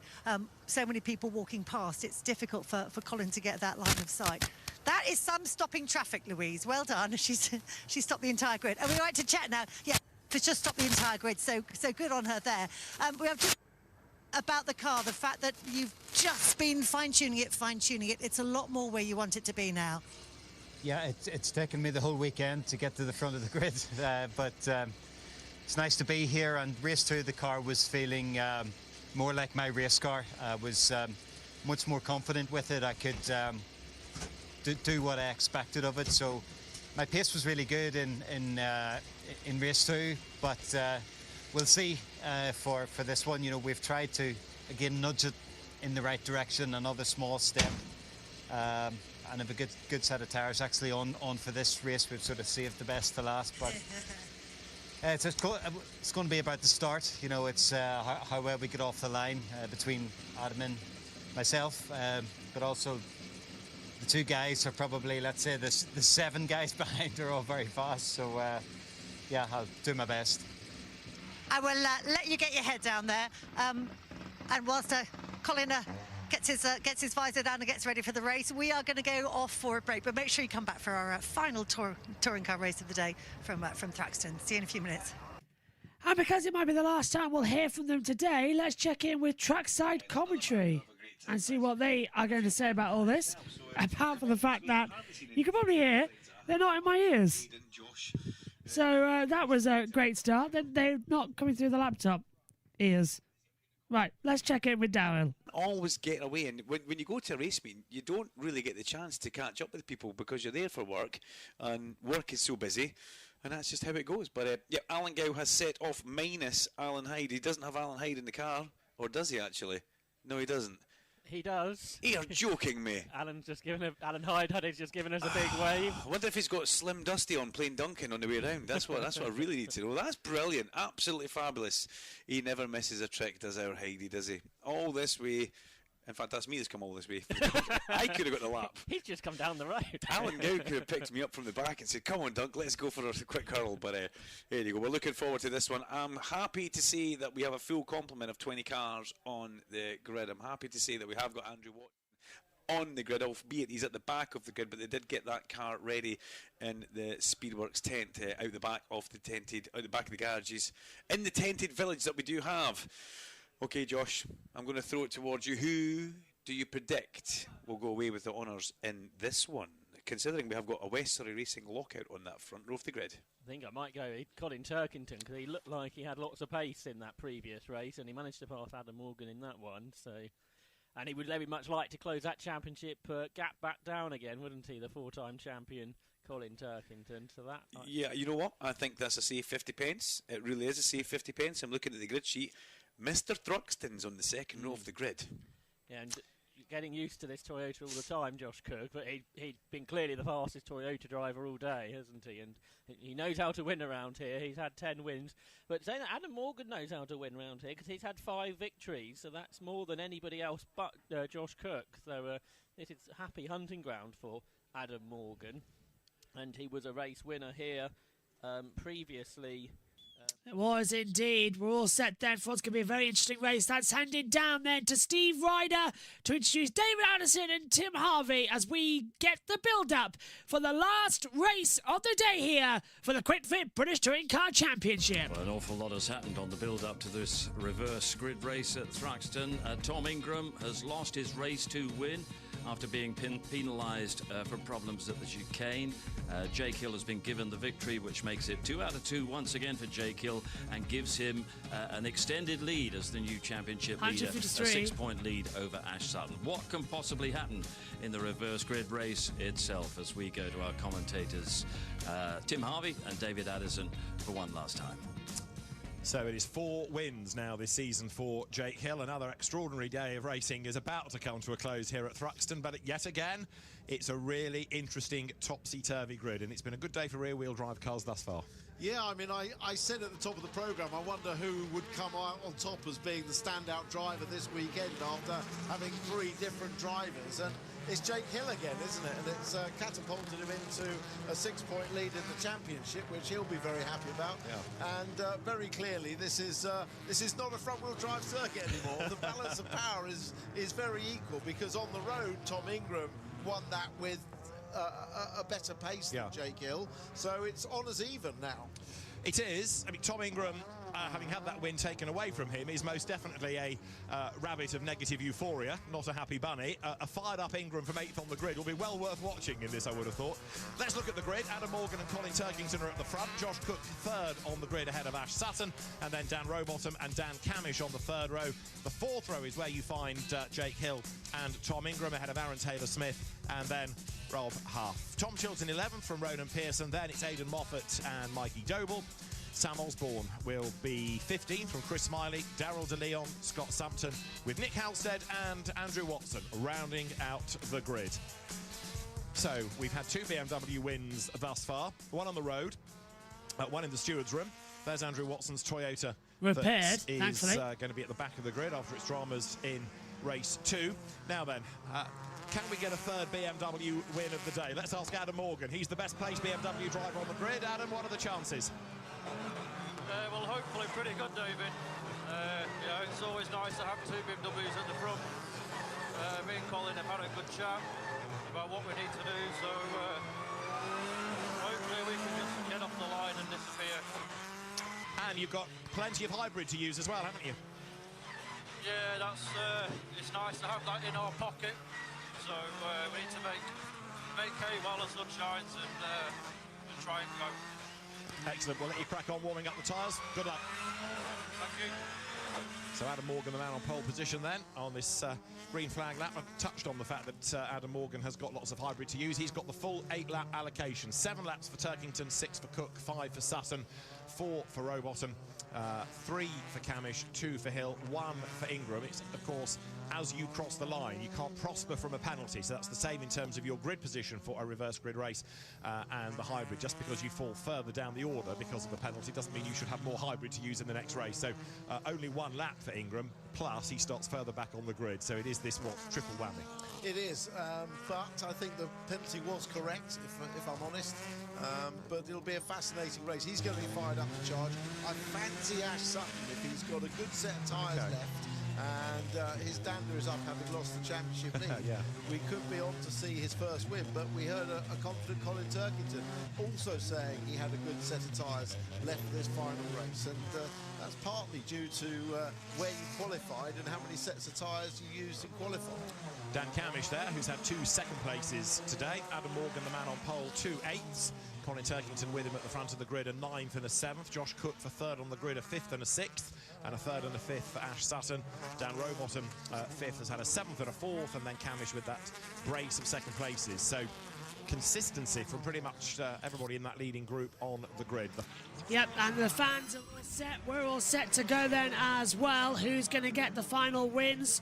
Who's going to have it? Remember, in the independent category, and Taylor Smith's taken both of the wins so far today. Can Doble get anything on it? So it's a BMW front row on the grid. Adam Morgan, followed by Colin Turkington. Turkington 7 laps of hybrid. Morgan has 8, so they are pretty even Stevens on this grid. Rain starting just to come in, so it's cloudy now. 15-degree air temperature. Track temperature is dry at 26. Here we go then. Last race of the day, round 12 of the Quick Fit British Touring Car Championship is under starters' orders. It's all eyes to the red lights.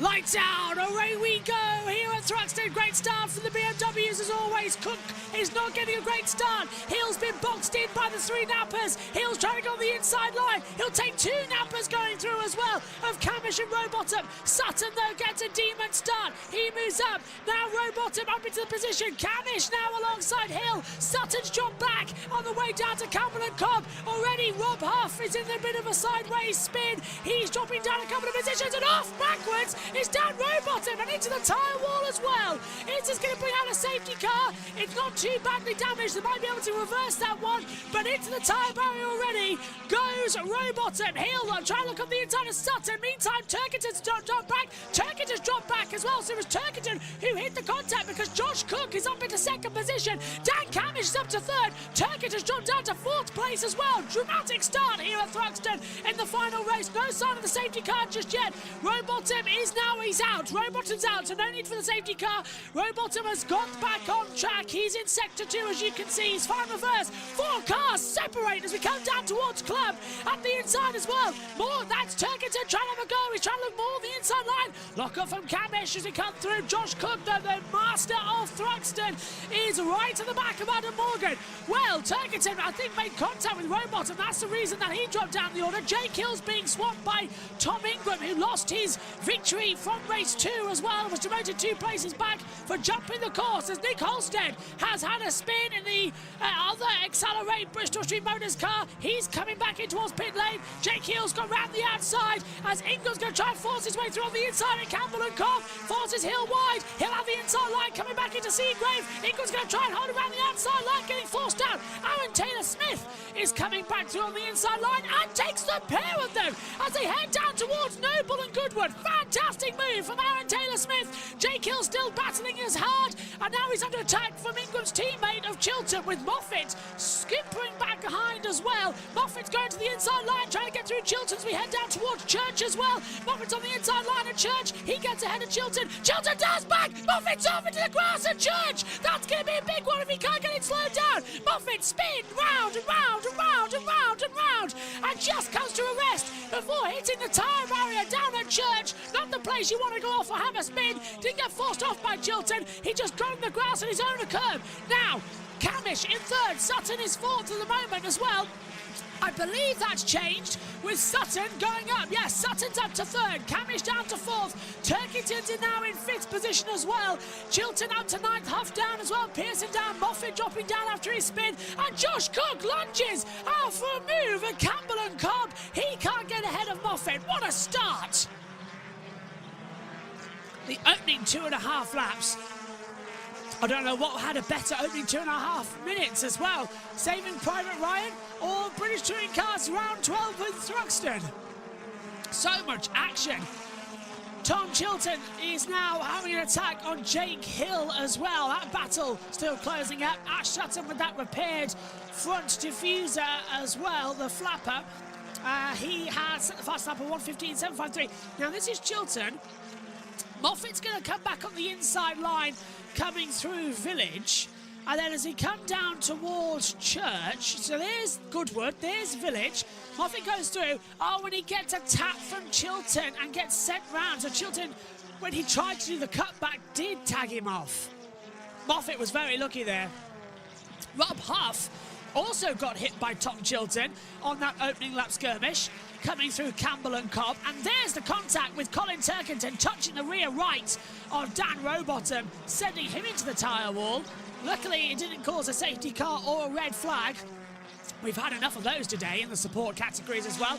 Darryl de Jong has dropped down to 16th place. Smiley and Osborne move up to 14th and 15th as well as we come through Campbell and Cobb. We're riding on board with Tom Ingram, with Aaron Taylor-Smith just ahead of him, but such a poor exit. Ingram slips through on the inside line and gets through. Jake Hill's going to try and make it 3 wide. Hill's going round the outside, then coming through Noble in towards Goodwood on the inside line.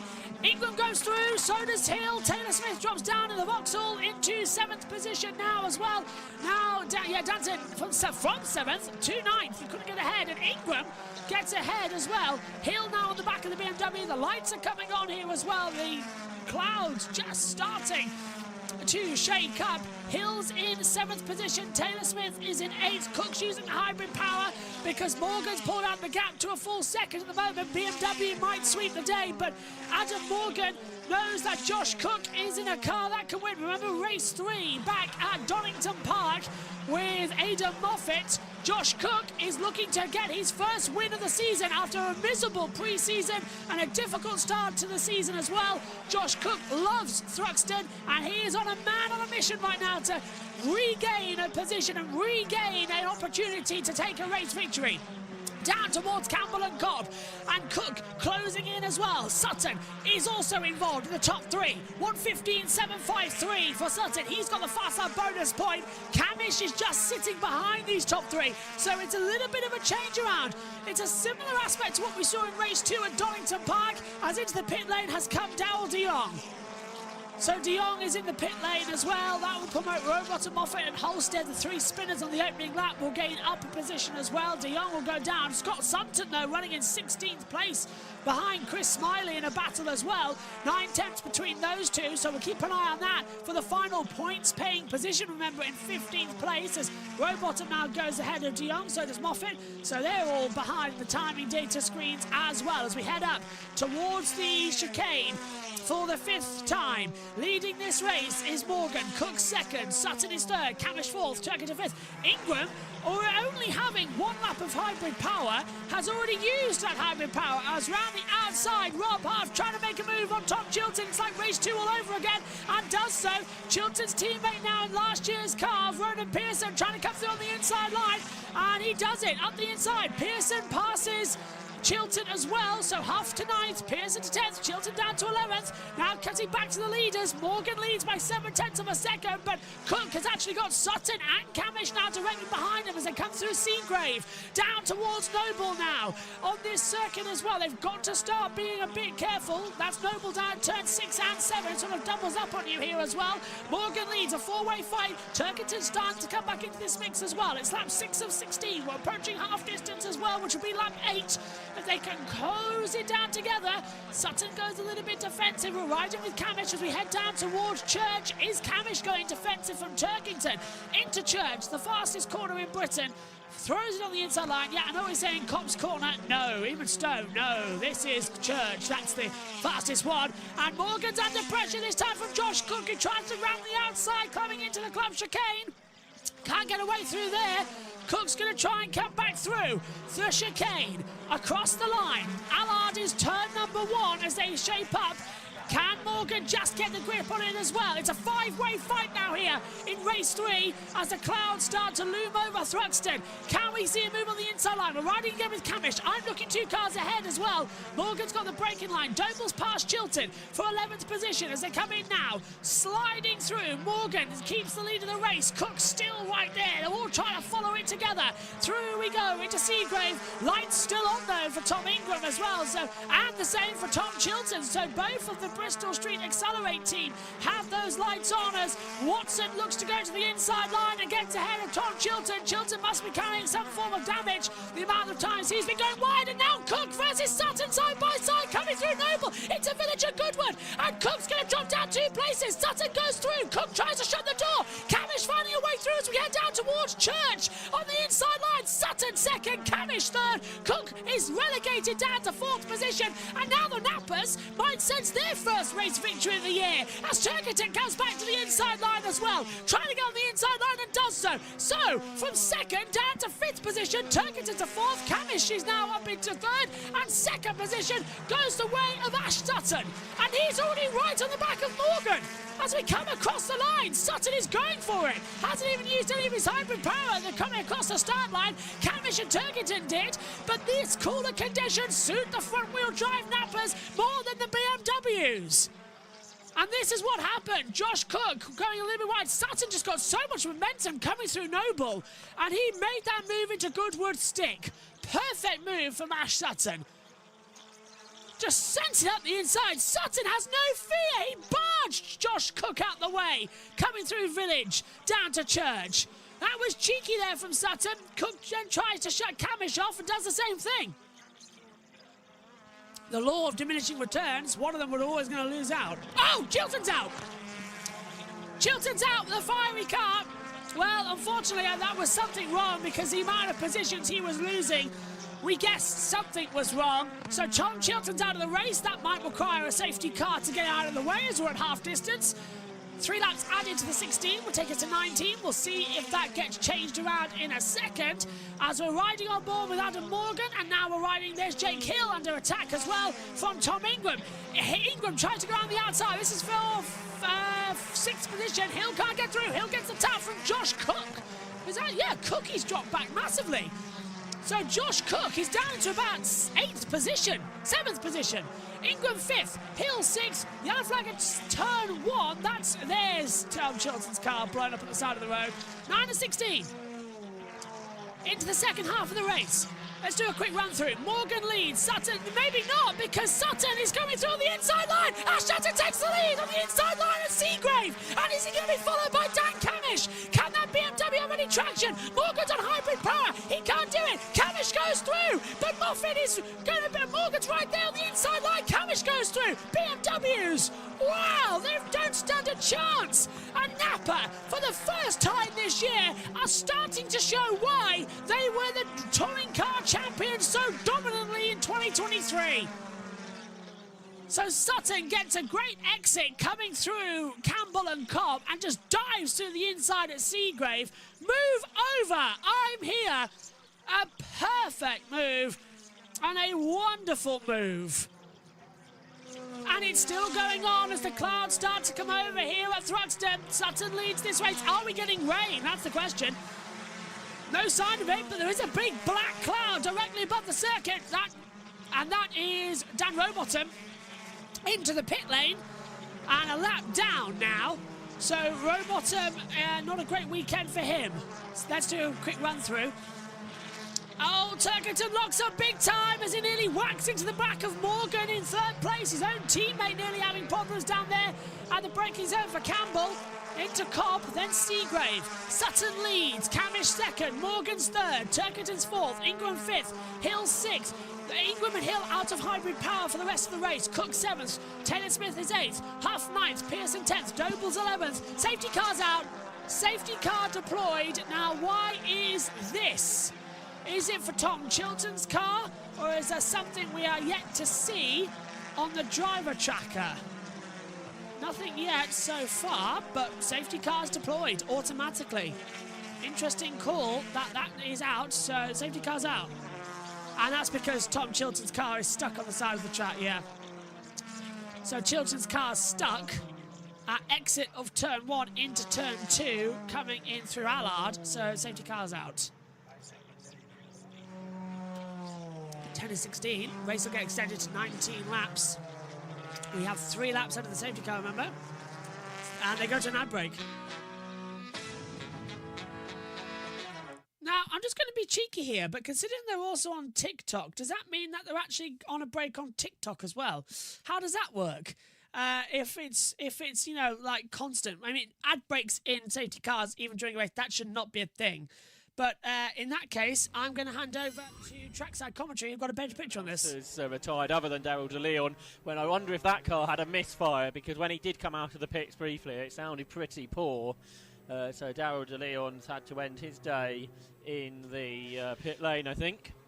Yeah, and a shame for Robo there. You said you could smell rubber from Robo, which is never the greatest thing, Alan Hyde. Wonder if there was maybe something dragging, or you know, he could have picked up a bit something someplace after that off as well. Something could have got dislodged. We'll never actually know. It was a very quick in and out pit stop from the Napa Racing guys, as we await to see what happens on the resumption of this race here. We're looking at a replay of them coming through the complex now, and this will be Ash Sutton making his move on Adam Morgan. Lovely stuff. He lined it up on the way in, watched it through the middle part, and then executed on the exit of the complex. That was stunning. Then watch Dan Camish. He's just opportunistic, stays in the throttle. He knows Adam Morgan's on the wrong side, and he also knows Adam Morgan won't force the issue just too much. You could also see Camish's helmet just having a couple of flicks towards the left, just to make sure Adam did know that he was there. Lovely, lovely overtake, Josh, and well called by yourself as they made their way up towards the incredibly fast Noble. Before they don't glide out of sight, they bounce out of sight towards me, don't they? Yeah, it's really quite extraordinary view of these BTCC cars through here because they carry so much curb through the right-hander at Campbell, and then, as you say, when they're getting up into top gear through Noble, it's such a fast left-handed corner, but sort of 90 degrees, or getting it on for 90 degrees, obviously not a sharp right-angle corner. It glides through, but at such high speeds. Therefore, especially yesterday in qualifying, you had some great views of cars going very sideways around the back of the circuit, and everyone's fully on the limit. Absolutely. And they are coming through. And now we return. Safety car is out then here at the QuickFit British Touring Car Championship due to Tom Chilton's car retiring out on the circuit. Let's join David Anderson. Back here at Thruxton, we are behind the safety car, and the race leader is Ash Sutton from Dan Camish. Adam Morgan runs third, Colin Turkington fourth, then it's Tom Ingram and Jake Hill. And the reason for the safety car is there, you can just see to the right of shot, it is the Tom Chilton Hyundai being retrieved after stopping and looking rather hot and bothered. Now, Ash Sutton leads. He took that lead away from Adam Morgan. It was at the complex, and it was quite a move, Tim. It was a beautiful move.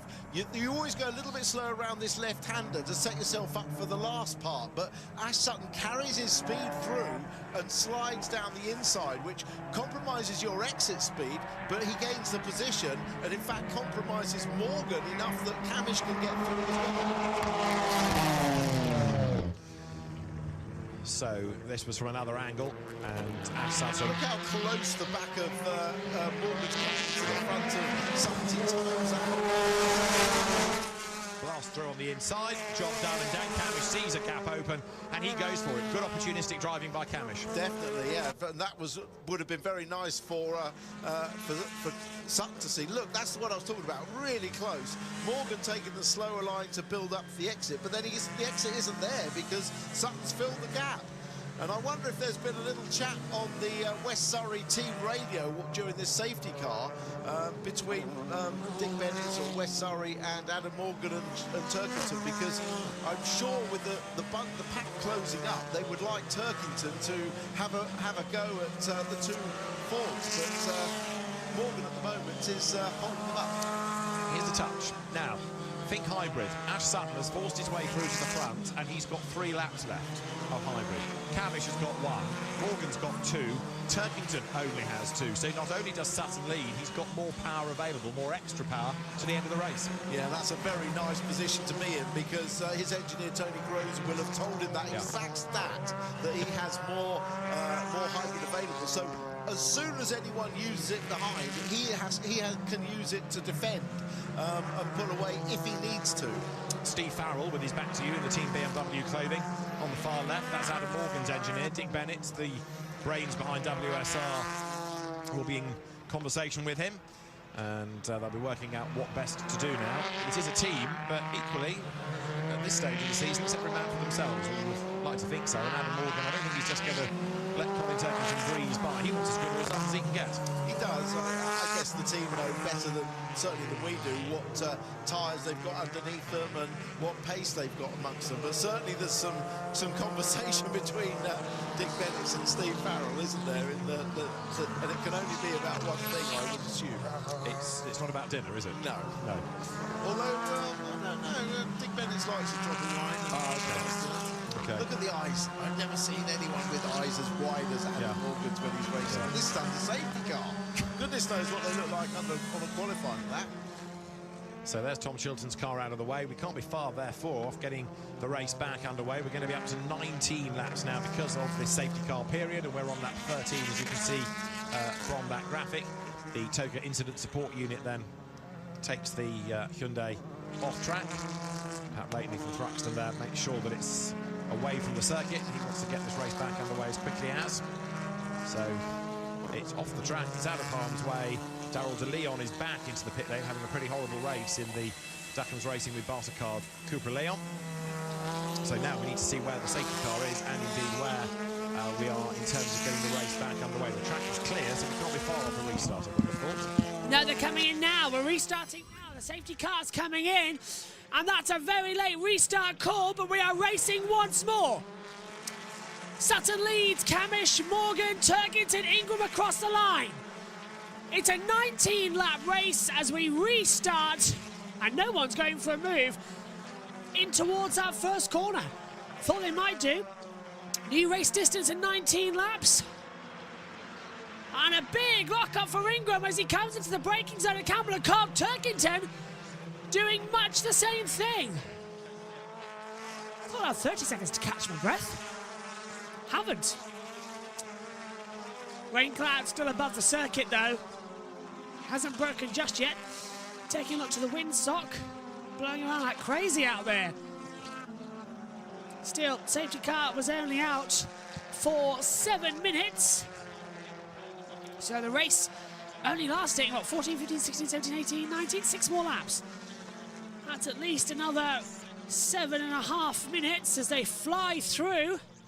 Being so careful not to adjust anything on the circuit. They don't want to dislodge a tyre wall, bring out another safety car, then maybe have to go red flag if that happens as well, because we'll be running down laps. Sutton, however, could become another different winner and win for the first time this year in a Napa Ford.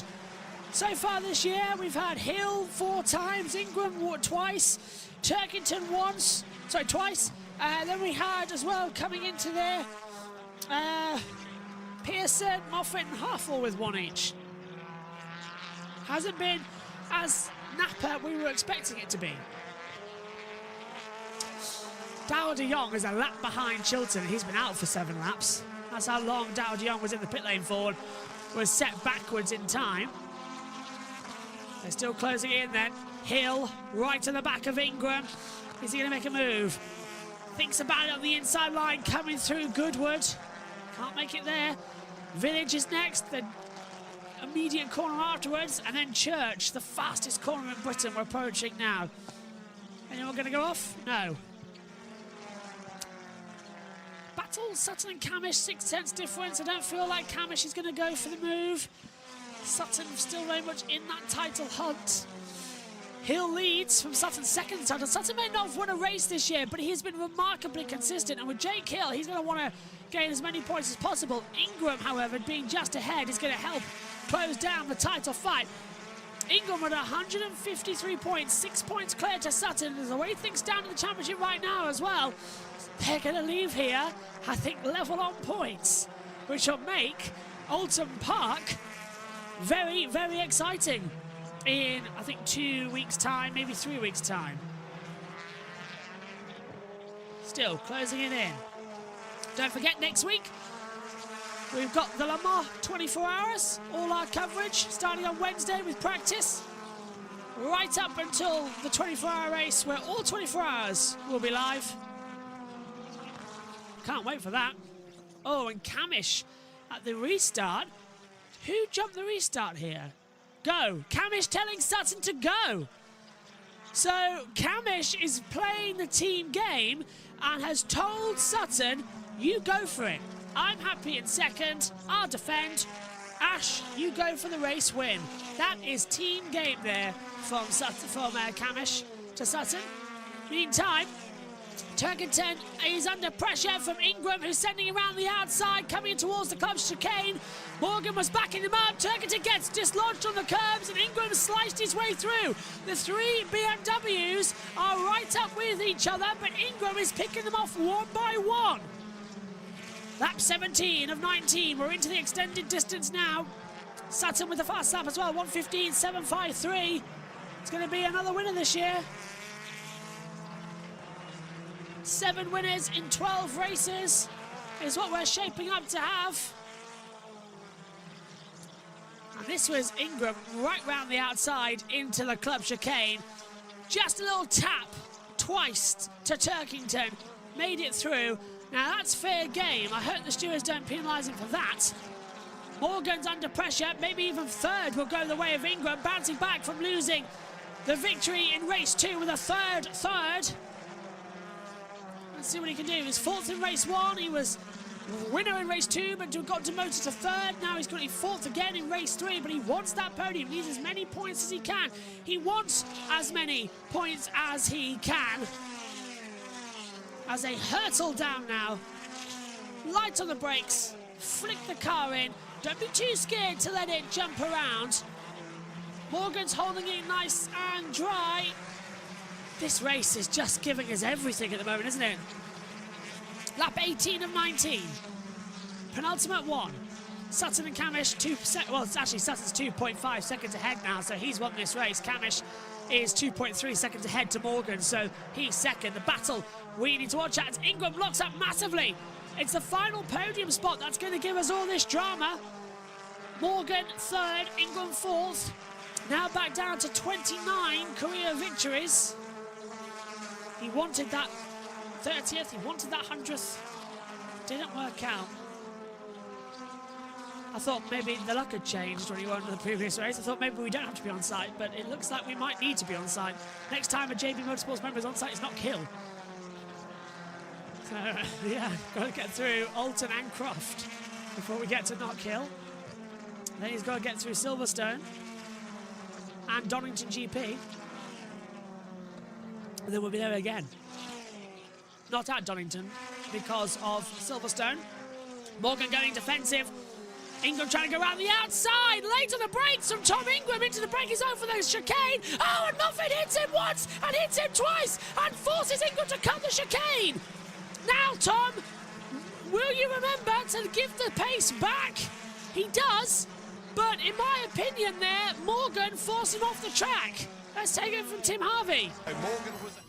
Ingram goes for the outside line. Ingram is ahead at this point. He gets hit by Morgan. He has to go ahead. Morgan himself. So I believe that is a fair pass. Absolutely fair pass. I'm in agreement with you, Tim. It's a fair game move. Ingram round the outside into the braking zone. He's got the move done. It's Morgan who then locks up and hits Ingram into having to take the escape road. But Ingram was ahead. It's not like in race 2 with Rob Huff and Ash Sutton. So that's a fair game in my opinion. Sutton, however, finally is going to take a race win. He's had a couple of seconds this year. Vastly repaired car. Didn't even think he'd race in this one. The track bit up the car in race number 2. They've repaired the front bumper and the front splitter. It's gone into perfection.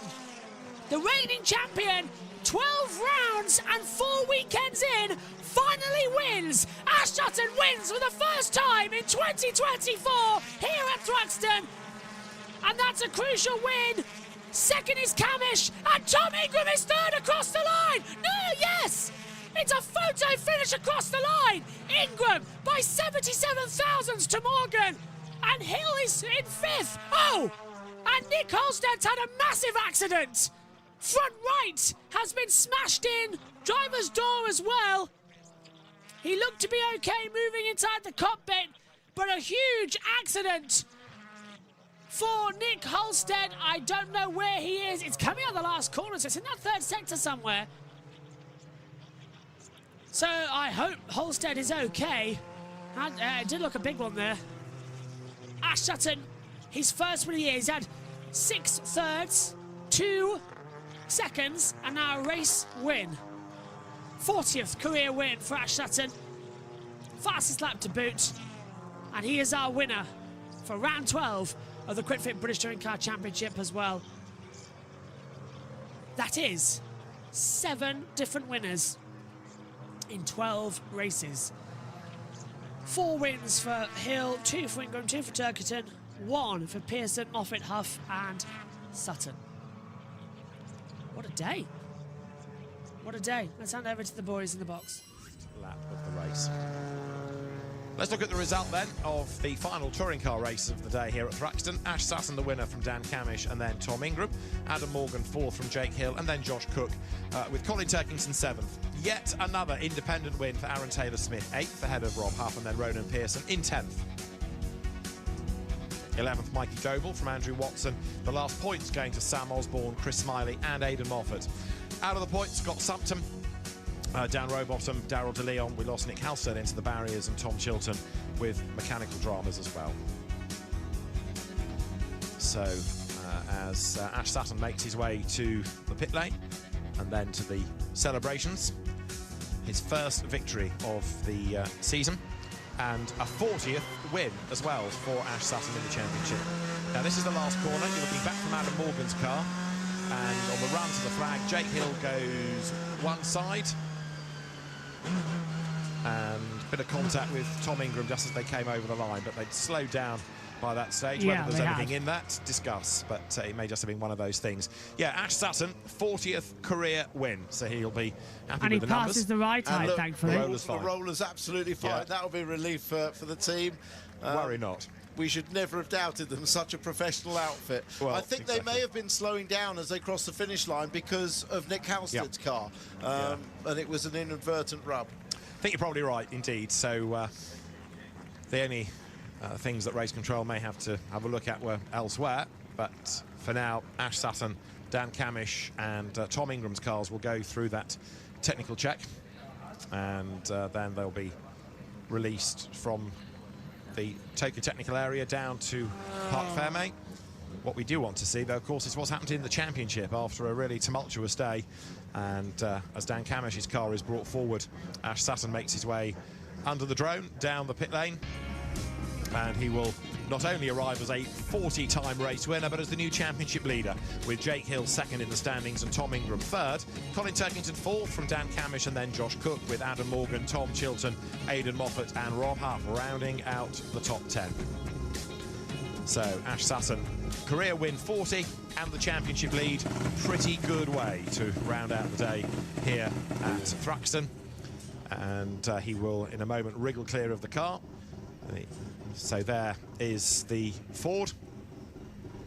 Ash Sutton taking his time about all of this, but you can see the Formula 4 cars in the background lined up ready to go. Ash Sutton now clambers out of the car, and that win will mean a lot, because it's not been the easiest of starts to the season. He's been busy banking points, but he wants a bag full, and he's got that race win. And it goes across to the team to start the celebrations. Excellent job done by Ash Sutton in our final race of the day. And he'll take the gloves off, and we'll hear from Ash in a little moment, no doubt. Helmet off, see the smile first of all, shall we, as he will turn around. 40 wins in the British Touring Car Championship, and a great job done. He stalks across Parc Fermé to go and find his engineers and to start the celebrations. And Ash, a very happy man indeed, championship leader. There they are. All smiles, and we'll hear what it feels like to win for the 40th time in the BTCC after the break. Bottle of water goes over to Pete. The rest of the team, Ollie Collins, the team manager, they have a big hug. His dad is there. Warren gets a hug, and Dan Cam comes over to give him a big hug as well. I'm pretty sure that onboard footage that you saw the replay of was Dan Cam saying, "Go, Ash, go." And that Dan was happy to stay in second and let Ash continue to crack on and do what he needed to do in that race. Pete Osborne, team principal, comes over to congratulate. Okay, you're looking for your son, aren't you? Oh, of course you are. Where is he? Is he over there? Come on, let's go. Let's go. I'd rather you got your moment with Sonny. And there we go. A big kiss for Sonny and a big smile on his face. And with all the wonderful emotions, because points are one thing, Ash. There's nothing like the feeling of a race win, is there? It's phenomenal, especially when we had an absolute dogfight beforehand with getting the car ready, and it was almost a bit touch and go. And to have a bad start as well, I was like, it's the last thing I need. But I think, well, we haven't changed a single thing on that car from race 2, so I knew it was there in race 2, but then to actually utilise it in race 3. Change one thing, you got a splitter. Well, that's very true, Alan, very, very true. But yeah, the thing come alive, it was absolutely on rails, and we just went faster in a race than we did in qualifying. So the pace of the car was mega. Absolutely superb, Ash. ITV is calling. Well done, congratulations to him. And I need to speak to Dan Cam. Oh, he's over here. He's talking to the team. And what a day for you. You were feeling poorly. I'll be feeling poorly in 2 weeks as well. I think whatever I've had, I'm going to get weekly now. So yeah, what a great weekend. From looking like we were well behind in practice to turning it round to working on the car. Every time we get in it, we go faster and better and stronger. And the last race, the guys just give me such a good car, and I I'm proud to say I drove it to the limit of my ability. And we're less hybrid than Ash. We made some good moves, the right calls on strategy, when to use it. I could have got. I had enough gap to try and do the fastest lap in lap 2 when Ash did it. I presume Ash did do it, but that would have been one of my very vital ones gone, and I still would have only been 4th or 5th at that point. So, I decided that maybe if Ash was going to get closer to the guys in front, maybe there'd be an opportunity for a bit of a, when it all gets tight and twisty and hard work, maybe I can deploy it, and that's exactly how it worked out. So when we both ended up 1-2, it was like, we can do this. I knew from like mid-race, I was like, Ash, we can do this. You focus on going forward, and I'll focus on keeping up. And I saw you do something inside the car on the onboard. You were indicating forward. What was that? Well, we have a few different buttons to press, a few different maps to kind of keep things cool. Keep me cooler. But I've been on the radio before. Obviously, we talk about strategy a little bit as well. Like the restart, obviously, was pretty good. Team tactics worked a treat.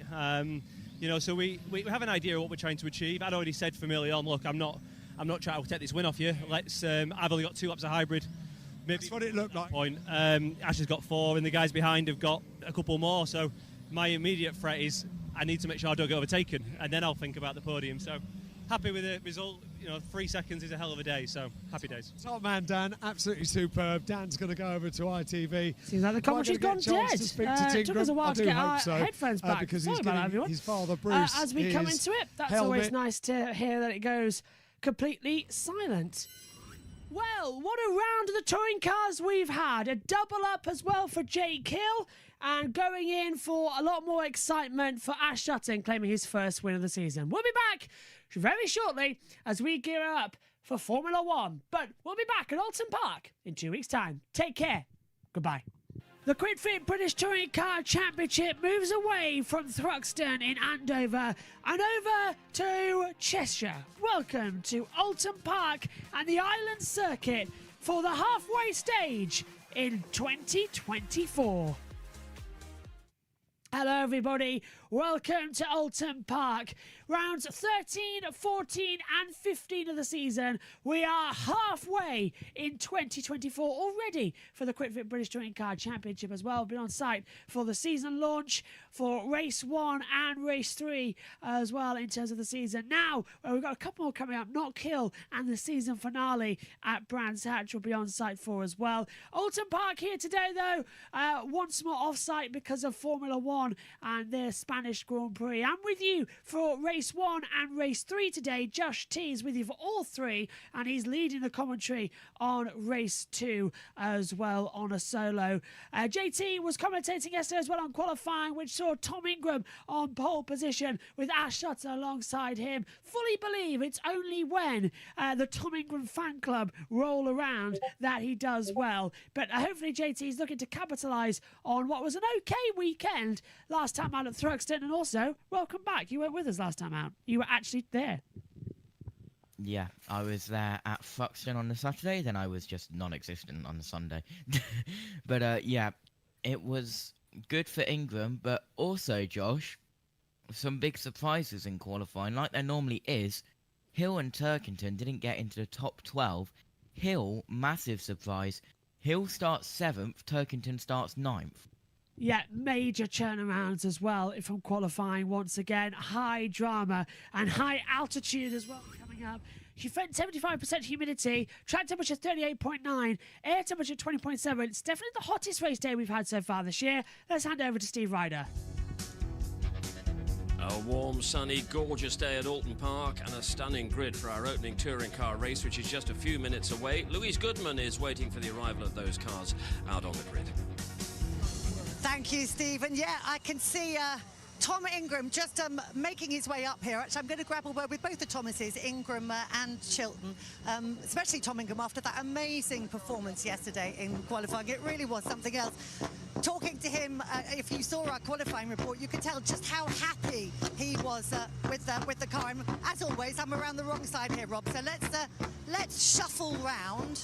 He's going to be wanting to just line himself up. As always, you can see he's just getting the view out of the window so he can mark up that red tape. Make sure that's in exactly the right place for when he comes back onto the grid for the actual start and gets himself lined up. So I don't want to interrupt him when he's doing that. Waiting for the call to come through. Yeah, I think we're all right now. So let's stick my nose in. Are you going to chat, Thomas? focus ahead. Look at those eyes. Yep, you ready for me now? Fantastic. So, Tom, I was just talking about that lap yesterday. You were absolutely super happy with the car, weren't you? I was. I really was, and I still am. You know, the car felt absolutely alive yesterday. So when you've got a car that's feeling good, as a driver, you feel relaxed in the car as well. So we rolled it out the truck on for free practice 1, and instantly it felt good. And once it's like that, you can then start to focus on the squidgy thing. Because as much as I always say the squidgy things are always perfect, Louise, 9 times out of 10 it's probably the squidgy thing. So it's quite nice to have had a day like we had yesterday where we could just kind of fiddle around with bits and pieces, mostly from my side, to go, right, we can find a little bit there, we can find a little bit there, and you can, as the day goes through, almost refine myself and be able to find the time there. It's really, really good, and full credit to Team Bristol Street Motors for giving me a car that we can do that with. Now, one thing I wanted to have a word with you about, and I know Rob, my cameraman, is going to come around so that we can get a better look at this, because the start, we talk about the start, the crucial, you know, etc. But just talk us through, because it's actually, it's sort of an automated process in terms of the start, isn't it? Just talk us through what you do in the car. Well, it should be an automated process, yes. I can't show you too much on the dash, but what I'll do is I'll cover up what I can show you. So we'll go to a different page. So one of the things you'll see down in this corner, it says brake. So when I press the brake pedal, that obviously number goes up. So what I can do is we come to the start, I'll press the brake to the desired amount. I press that button. That then shows me I've got my brake line lock on. We then effectively use that as a handbrake system to load the car. So then as the start goes, we take our finger off the button and on you go. There's a bit more information under my gloves there that I'm not going to show you, but that's mostly, you know, for the most part, that's kind of what we look for. There's other parameters within that, obviously, but for the most part, put the brake on, try to load it, wait for the lights, as well as a few other bits and pieces to do. It's not always a simple process, as I demonstrated at Thruxton. Sometimes it goes very well, sometimes it doesn't go very well. But it's definitely not a, you know, plug and play, this is how it works every single time, it's faultless. There's always variance to that. Good stuff. Well, I hope it goes well today. There you know. Now you know exactly how to do a race start in a touring car. Right, let's go over and have a word with Tom's teammate, the other Thomas on the grid, Tom Chilton, who had his best qualifying performance of the season here, up here in P4. Now, Tom has got a lot more hybrid available to him, and the guys are talking earlier on about how important that is. So, Tom, great qualifying performance yesterday. Just talk us through your race strategy, because you've got a lot more hybrid available, haven't you? Yeah, me and Dan Rowbottom are in a good position with the extra hybrid for sure. These guys are going to go off as fast as they possibly can, but I'm hoping we can get a safety car. We can look after our tyres a bit more, then use that extra hybrid to get past. Now, just talk. It's obviously very tricky for me and Dan, because obviously with Ash and Tom, they're both our teammates, so it's obviously tricky for us, but you know, everyone wants to win, everyone wants to get a trophy. It's going to be exciting. Talk me through setup, because that's going to be quite exciting, isn't it? You've gone quite radical on it. Yeah, I've gone goosey-loosey. So it'll be a struggle to start with, I think. But, you know, I think that's what it'll be. That's how I'm going to get on the podium, I think, today, is by having a loose car to start with, being strong at the end of the race and hoping for that safety car so I can push on through. That's what I'm hoping. Fingers crossed. Hope Goosey Lucy is your woman. Right, just time for a quick word with Adam Morgan, our local driver. He lives an hour or so up the road in Clitheroe, so very much the local boy. Finished on the podium here last year. Now, this has always been such a BMW circuit, but Adam, as we've seen so far, with this new tarmac, it's kind of come to the front-wheel drive a bit. Yeah, it's really changed things. You know, when we look at what happened last year, you'd say the BMWs were the faster car, but certainly not the case this year. But I think we're in a good place for the duration of the race. I think our race pace should be stronger. So I've got to maximise my hybrid against the guys around me, and hopefully we can just move forward throughout the race. And tyre usage is going to be crucial here. Once, as previously, you'll be hoping that you're actually going to be kinder on your tyres. You've got more to give at the end of the race. Yeah, absolutely. You know, the front-wheel drives have proved how fast it can be over one lap, and I think that's down to the new tarmac, but they're probably working the tyres harder by doing that. So if they go out there and push hard for 15 laps, then hopefully they'll be struggling towards the end. Presumably you've got a huge home crowd here with you. I do, yeah. All the family have come. My wife and my twins are here, which is amazing. So hopefully we'll put on a good show for them. Fingers firmly crossed. Fingers firmly crossed. Right, race 1 will be coming up after this short break. Thank you very much, Louise. Once again, excellent work down there on the grid. JT's still with me up here in the comms box. Let's just go through that starting grid as well. Tom Ingram on pole position with Ashton alongside, and that's Dan Camish and Tom Chilton. Biggest surprise, though, as you say, definitely Turkington 9th, Hill in 7th position. But then looking further down as well, even Andrew Watson being 14th on the grid, that's a surprise after what with the pace we've seen from that Toyota so far this year. So do you reckon we're going to see quite close racing in the first race here today and possibly even the second, because I'm not expecting that much of a change around? Yeah, absolutely. And, well, it could be close race 1 and 2. Race 3, with the reverse grid draw, well, it all could change, and I will definitely make sure to bring you that reverse grid draw and then redirect to F1, which should hopefully still be going on as well. But 15 laps 3 times, so 45 laps around this Alton Park circuit today across the 3 races, and 40-degree track temperature, Josh. Oof, it's got hotter. That is very hot. Air temperature now at 21.1. It's rising as we get closer here in the day. What's it here where I am as well? 21 degrees. It's the same. Air temperature and track temperature is the same as it is at Alton as it is here. They're in Cheshire. 2.2260 mile circuit as well. So this is going to be a lot of fun. Actually, this go on, GT. What? Me and Naomi are just having a little bit of fun on Twitter. I keep hearing something rattling in the back of my commentary box. I keep looking around to see what it is, and it's alarming me as we go. We're getting ready for the race start. Then in a few minutes, we'll hand back over as well. Do all the instructions with Steve Ryder as well, and Tim Harvey and David Addison. Just a reminder that we are going to be, fingers crossed as well, we're planning it now, getting it all sorted at the end of the month. We'll be in Knock Hill for the... what was it, 2 weekends time? So Croft and then Knock Hill will be in Knock Hill. Then we'll be back here for the next 2 races of the calendar. So Donington Park GP. I won't be on. It's really going to kill me actually that I'm not going to be on site for Donington Park GP, because it's also the Formula 1 Singapore Grand Prix. Quite a busy weekend, isn't it? Yeah, can't get there. Really annoys me. And I think I'm kind of here, but not here at the same time, if that makes sense. Are you doing? Who's commentating race 2 then? I need to look at my schedule. Oh my God, we might not have a commentator for race 2, everyone. Jess, you might be thrown into the deep end if you're watching as well. Wait, what weekend is this? Donington Park Grand Prix. This is what happens when we don't have the schedule up. Yeah, I don't. I'm getting the schedule up now. Yeah, so it's getting good. Anyway, this is round 13. Still, we're going to be on site so much next year as well. And hopefully the plan is if I can't be on site, somebody else can be on site for that weekend as well. So we try and cover all 10 touring car events with members trackside as well.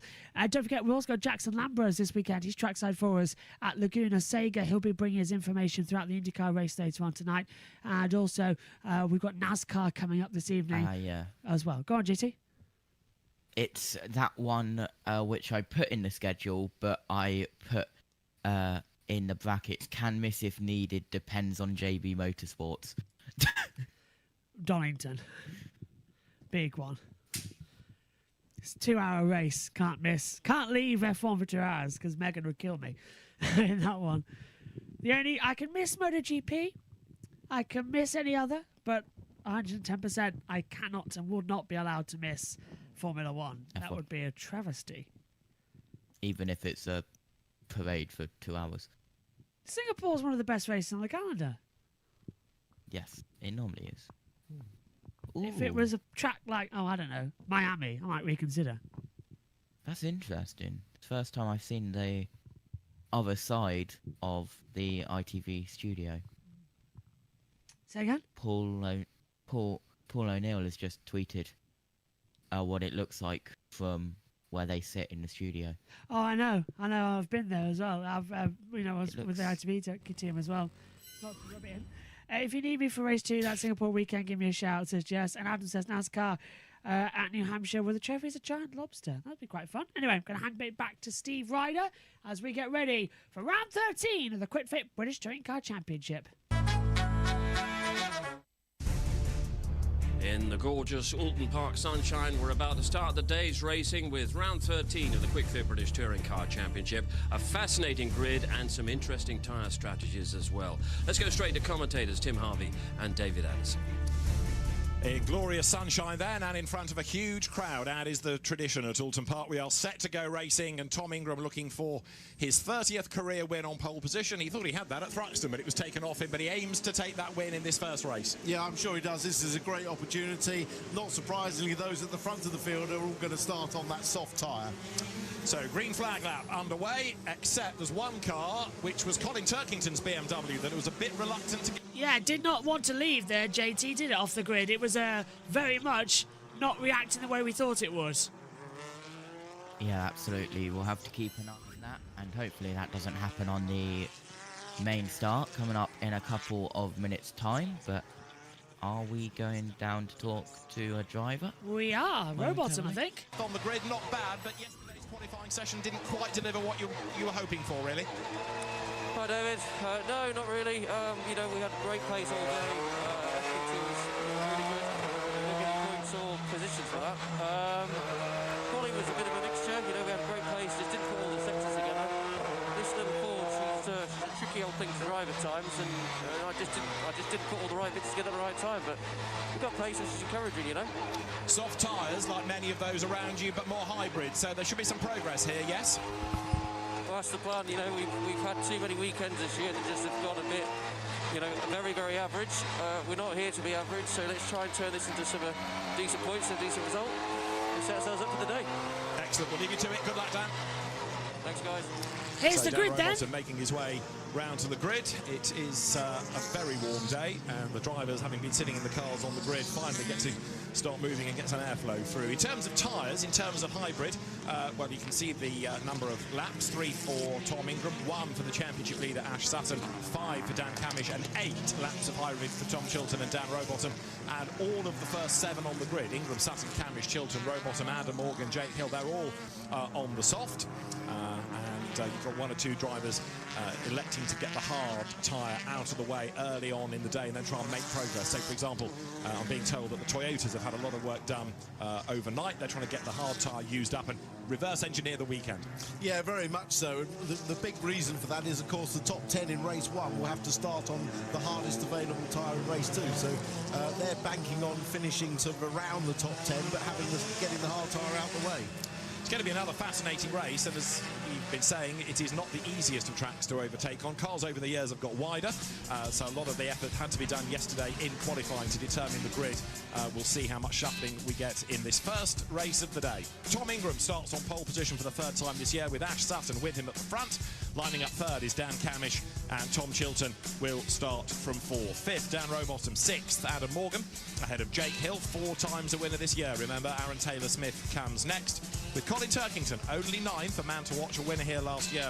Then it's Josh Cook 10th, ahead of Rob Huff and Aidan Moffat, winners both this year. Mikey Doble is next, Andrew Watson lining up alongside him, ahead of Ronan Pearson, another race winner. Then Chris Smiley, Sam Osborne and Darryl DeLeon, who had a win in the Crazy Cars event last night, I understand. Then it's Scott Sumpton and Nick Halstead to round out the grid. Now, last year, remember, Colin Turkington started race 1 at the very back after a technical infringement, and he won race 3. So to say you can't overtake at Alton Park is not true. It's not easy. We're going to see the star drivers here. Yeah. We really are, aren't we, JT? It's all getting mad as they come up towards the grid then. We know who's on hybrid and who isn't on hybrid now. I'm just writing that down on my list. But the run down to turn 1 is going to be insane. Now, this is how it runs. Old Hall, into the Avenue, Denton's Cascades, Lakeside, Island Bend, Hilltop, Hislops, Knickerbrook, Clay Hill, Druids, Warwick Bridge, and then through Lodge as well. It's a flat-out circuit, and Alton Park, one of the best on the calendars. Yep, absolutely. And it is an incredible circuit, and it looks a little bit weird on the track map, I will be honest, without shell oils. But here we go. Medical car lining up at the back, 5-second board. Round 13 of the QuidFit British Touring Car Championship is under starters' orders. Hottest race of the year, most difficult track. Lights out, we're racing. Good start as well from Sutton. There's a stall on the grid. You never see this in touring cars. Turkington again not getting away, and he's stalled on the grid. The BMW's taken from bad to worse. Rowbottom makes his way up as we go through Lodge. Down now, in towards the Avenue. Dentons and Cascades coming up. Ingram leads Sutton, Camish, Chilton, Rowbottom, Morgan. Then coming back as well, Taylor Smith, and Turkington is stuck on the line. Surely a safety car's going to have to come out. Yeah, so Turkington is being pushed away by Marshalls, but didn't really get away on the formation lap start, and completely does not get away on the race start as we're side by side as we go up through Hilltop. This is Hill trying to get round Chilton. Chilton can't make a way through. He's down at the moment as well. 19 starters then as they come through. Timing screen hopefully going to update soon because it's still showing Turkington in P9 on our monitors. They have yet to change on the order. But Ingram leads Sutton, Camish, Chilton, Hill coming through as well. Unbelievable the fact that Turkington was left to the line. Morgan's got ahead of Taylor Smith as well. Osborne passing Smiley as we come through Druids. Yep, well, they must have cleared Turkington because he would have been safety car by now, and Sutton going to look round the outside of Ingram into Lodge Corner. Cannot get it done as we go up Deer Leap. Something flying off of Ash Sutton's car there. Looked like some sort of underfloor tray has slipped onto the exit. Can Sutton, though, overcome that and get through? He's right on the back as we come through Old Hall, through the Avenue. Sutton's going to have a go here at Ingram as we come downhill through Dentons. Cascades is a bottom hill. Left-hander. Sutton throwing the Napa forward to the inside line, but the Hyundai of Ingram is holding strong. Down through we go. Lakeside in towards Island Bend. Heavy on the brakes. First gear. Tight hairpin. Sutton dive bombs the inside line. He takes Ingram. Ingram goes half spinning. He keeps the exit power. Sutton's made himself an opportunity, but can he capitalise? Over the hilltop, down to Hislops, and into Knickerbrook we go. Ingram's got a fencing line. Sutton's still there. They lock up. Ingram's off the track, and here comes Camish. How is Sutton getting away with this? He's forcing Ingram off at every opportunity. Got to be a penalty for Sutton at this rate. He is just bullying him out of the way. Turkington's got it started and is going up towards Island Bend now, so he has got it started, but the lead at the front, and this is going to be interesting to see what the stewards say about that. Camish coming in as well. Chilton's now acting as rear gunner. He's defending against Hill. No one's used their hybrid just yet. From the top, Sutton looking to the inside line. Right-hander as they come through Lodge.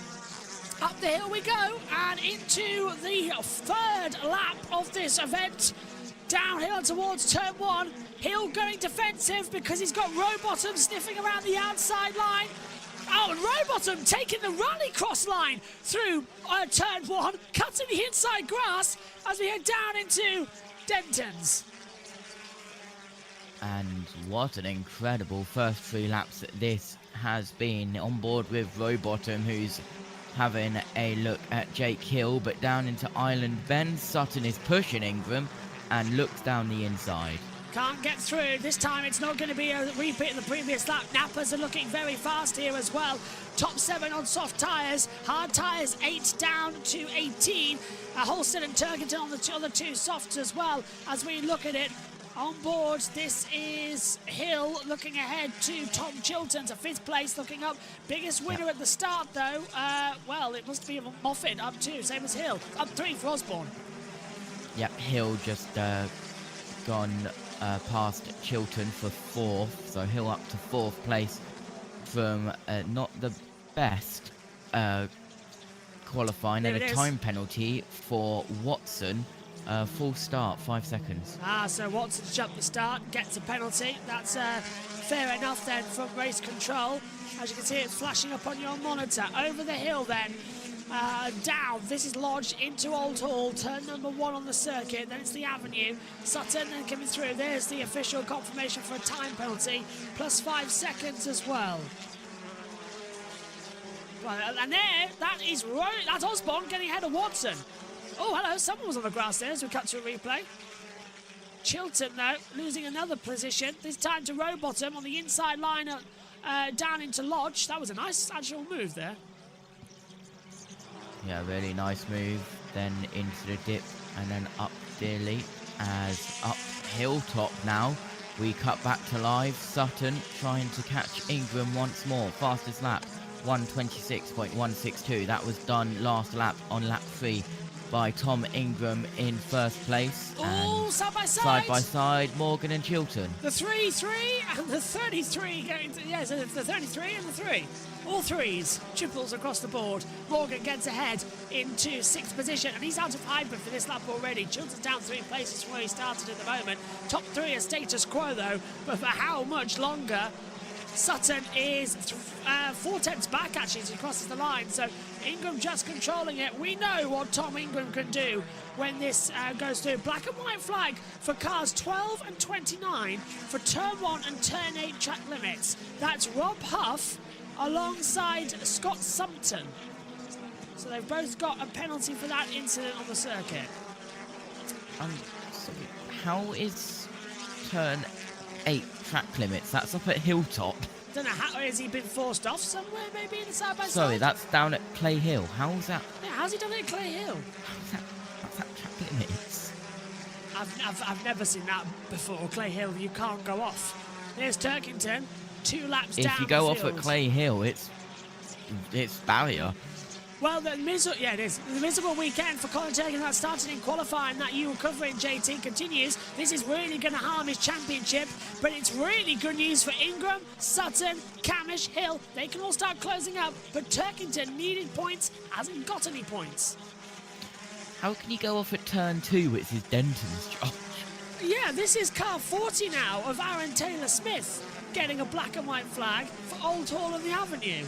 I can understand Old Hall, but maybe turn 2 track limits is the Avenue, which is where if you run off at 1 at the exit curb, you still get it classified there. Maybe. There's more non-corners at Alton Park than anywhere in the world. You've got the Avenue, Denton's, Lakeside. That's even Lakeside's counted as a corner. Then you got Hilltop. Then you got Clay Hill, Warwick Bridge. And then Deer Leap is the only one that isn't counted on the track map, but is Deer Leap. This is it now across the top of the hill, where we're seeing Josh Cook and Aaron Taylor-Smith doing battle down over 7th and 8th position, and Taylor-Smith in 8th position, Cook down into 9th, and no, not Taylor Swift, Taylor Smith. Aaron Taylor-Smith, the Irishman, watching on and doing really good as well in 8th position. Smiley has just got past Osborne. Osborne down to 15th. Halstead has just got ahead of Sumpton. Continues to push. Lap 6 of 15. Reminder, we're on somewhat of a quick off, so we can get to Formula 1 and their Grand Prix coverage from from the Spanish Grand Prix. The British touring cars. Oh, hello. We've got more time penalties, big ones. False starts, 10 seconds, JT. But for who? De Leon and Sumpton. So that is 5 seconds for Watson, 10 seconds for De Leon and Sumpton, all for full starts. That's a lot. De Leon is in 16th, Sumpton is in 19th, and will stay 19th with that penalty. Well, because Turkington's a lap down. Yeah, so there you go. The 3 highlighted in red on your timing towers. They are the drivers with said penalties who will not be moving up the order. Do not pass go, do not collect any points. Halfway there. 7.5 of the 15. More time penalties flashing up as well. Still now you get black and white flags. That part's the track you're not there for. Hello, into the pit lane comes Scott Sumpton. Scott Sumpton is out of the race as Osborne makes a move on his teammate Chris Smiley. That's Sumpton's teammate of the Restart Racing Squad in the 222 car. Yeah, black and white flag for Sutton. Yeah. Oh, massive slide from Osborne. The front wheel drive there, hocking in the corner. The rear just stepping out massively. Past Lakeside. Someone's had a massive lock up at Island Bend. A lot of tyre smoke. Yeah, let's have a look. It's still visible, isn't it? As Osborne gets punched out wide, Smiley's going to send it back through, and he's going to hold it out. And then for Ronan Pearson in the 14 is going to close back in. Pearson can't get an acceleration. Yeah, this is going to be interesting to see the Cataclysm there, sponsorship on the main livery for the Nappers there of Osborne. Smiley doing really well. I mean, a beautiful restart livery car. Scott Sampson as well, looking forward to catch up. Here's the false starts there, JT. Well, Turkington didn't get going. In fact, there was a few cars that didn't get going. Yeah, someone else didn't get going at the back. Was that It was Holstead. Pearson and Holstead, both of them, JT. Both of them didn't get going. So 3 cars stalled on the line. Interesting. That's very rare. Never usually see that. Is it too hot for the hybrids, maybe? They're overheating on this surface. Black and white flag for Turkington at turn 1. Well, He doesn't really 20th matter. and last. In 2 laps down. And he will be 20th and last as well in the next race as Osborne gets ahead of Pearson again. So really, he's praying. In fact, I don't think he'll get reverse grid. Turkington, yeah, he's. That'll be his goal for race 2 to get in contention. The reverse grid, yeah. Which is inside the top 12, which could be possible. He's starting 20th on the grid. If he works, then it's possible. Osborne trying to swing it around the outside of Smiley down at Island Bend. Pearson's just going to pick it up and go, thank you very much, I'll take a free position. Osborne gets better drive. Osborne's just dropping and dropping. Yeah, he is sinking, and then he's rising and sinking again. And look, Pearson's going to have it then. Coming down into Hislop and Knickerbrook. He's got him. Yeah, you're right, Osborne's dropping like crazy. How can the Nappers be so good at the front and then his car isn't? It's the same one. Yeah. Look, Sutton, Camish and Rowbottom, 2, 3 and 5. Osborne, 16. Driver? Just got to start thinking, really. This is the battle for Jake Hill and Dan Camish of the third. Go on, GT. Is the race controls turn 8 a different turn 8 for us? Because there's 3 drivers, Watson, Smiley and Osborne, who have all got track limits to turn 8. You can't go off at Clay Hill. Well, if you count them as actual corners... Oh, Hill is off and going on to the other part of the circuit, the long route. Jake Hill loses out on 5-6 position and heads down the order, and he can't believe it. Locked the front brakes and just went straight on. He's now down to 6th place behind Adam Morgan, his teammate. But Hill just went straight on. That was a weird one. I've never seen that type of locker before in a touring car. One locks, then both locks. Just couldn't stop. Yeah. Well, I've looked at the track map that I've got to my side, which doesn't have corner numbers, and I've got the same corner numbers as TSL have. Yeah, so turn Clay 8 Hill. How? I don't know. Which is here. So, I don't know, because this is into Druids, and then down through Warwick Bridge. I don't know how this has happened. This is turn 11. Yeah. There is a kink in Clay Hill, isn't there? Yeah, Deer Leap is turn 12. Anyone got any... Look, yeah, I've got my answers here. Look at the driver tracker. Turn 8, that is where intermediate 2 is. So, yeah. Yeah. You've got the track map alongside us on your driver trackers. So, yeah. Don't know how you're cutting the corner there. It's impossible, isn't it? It's a barrier section as well. It's more like a street course through there. There is... I've stood and watched at Clay Hill. There's nowhere to go. Alton Park always feels like it's more of a Canadian-style circuit and America-style. If you dropped Alton Park into America, we would have a NASCAR. We would have a NASCAR and IndyCar race here, wouldn't we, JT? It's that type of circuit. It's very much like a Road America, Mid-Ohio style. And it's very rare for Britain to have that type of circuit. Absolutely. As on board with Watson, who's 13th Doble, in front in 12th. But honestly, we could hold an IndyCar race here. It'd be fun. We could even host an F1 race if we wanted to. It's a very good circuit for close racing. Not grade 1 though, Josh. Well, it could easily be made grade 1. Not much would need to change. No. It's quite a good facility here. It's a pits and paddock would need to change and a few more grandstands. Oh, Watson! Dive bombs through at Clay Hill into Druids and muscles his way into 12th position ahead of Doble. That was beautiful from Andrew Watson in the number 11 Toyota Gazoo Racing GB. Yeah, and, well, lap 11 of 15, Ingram is at Island Bend, Sumpton is at Hislops. There could be lap traffic. Yeah, with 4 to go, well, 5 to go, you should say, yeah. This is the move again. Doble didn't see it coming. This is going to be an incredible move for Watson. So Doble makes a mistake on entry, Watson gets the traffic, and then he's going to push JT. Yeah, and look how tight it is here at Clay Hill. Like, they touched. Oh, they did touch. That was perfect. Absolute perfection. It looked like Doble backed off a little bit, as Ingram has got a black and white flag, so Ingram and Sutton, the top two, black and white flag, both at turn 1. That's the old hall. Tell you what, I hope I can do Alton Park next year. I think it's on the list. Because I'd love to walk around this circuit. It looks fantastic. Alton Park is an incredible circuit. You've been a couple of times, haven't you? Yeah, for superbikes. Yeah. Rowbottom's got damage on the back of his car. Now, is that from Adam Morgan as well? Them two made a bit of contact, side by side. Lap 12 of 15. Still pushing it together over the hill. Just want to find the right angle. Oh, and again, Rowbottom cuts the corner at 1. Morgan's going to say, thank you very much. I'll find a way through here for you. Turn left. Then it's a right hairpin after Lakeside into Island Bend. Morgan's on the back of him. Pulls to the outside line. That's a dangerous move. Into Island Bend. Rowbottom bangs wheels. Morgan nearly chops off his bumper. And there's damage to that BMW now.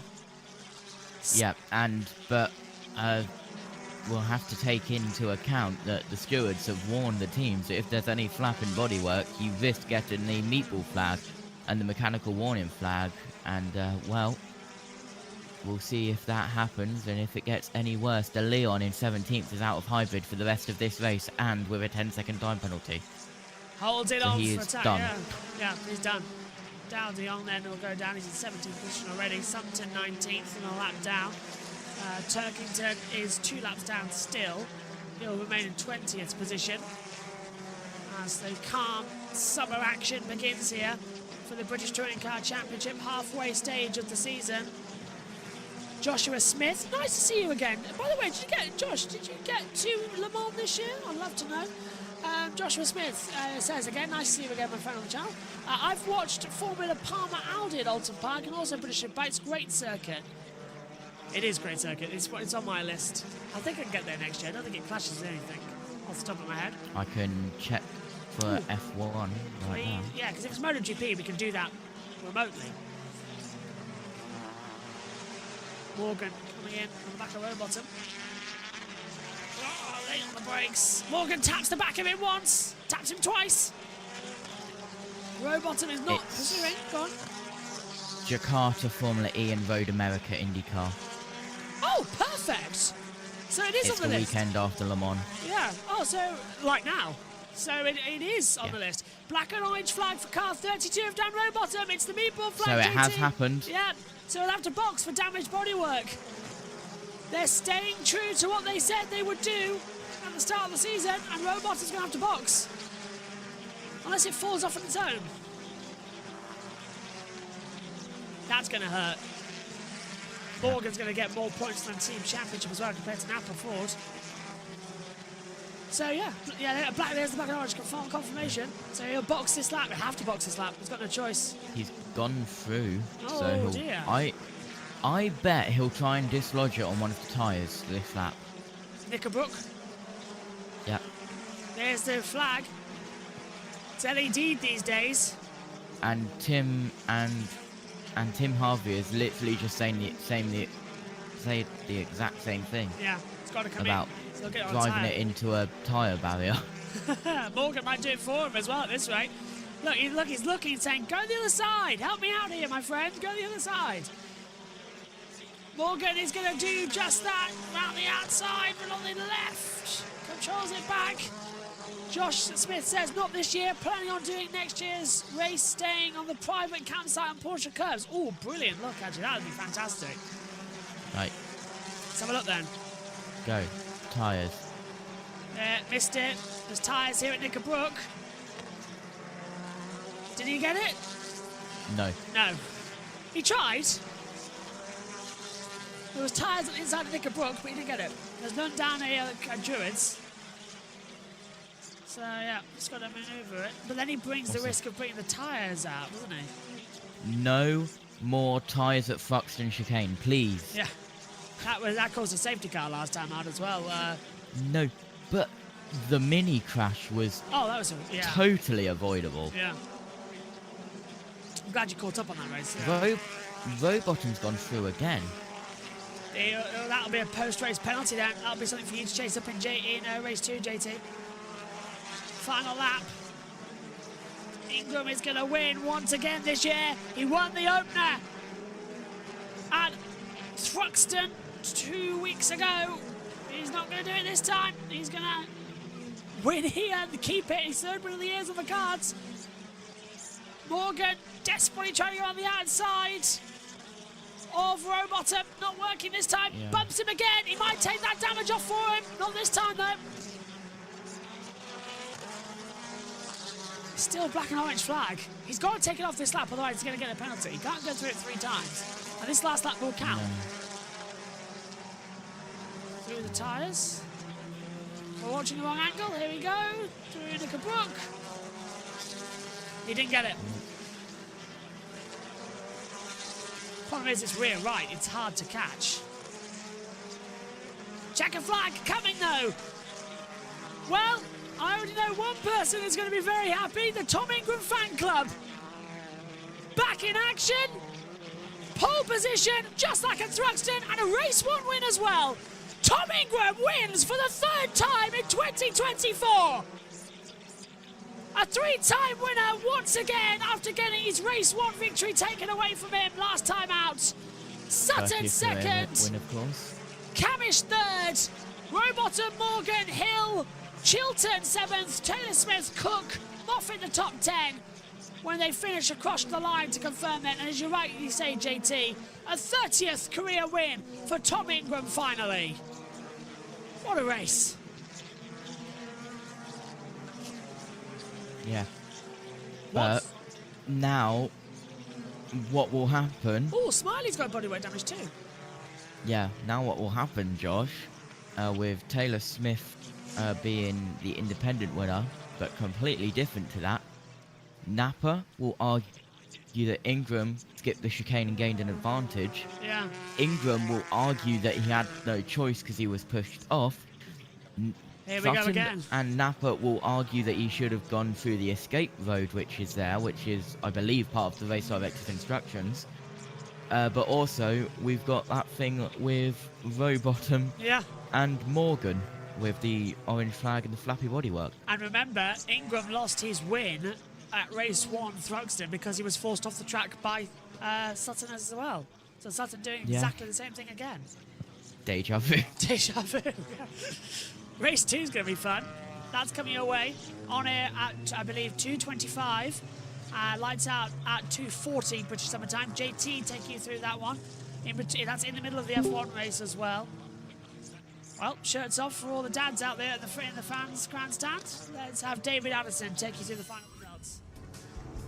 Round 13 of the championship won by Tom Ingram. Ash Sutton, his runner-up, and Dan Camish set for the podium as well. 4th over the line, Dan Rowbottom, having not taken the call to the pits that the black and orange flag dictated. Adam Morgan 5th, and then Jake Hill 6th, and Tom Chilton 7th.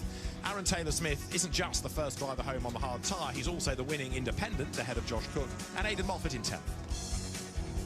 11th, Rob Huff ahead of Mikey Doble, and then Ronan Pearson. Chris Smiley 14th with Andrew Watson, 15th with a penalty ahead of Sam Osborne, Nick Halstead, Darrell De Leon. Scott Sumpton pitted and rejoined, and Colin Turkington started from the pits after failing to get off the grid, and a lap down is 20th.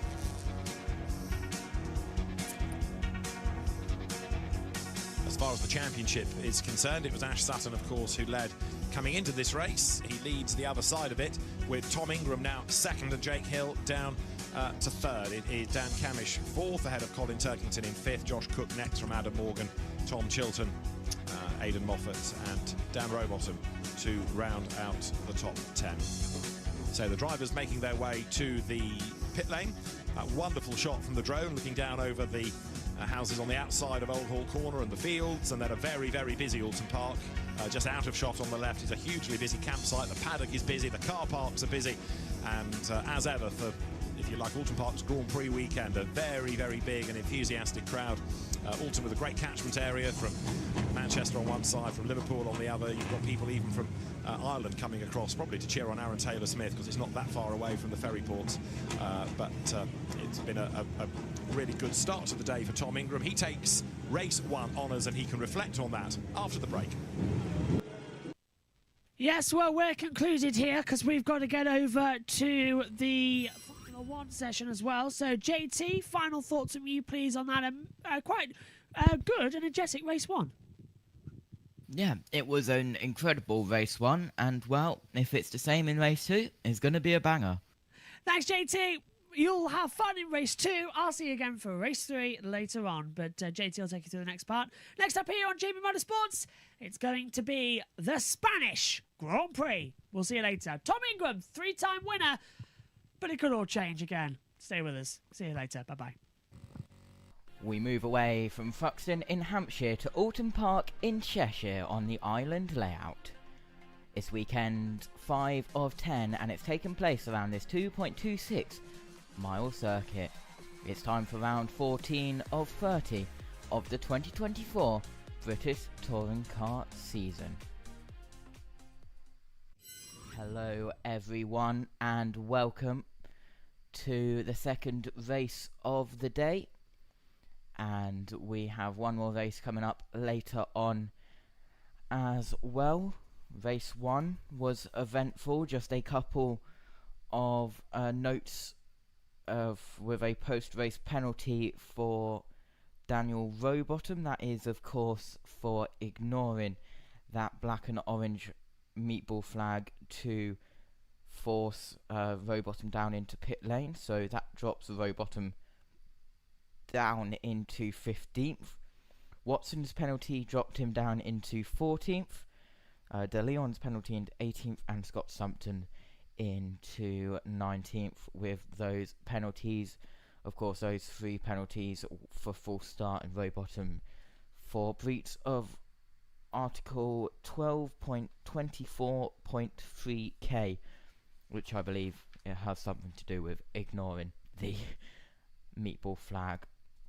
But hopefully momentarily we will be able to go down to Louise Goodman on the grid to talk with a couple of drivers, and we'll go through the grid, of course, on the formation lap as well when they get their tyres ready.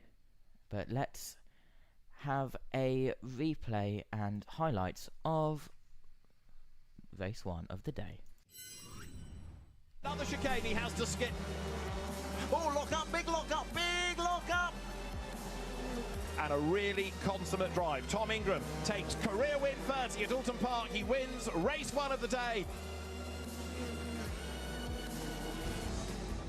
Eager anticipation for round 14 of the Quick Fit British Touring Car Championship will be out on the grid in just a few minutes' time. Tom Ingram, our first race winner from Ash Sutton. They will fill the front row, and then we've got runners on the soft tyres like Aaron Taylor-Smith, Josh Cook, Aidan Moffat, Rob Huff, who will make it a very, very interesting few laps here at Alton Park in the soaring temperatures of Alton Park. One driver who maybe hasn't got quite the same anticipation for what's to come is Dan Rowbottom, who's been confirmed as receiving a 30-second penalty for that loose bodywork in race 1, and also ignoring a black and yellow flag. Was that a sensible decision, a tactic, or just maybe we'll get away with it? He has 3 laps to come in. I think there was only 2 or 3 laps left of the race. We see it here, so just see the bodywork started to flap. And although we've seen maybe a bit more damage to touring cars over the years, there's this new rule that they've brought in. The worry is that it comes off and then causes more issues for the drivers behind him. He had 3 laps to serve his penalty and get that bodywork cleaned up. He didn't do so he received the penalty after the race. I agree with the penalty. Obviously, there's the safety issue. Would I need cars to come in just for that tiny bit of bodywork? As a driver, for myself, I'd be very frustrated by that. Yeah, new rule, sensible rule in your mind, or a bit too detailed. All I'll say is it needs to be consistent. If we've got Ash Sutton with his splitter flapping at 140, 50 miles an hour, then it needs to be consistent, because if I'm Dan Rowbottom, I'd be fuming that my teammate got away with that at Thruxton, and that's nothing against Ash. That's just consistency is always key, and it doesn't seem that consistent unless someone can show me that it's like welded on with some kind of crazy glue. We've already talked to Jade a few minutes ago about the tyre situation. What's your reading about the soft-hard battle in that top 10? Oh man, I'm really looking forward to this. I really am. I think that when I spoke to some of the BMW engineers, they said they think it's a second lap delta between hard and soft. But looking at the lap times when I was sat with you before, Steve, I think it looks like a little bit more. And I've got to say, Aaron Taylor-Smith's car actually looks very fast on that hard tyre. If he plays his cards right, he might be able to rattle them for a podium. It might be a really, really good race to watch. Yeah, and we've obviously got Aaron followed by a train of Toyotas. So if Aaron can hold his nerve with that, with Cookie and Huffy breathing down his neck with Moffat mixed in, I think he'll do well. But I think that first 3 or 4 cars on the softs against the hard tyre is going to be a race that's very, very entertaining for us. Sorry, Steve. The other one, just look for Colin Turkington. If he runs the soft, he will fly from the back. Absolutely. Those are the subplots, and there are many of them. Let's see what the word is out on the grid. Let's go to Louise. Thank you, Stephen. As we were talking about penalties, I thought it's a perfect occasion to grab a quick word with Alan Gow. So, Robo, that was really cut and dry, wasn't it? Were you surprised that he didn't try and knock that bit of bodywork off? Look, that's between him and his team. I don't know why he didn't come in, because they know they're not going to get away with it. So, yeah, that was very cut and dried, like you said. And just talk us through, obviously there was nothing really looked at with the incident with Tom and Ash at the chicane. The guys were talking about it because obviously last time out at Thruxton there were big implications for Tom. Just tell us why this was very different. Well, it's very different. Tom was ahead of Ash coming into Knickerbrook, so he was nearly a car's length ahead, and he came out nearly a car's length ahead. It's always it's how much advantage you gain going off the track, which is the problem. He didn't gain any real advantage going off the track, and he had to take that avoiding action because they had it coming together, so there's a totally different thing. Great stuff. Thank you, Alan. I will go and talk to some cars on the grid, but before I go, happy birthday to you. I won't do the whole song. I'll save you all of that. Our birthday boy. So right, let's go in and grab a word with Jake Hill, who, oh, poor guy, such a frustrating time in that last race. It was going so well, and then we just saw that lock up, and Jake, you were, well, if your feet were busy staying on the pedals, but otherwise you would have been kicking yourself about that lock up, weren't you? Because the car was very fast. Yeah, the car was quick, to be fair, Lou. Really enjoying driving it in that race, and I said the car would be good in the race, and it was. It was really nice to drive. So yeah, bit of a shame. Hands up, my mistake. Just pushing too hard to try and get past Dan, and unfortunately, luckily in the end, it only cost me a position, obviously due to Robo's penalty, but still a bit of a costly mistake. The other downside, of course, is that you have still got to run the hard tyre. How much do you think that's going to cost you in terms of time against some of the guys behind you on the soft? I think initially it will be painful, and obviously we've got to try and keep some of those guys back, but from the midpoint of the race onwards, I don't know. I don't think there's going to be much in it. So it depends how far I can get up, Lou. If I can get into the top 3 and fight with Ash and Tom, then we might be able to just create a bit of a gap, and therefore hopefully don't get attacked by the soft guys. Have a good one. Right, so it is going to be very interesting, because starting just behind Jake, we have 2 of the guys who are starting on that soft tyre. So we've got Aaron Taylor-Smith and Josh Cook, who we saw in that last race. I can't remember, sorry, I'm on the wrong side of the car. Who we saw in that last race. They're having a fantastic battle. Now the question is, are they going to compromise each other by battling against each other in this race? So Aaron, you are in the pound seats really with this one in many respects, aren't you? Because we've already seen you've got a fast car and you've got the soft tyre on it, the highest driver up the grid with the soft on. Yeah, I think we're in a very good place. I think yesterday we saw what this car was capable of in free practice 1 and 2. Now we have the quicker of the 2 tyres. We are the front running on this tyre, so there's no reason why we can't go in full of confidence to see what we can do. So you were battling with Josh Cook throughout that last race, and obviously he's starting alongside you with this one. You've had a conversation, haven't you? Well, tell me about the chat. We have. I feel the 2 of us have a very good chance in this race, and there's no point in us battling over 7th and 6th, we may as well wait until we're hopefully at the very sharp end and then duke it out for the last few laps. So I think the plan is, well, you can never trust anyone, let's call a spade, but the plan is to somewhat work together, carve through this pack, and then see where we get to with a few laps to go. Fingers crossed that plan works out for you. Let's go and have a word now with Cookie, who is the other man who's going to have to play ball here if that equation is going to work out. So, Josh, we've just been having the word with Aaron about the conversation that you've had. I mean, how easy is it to work together in a situation like this? Because both of you are wanting to get to the top, but you're wanting to get to the top ahead of him. It's easy to have a conversation about it. Obviously, as soon as the lights go out, you don't know what's going to happen, and you've got to take the opportunities when they arise. That's whoever you're around. Of course, there's a lot of cars that hopefully we've got a pace advantage over that we need to try and overtake, but you know, of course, we are still fighting each other. So any opportunity that comes up, I'm sure either way we'll be going for it. So talk to me about the pace advantage. What do you think that's going to be? How much extra time, how much time do you think you're gaining over the guys on the hard tyre-ish? Because obviously it's going to vary slightly from car to car. Well, of course, it looked, you know, about a second difference in lap time, which is a considerable amount. But the problem is here is so difficult to overtake that unless you can make the most of it, it's going to be a difficult race. Of course, the soft tyre is very good at sort of minimum speeds are up, being so grippy, but it's quite difficult to overtake people mid-corner. So, yeah, let's just see how it pans out. I know where the strengths are in our car. We need 2 good results in race 2 and race 3, but yeah, it's definitely going to be an interesting one.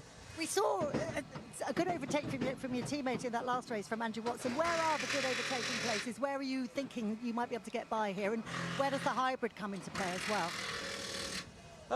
There's a few overtaking spots, turn 1, the final corner, coming out of the final corner, but it really depends on where the strengths are in your car, because you know, if your car's not great on the brakes but it's really good in traction, you'll look to get a run on exit of corners. But yeah, if the car's very good in those braking zones, that's where you look to capitalise on the car in front. So it really depends on your car, depends on the person you're trying to overtake, and of course the hybrid as well helps in those acceleration zones. So we'll have to see, but yeah, hopefully it's a good race to watch, and I'm feeling up for it.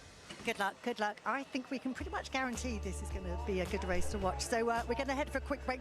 Grab yourself a cuppa, but make sure you come back because you don't want to miss this one. Yeah, absolutely. It's definitely going to be a good one. So ITV go off on a break. We do not. And we can give you an idea of what we are looking forward to in this one. Of course, lots of cars used the soft tyres in race 1, so that means that a lot of cars will be using the hard tyres in this one, especially up at the front, and we'll go through the tyres along with the grid as well. Wind direction is west with 0.8 miles per hour now up to 2 miles per hour wind speed. It's the hottest it has been all day. 22 degree air temperature, 43 degree track temperature, and that's 3 degrees hotter track temperature than what we had in race 1 earlier on today. So that will definitely change the conditions, and we could see some interesting stuff happening in this race coming up now. And the grid is forming. The grid is being cleared, and we'll be getting ready for the formation lap, which should start in around 4 minutes time. We may get off a little bit earlier, we may go on time. We'll see what they decide to do. We wait to see if there's any race control messages about the 1 minute and 30 second board, but all eyes go to Colin Turkington, who is starting right at the back of the field in 20th and last after not getting away from the grid. Of course, I believe he started 9th in race 1. Just did not get off on the formation lap, but he got off momentarily after that. But then on the main race start, he did not get away at all, and he was put into the pit lane, pushed into there just before the cars came round again to start their next lap, and then got away 1 lap down. So Colin Turkington, well, it's a weekend to forget for him. Didn't do very well in the qualifying session. It was a terrible race 1 for him, and now what I think he'll be hoping to do is get up into the top 12 where the reverse grid is. 2-minute board is out at 2:38, so yeah, they are going for a 2:40 start, an on-time start here for British Touring Car round 14 of 30 of this year's campaign. And Jake Hill starting 5th after his massive lock-up into the island hairpin. He did well to recover. He started 7th, of course, in race 1, so he gained a couple of positions for that one. And just having a look down, hopefully there won't be any false starts in this race, because we had 3 false starts in the race earlier on at the start of the day. Of course, racing doesn't get going until midday here at Alton Park due to all of the rules with the local councils and all of that with all the locals. 1-minute board is out, so we'll be getting on the formation lap momentarily.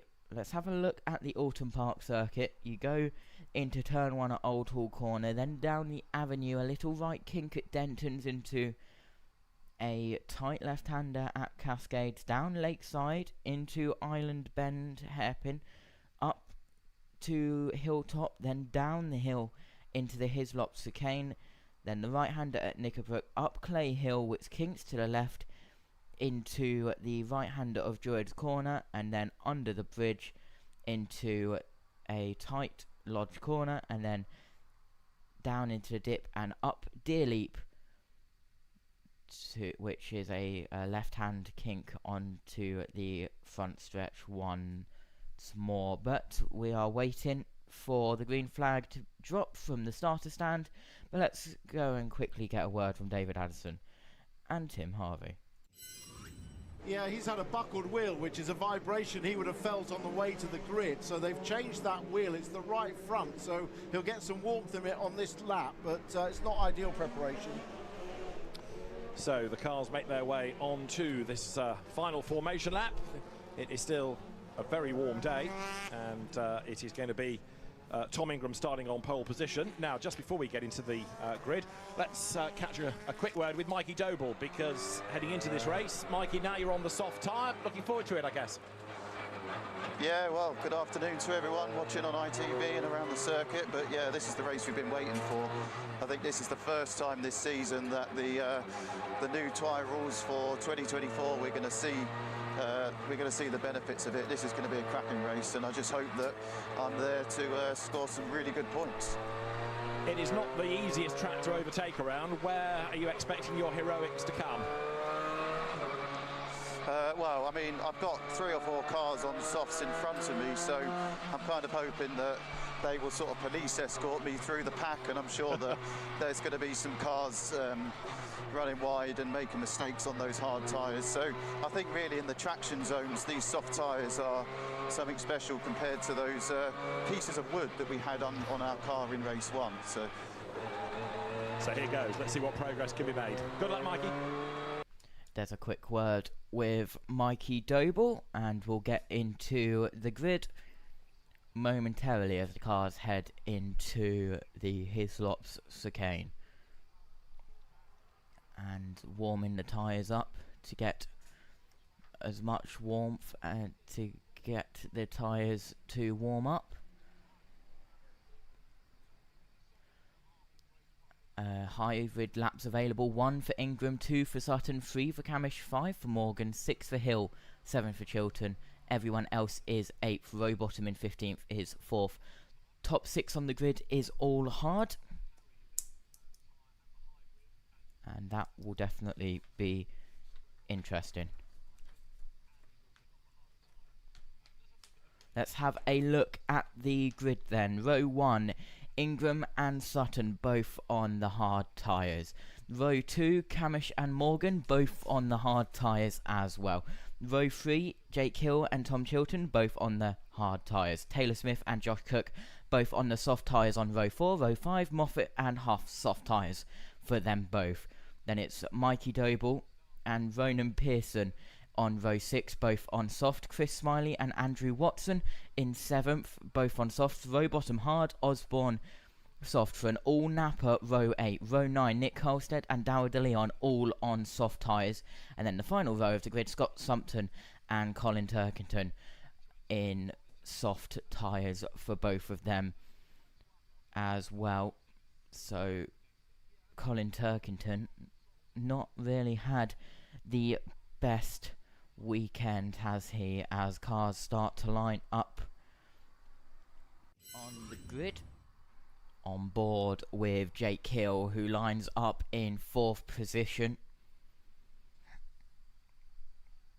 Now on board with Mikey Doble as he pulls into the grid.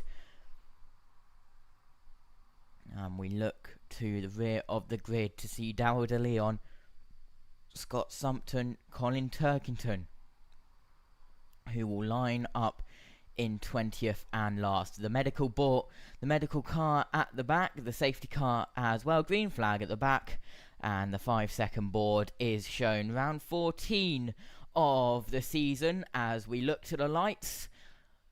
Lights on, and it is lights out for round 14 of the British Touring Car season. Good start at the back. I saw incredible start from Ingram from pole. He gets the whole shot into turn 1. 3 wide, and there's a spinner, and that is one of the BMWs. One of the Hyundais gets turned round. I believe that was Chilton who got in that, but Adam Morgan spins at turn 1. Lots of dust kicked up from there.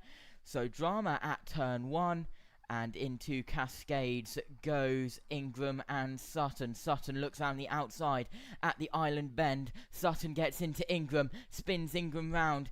Sutton helps Ingram round the corner, very nearly sends Ingram into a spin. Sutton, and that is Camish side by side, and that allows Cook into 2nd from 5th. So it's Ingram, Cook, Camish, Sutton, Hill into the Hislops chicane. Camish gets pushed out wide by teammate Sutton. They won't like that. But an incredible first lap here at Alton Park. Hopefully Adam Morgan has been able to get away from Old Hall Corner. Yes, he has. He's going up to the island bend now. But a dramatic lap 1. Chilton drops down as well as he got involved in that lap 1, turn 1 incident. Side by side for the lead down into Lodge Corner. Josh Cook gets the whole shot on the inside line. Josh Cook takes the lead, but Ingram is going to be on the attack. Up Deer Leap down towards turn 1, and he's too far back, but he'll get in the slipstream of Josh Cook. Josh Cook, an incredible start at the end of lap 1. He is up 7 places. Some tyre smoke from Chilton. I believe he's got something rubbing on his tyres from when he got spun round and contact. Morgan down 16, Chilton down 10, Turkington up 5 in 15th. Dow De Leon up 8. And there's a lot of gravel dust down at Cascades, and that's because Nick Halstead has gone off down there at Cascades. So Nick Halstead drops down to 19th as well, as it's all single file until we look back to Aidan Moffat and Chris Smiley. Chris Smiley is there, and Moffat has dropped down quite a lot. There must have been a mistake from Moffat, and there might be a problem because he's pulling to the side, right indicator reverse, and someone's in the gravel. Someone is in the gravel at Knickerbrook. I saw that on the camera. Someone is in the gravel. Who is that? We'll have to see. But if they can't get it going, we might get a safety car here. Sutton round the outside of Ingram. Cannot get it done. Sutton hits the grass a little bit. Went 2 up the inside. And that is Sutton. Diving around, goes to the outside, dives to the outside on Tom Ingram down to Old Hall. Cannot get it done. He now goes to the outside, the inside for Denton's, which we go down now. And he gets the outside of Cascades. There's door banging between the two, Tom Ingram and Ash Sutton. Ash Sutton goes wide. That gives the place back to Tom Ingram. Tom Ingram keeps that place, but Ash Sutton may dive down the inside here into the island hairpin. Does he? We're on board with Jake Hill. No, he doesn't. Ash Sutton stays behind Tom Ingram, and Cook holds the lead on board with Jake Hill. He's using his hybrid down the hill from Hilltop down into the Hislop Chicane. He's used his first lap of 6 of hybrid this time. Aidan Moffat has made it back to the pit lane, so he is okay. And the 29 of Scott Sumpton has dropped down, so no doubt that was the driver who went into the gravel at Knickerbrook that last time round. We haven't seen a replay from that yet, but what an incredible start of this British touring car race. Hill's going to look round the outside of Camish down into Lodge Corner. Can't get it done enough. A little bit of dust kicked up from someone in front. Camish is slow going up Deer Leap. That allows Jake Hill to pull alongside. No doubt Jake Hill used hybrid to help him get alongside, and Hale round the outside of Camish cannot get it done. Camish bounces over the curb at Old Hall Corner, and that gets him a little bit wide, but Hill cannot capitalise on it as we are down into Cascades. It's Camish in front in 4th. Hill drops down to 5th. Taylor Smith in 6th, the leading independent car as we go in towards Island hairpin for the next time. Hill gets his front left onto Camish's right rear, helps Camish round the hairpin a little bit side by side. I believe that is Huff and Rowbottom, with Darryl De Leon involved in that battle as well. Darryl De Leon is in 8th, an incredible start from him. Hopefully he can able to keep that, as that will be an incredible finish. On board with a start, this is from one of the Toyotas, and gets on the inside of Pearson. And will we see what happened further up with a spin in Morgan? Yes, we will, and that was very close there. Gets into the back of Smiley, whatever Toyota we are on board with. I believe it was Watson. Yes, it was Watson. Started behind Pearson, so Watson got into the back of Smiley when Smiley braked to not go into Adam Morgan. Let's have a look. We focus on Adam Morgan, and Chilton just gets into the back of Adam Morgan, and that spins Morgan and Chilton round. Chilton does a half spin but is able to keep it going, but Morgan just spins, takes the bollard out, and he is in the middle of the circuit. Watson, it does very well to not get involved in that. So does Chris Smiley. Watson went into the back of Chris Smiley as Smiley broke to get away from that incident. Taylor Smith is looking to get past Jake Hill as we go down into the Hislop Chicane. Lap 5 of 15. Cook, and then your battle for second. It's a 5-way battle with Tom Ingram, Ashley Sutton, Dan Camish, Jake Hill, and Aaron Taylor Smith. They are all battling for second place. Then it's Doble in 7th, Huff in 8th, Rowbottom in 9th. Chris Smiley from Restart Racing is in 10th with the fastest lap. This could be an incredible race for a couple of cars. And that is Rowbottom getting wide on the exit of Druids. Rowbottom getting wide on the exit of Druids. That allows Darryl De Leon to go around the outside. Watson dives down the inside of Darryl De Leon. There's contact there. A little bit of debris gets up from those cars. And Darryl De Leon goes down another place because Watson dives down the inside. There we go. Watson will dive down to the inside, very nearly gets on the grass, late on the brakes, and gets the whole shot into that corner. An incredible move by Watson. He's done that before, and that won't be the last time that he does that as well. On board with Hill as we look back towards Aaron Taylor-Smith, who gets very close to Hill's rear bumper, very nearly touching it as we go through the island hairpin. Here is Colin Turkington trying to get round Darryl De Leon, and that will be for 12th place for Colin Turkington. So if Colin Turkington can get through Darryl De Leon, that will put him into the top 12, which is where you need to be for the reverse grid, and he can't get it through the Hislop chicane. He'll no doubt use his hybrid going up Clay Hill, and I don't see him using his hybrid with the flashing blue panel on the side of the car when they use his hybrid. But Chris Smiley in 10th, still with the fastest lap 6 of 15, and what a race this has been. We have a look on the replay. This is with Mikey Doble, and good start from Mikey Doble. He'll go up the inside of Huff, no doubt. Yes, he does, and he gets a front seat view and a front row view of what happened with Morgan and Chilton. He had to get on the grass of the inside of the corner where the pit exit is, due to him avoiding that accident as well. Cook, because Ingram, Sutton, Camish Hill and Taylor Smith are battling all for second, that is allowed Cook to get 3.3 seconds ahead of Tom Ingram. So Josh Cook, if he gets this all stable and keeps it in front, he is in comfortable to win.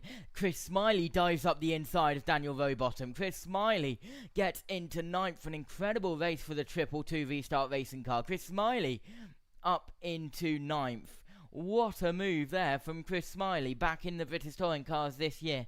On board with Watson's rear bumper camera, looking back at the BMW, breathing down Watson's neck, as that will be Colin Turkington. Looks round the outside, going into Lod's corner. He stays behind in the slipstream, and very nearly bumps the rear bumper of Andrew Watson. Colin Turkington uses the first of his 8 laps of hybrid. He looks down the inside of Old Hall corner, isn't close enough, so he will stay behind Watson for the slipstream. Down the avenue at the Kinkert Dentons now, into the braking zone of Cascades we go, and Colin Turkington may look at doing a dive bomb manoeuvre down into the island hairpin. Here we are now. Josh Cook now has the fastest lap, 1:26.058. That was done on the last lap, so Josh Cook now has the fastest lap. He takes that away from Chris Smiley, and Colin Turkington not close enough to get Watson, but Watson looks like he's having a look at Rowbottom, so lots of battles. Cook has now pulled another second at the lead, so Cook has now got a 4.3 second lead, now a 4.5 second lead out in front for Josh Cook. Last lap comparison, a 1:26.0 for Cook, and Ingram's lap was a 1:27.3. So Ingram, last lap compared to Josh Cook, was 1.3 seconds slower, and that's because Ingram is battling with everyone. Sumpton up to 16th and dive down the inside. That was Watson diving down on the inside of Rowbottom. A little bit of contact there, and that allows Colin Turkington to get alongside Andrew Watson. So Turkington is through into 11th. That puts him comfortably into the top 12 for the reverse grid, and Chilton has pulled over, and that is up at Clay Hill, I do believe, at the top of Clay Hill. Yes, it is. Hill gets pushed out wide, and Sutton has the exact same part of bodywork which Daniel Rowbottom had last time, so Sutton could get a black and orange flag here if the stewards want to be consistent, and we need that consistency here at the British Touring Cars. But this could be big if they do indeed give a black and orange flag for Ash Sutton, because it is the exact same part of the car which Daniel Rowbottom got, and that could be big. That could be incredibly big for the championship as they go up towards Clay Hill, where Tom Chilton is stranded, smoking there, and that possibly could be overheating from the incident that we had lap 1. Black and orange flag for Ashley Sutton. Black and orange flag for Sutton. They have done it because it is consistency. They want consistency here in the British touring cars, and for the first time, Sutton, we could, if I remember rightly, because last time out we did have the same winner race 1 and 2, but Ingram got it taken away, so for the second time this season we could have a different race 1 and race 2 winner. Turkington dives up the inside of Rowbottom into Old Hall Corner. Someone kicks up the dust in front of him. Rowbottom is pushing Turkington down the avenue. Turkington gets a little bit of a slide, but Sutton in third, you've got to remember, has a black and orange flag for the exact same piece of bodywork which was slapped on Rowbottom's car earlier on. He's got 3 laps to serve that black and orange flag, and I don't believe he's come down pit lane this time. Possibly has, we'll see. He's not in the pits, so he has continued round this time. Tom Chilton is stuck at the Clay Hill. Sutton goes round Knickerbrook now up Clay Hill, where that stranded Hyundai is. But this is massive for the championship, and Ash Sutton, if he doesn't pit, I'm guessing, if the stewards want to be consistent, will be a 30-second time penalty. Camish dives down the inside of Ash Sutton. Absolutely incredible dive bomb maneuver, and Hill goes in as well. A lot of contact there from Camish to Sutton. Could that have been a plan to try and get that bodywork off? No, it wasn't, because Ash Sutton heads down into pit lane now, so Ash Sutton will drop down to 20th. Camish down the inside of Hill into Old Hall Corner, and Camish gets that move done. It's Camish, Hill, Taylor Smith, Doble, as Sutton drops down from third due to that piece of bodywork. They will get rid of that piece of bodywork. They've thrown the drill on the floor. Hopefully they don't run that over when they push it back out, but it is very quick work down there at the Napa. They've done it incredibly quickly, and Ash Sutton is back out on track. Where will he come out? He won't become last. He will come out on track 15th. So now drops down to 16th as something goes through, but Sutton down to 16th. It's not 20th, and that car of Chilton is still smoking there at the top of Clay Hill, so they're keeping an eye on that, and it's all safe. It's behind a barrier, but it is indeed smoking as well. So Sutton down 14, Morgan down 14, and up 11, Colin Turkington. Up 7 is Josh Cook, who is your race leader. And Camish has stayed in third. Chris Smiley is defending against Colin Turkington. Meanwhile, Chris Smiley trying to get past Rob Huff. And now we are on board with Mikey Doble. Taylor Smith in front, who is trying to go down the inside of Jake Hill into turn 1, but is too far away, not close enough for Taylor Smith. Gets a little bit wide on Taylor Smith, but stays on track limits, which is vital here. And we've got a couple of black and white flags, as you can see on your timing screen, as Huff down the inside of Turkington. Turkington round the outside, a little bit of door banging between Huff and Turkington. And Chris Smiley's getting involved in this as well, because Chris Smiley is on the inside of Huff. Turkington on the inside of Huff as well. Huff has been pushed onto the outside and up over Hilltop. Huff on the outside, Turkington on the inside, down into the Hislop chicane. We saw what happened with that of Ingram and Sutton. They both keep it round the circuit. None of them go off. A little bit of door banging and wing mirror banging through the Hislop chicane, but they both go up and they both continue.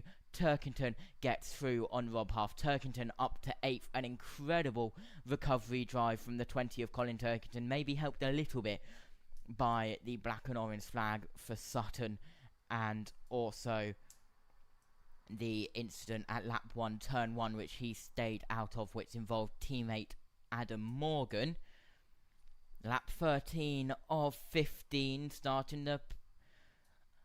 Next will be the penultimate lap of this race. 3 laps to go here around this Alton Park Island circuit.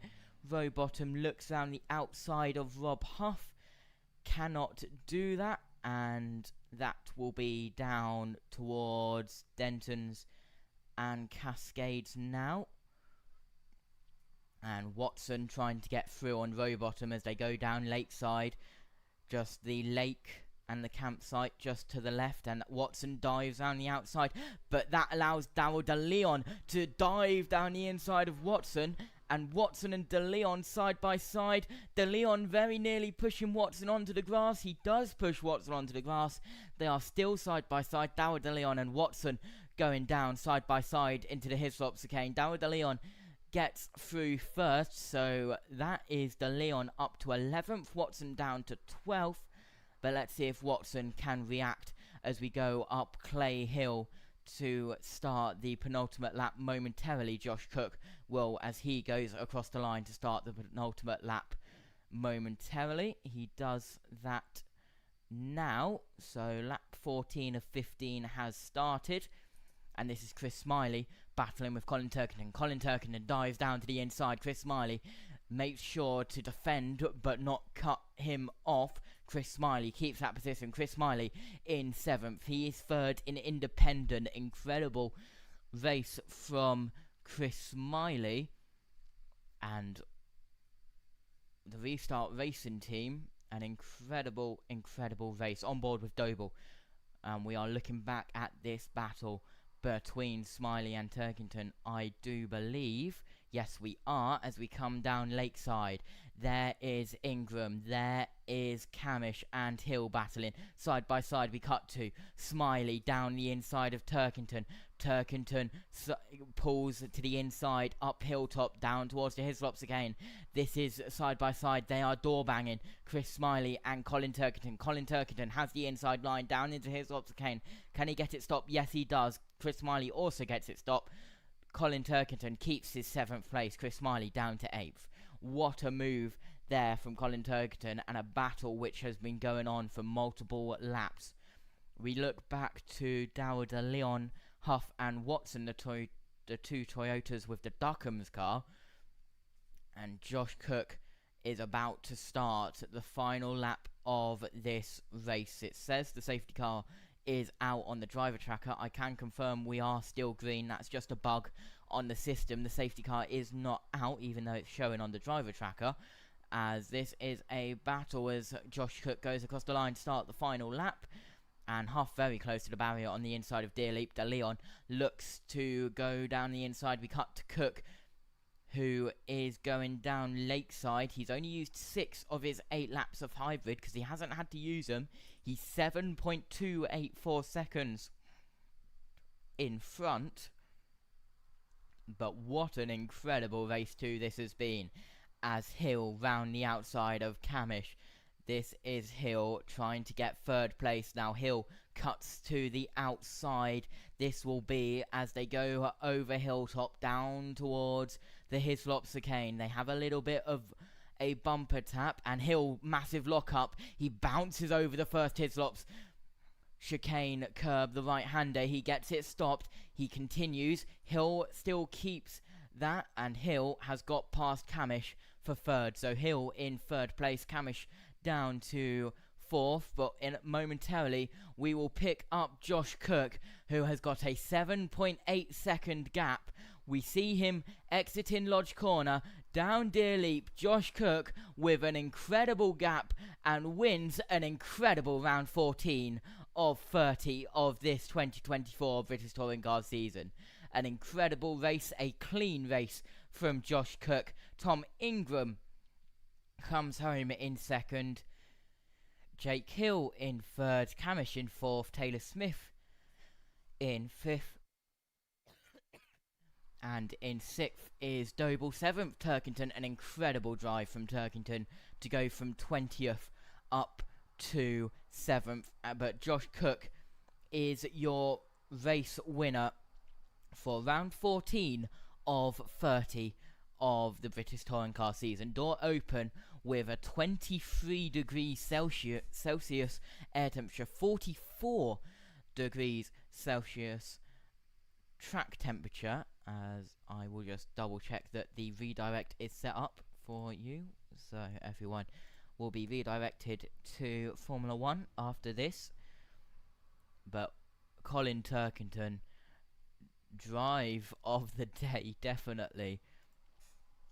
And what an incredible race. And of course that happens at their home race, the Speedworks team, and an incredible race. Let's go through the classifications. Josh Cook's first race of the year win. Tom Ingram second, Jake Hill third, Dan Camish fourth, Taylor Smith takes the independent win, Mikey Doble takes second independent, sixth overall, Colin Turkington seventh, Chris Smiley eighth. An incredible race from the Restart Racing boys there. And then ninth is, I believe, Rowbottom. Then it's De Leon in 10th, incredible drive from him. Watson, Huff, Pearson, Sumpton in 14th, Osborne in 15th, Sutton down in 16th after his black and orange flag. 17th is Morgan, 18th is Nick Colstead. Tom Chilton, who retired at the top of Clay Hill, is multiple laps down, 8 laps down. And then Moffat, who pitted and retired after his issues as well, goes down there as well. But an incredible, iconic race definitely here at Alton Park. It was packed with action, and your Drivers' Championship looks like this. Tom Ingram leads by 4 points. He's 194, 190 for Jake Hill. Sutton down to third with 186 points. Then 158 Dan Camish, 145 for Colin Turkington, so he drops down to 49 points down, and he is tied with the 66 of Josh Cook. So Josh Cook and Colin Turkington tied on points as we come up to the main screen once more. Cook gets the thumbs up from Toka Technical, and he gets put into the Toka Technical area to take his place at the first place board here at Alton Park down in pit lane. We'll hear the interviews momentarily, hopefully. And what an incredible race. Wind speed up to 6 miles per hour after that. Josh Cook gets out of his car. He shuts his door. He takes his gloves off. And he goes over to congratulate with the team and his engineers. What an incredible drive from Josh Cook. He gets it done, and at Alton Park as well. As ITV go for an ad break, we wait for the interviews after their break, and that is definitely a race to remember here at Alton Park. Let's just give you an idea of what is coming up on the broadcast schedule for the remainder of the day on the channel now. Formula 1 with the Spanish Grand Prix. You'll be redirected to that at the end of this stream. And then the NASCAR USA today, 3:01. We're on air from 7:30.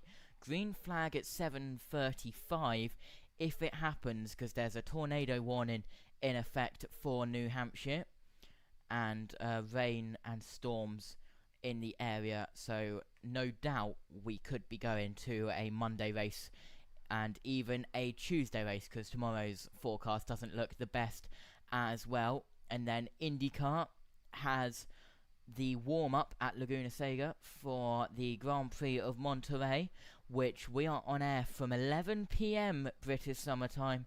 Green flag is at 11:30 for that one.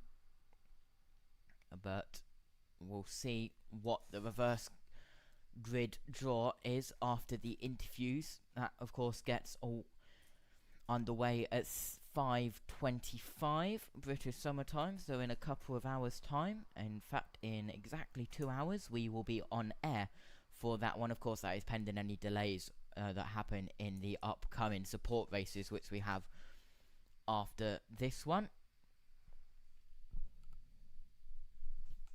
But what an incredible race. Air temperature still 23 degrees. Track temperature has gone up 1 degree to 44 degrees. We'll see how hot it is in race 3 in 2 hours time. We'll see what the track temperature happens there as the sun continues to shine down here on the Alton Park Island circuit. And momentarily we will hear from Louise Goodman with the top 3. Hopefully that will happen in a couple of minutes. Then we'll go on to the reverse grid draw, and then we'll sign off here from Alton Park for race 2 of 3 of the day. And Tom Chilton, hopefully they'll be able to get that car fixed. It expired going up Clay Hill, and that could have been linked to what happened at turn 1, lap 1 with Adam Morgan. Tom Chilton just went right into the back of Morgan. I won't be surprised if there's a penalty there, but then again, I won't be surprised if there isn't a penalty because, well, it's turn 1, lap 1, and the stewards are normally a little bit more lenient with turn 1, lap 1 incidents. And we will see if they are able to fix the issues with Aidan Moffat's car, because that also expired as well, with some engine issues going up Clay Hill, I believe. Also, but what an incredible race we have just seen at Alton Park, and Joshua Birch will be gutted to miss it. I know he'll be watching it on replay, so hello if you're watching it back, Josh, who is on Formula 1 right now. I'll be going over there back into the pit lane after the conclusion of this one. And multiple black and white flags, as you saw, with turn 1s, turn 8s and turn 2s are the main ones which are popping up. You can see on there, but we are getting ready to head down to Louise Goodman, who will be talking to the top 3 drivers, with Josh Cook winning that one. But the Restart Racing boys will definitely be happy. 3rd in class, 8th overall if I remember rightly. But let's go down to the pit lane for the news after that one. We may go to Tim Harvey for race highlights. Here we are. The British Championship on the grid, but he got away well. Sutton alongside, both on hard tyres, but the chasing pack, mostly on soft tyres, hit problems, especially Adam Morgan caught up in all this carnage. But through it all, Josh Cook from 8th on the grid, showing the advantage of the soft tyre over the hard, and amazing racecraft as well. And he had the lead at the end of lap 1. And from there, he controlled the race. Sutton chasing Ingram had loose bodywork, identical to teammate Rowbottom in the earlier race. Championship leader facing a penalty. His teammate tried to knock it off, but with the bodywork still flapping, Sutton took the pain. Bold move on the last lap by Jay Kill got him 3rd. But Josh Cook, first win for 2 years, ahead of Ingram and Hill, and getting all the congratulations. What a moment for Josh Cook. Josh, congratulations. Fantastic win. That's the one that you've been wanting all season, isn't it? Yeah, it's obviously nice to be back up, winning races, but of course it makes it a lot easier when you're on the soft tyre and the guys around you are on hards. But I got off to a really good start on the first lap. The doors just sort of opened up for me, so ended up in a good position at the end of lap 1, and just put my head down and just banged in some sort of some safe, consistent laps. Well, and the fastest lap as well. I mean, 8-second lead you had at the end of that race. You had enough time to work out what snacks you were going to buy at the motorway services on the way home. I mean, what were you thinking about during that race? obviously, once you get in that lead, and I knew I had a tyre advantage over the guys behind, one mind on safety car coming out to not use my tyres, and just, it's one of those races that wasn't overly interesting, probably not to watch, but I'll take it any time. So really pleased for the team, great to have a win, and yeah, we'll move on to race 3. Well done, congratulations. I will let you go and see Steve just behind you so that you can do the reverse grid draw. And let's bring out Tom. I mean, you had to battle hard in that one again, didn't you? Yeah, absolutely right. It's been a day of that. It really has felt like it's been a day of it so far, and we've still got one more to go. So very, very pleased. P2, car's feeling good. Obviously had a bit of breathing room towards the end, but it felt good even on the hard tyre. So I'm in a happy place with it. Team Bristol Street Motors car's feeling great. So we'll see what's happening when we start from P11, when undoubtedly P12 will get pulled here. We'll see what goes on from this one. And whilst you wouldn't wish any ill on him, I mean, in terms of, Ash having to come in and losing all those places, that's good for you in terms of the championship, isn't it? I'd be lying if I said it wasn't good for us and I wasn't pleased, but I'm not pleased to see somebody else have a misfortune, if you know what I mean. So, yes, it was good for us, but I don't take any satisfaction or gratification from it. So it's a difficult one. Like I say, we never want to see competitors full foul, but at the same time, we want to have a good race. Unfortunately, the regulation this year of any loose bodywork is now a black and orange flag. So it's one of those. We all have to be really careful now. We don't want to be getting any loose bodywork for sure. Well done, well done. And let's bring in our third place finisher. You told me you were going to get up to the podium, didn't you? You did just that. You left it late though. Oh come on, it was good though, wasn't it, Lou? It was good. No, I loved it. Yeah, I was struggling for a bit in the mid there. The rears were falling away. I had some really big oversteering moments. And obviously Aaron was super quick in the middle of that race, and he was, we were having a good little fight there together. But ultimately, Ash and Tom were fighting and backing everyone up a bit, and it was getting a bit messy, wasn't it? But yeah, great move to get down there at the end, and thank you to Aaron and to Dan for being fair with me, and it was a good touring car race. Well done, it was. You're absolutely right there. Well done. Right, let's go over to Steve now and see whether Tom's prediction is going to come out right. I didn't hear what your prediction was, but everyone makes a prediction about the reverse grid draw. Hey, that was a plan that worked, wasn't it? Yeah, it was a good race. I think everything just sort of opened up for me at the beginning, ended up right place, right time. And of course the tyre advantage just helped me settle into a nice little rhythm. Yeah, well, you got that job done quickly. We're going to ask you to do this one quickly because we've got the caterhams working as well. Yep. Just to remind everyone, in this bowl we've got the drivers who finished 6 through 12, so the numbers to look for: number 6 Mikey Doble, number 7 Colin Turkington, number 8 Chris Smiley, number 9 Dan Rowbottom, number 10 Darryl De Leon, number 11 Andrew Watson, and number 12 is Rob Huff. Josh, on you go. Here we go.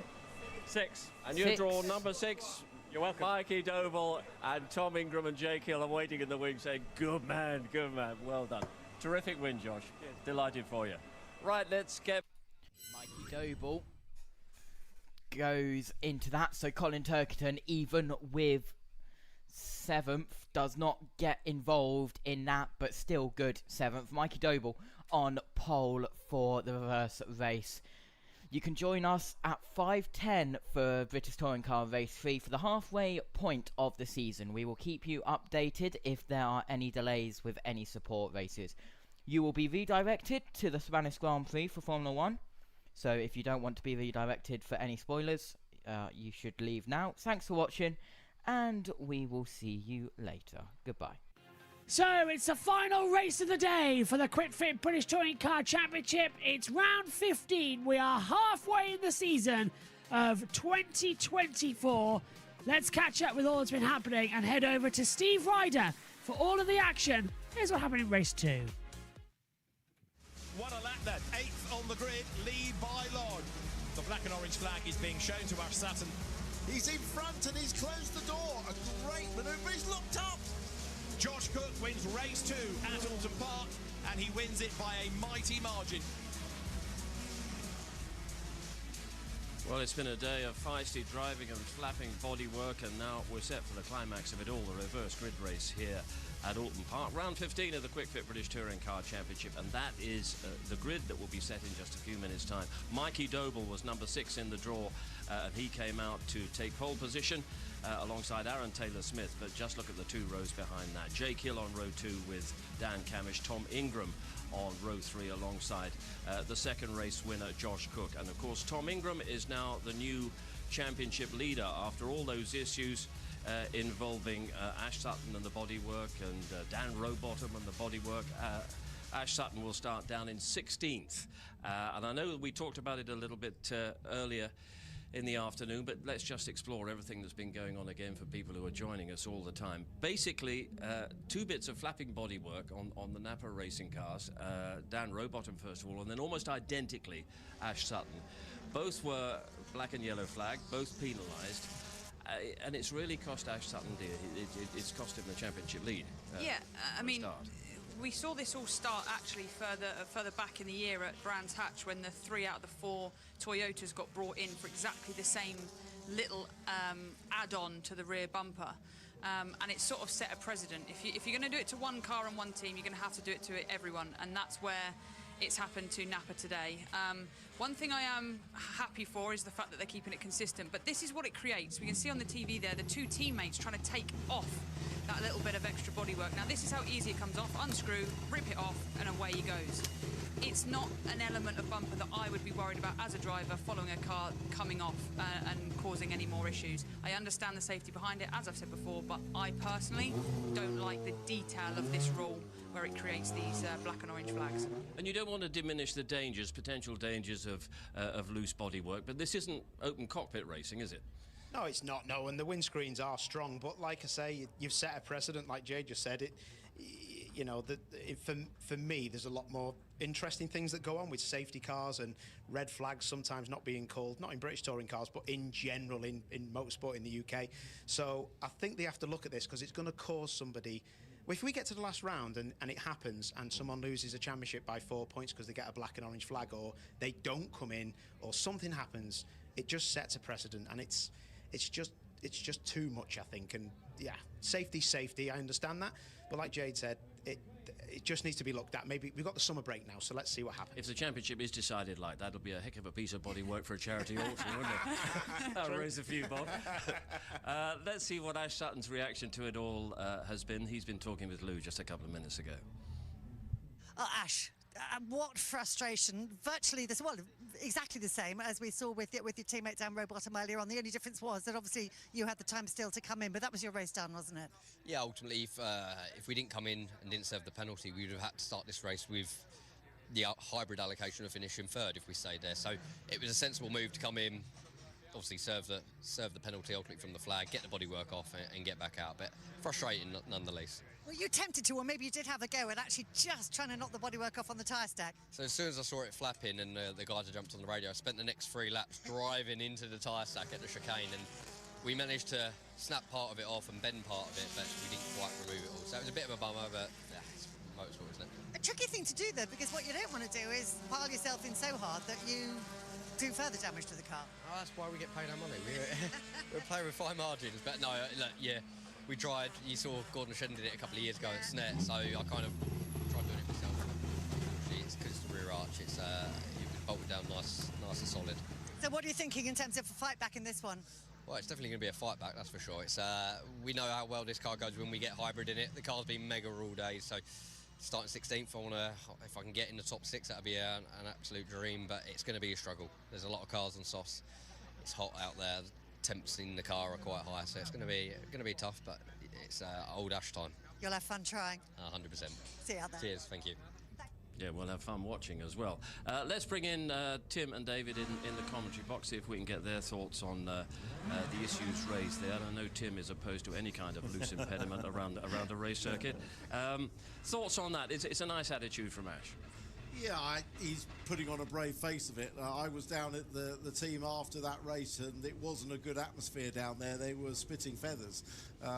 You know, it's a difficult one. The other element to this is that Ash and the other Napa cars have now painted a target on the back of their cars, because I know the way drivers think, and if I was another driver, I'd be thinking, right, there's a weakness on the back of that car. I need to exploit that by running into them with the front of my car, which is nice and hard. I can make it look like an innocent bit of contact, and if I manage to dislodge that rear wheel arch a little bit, then they get black flag. So you're putting a target on your back.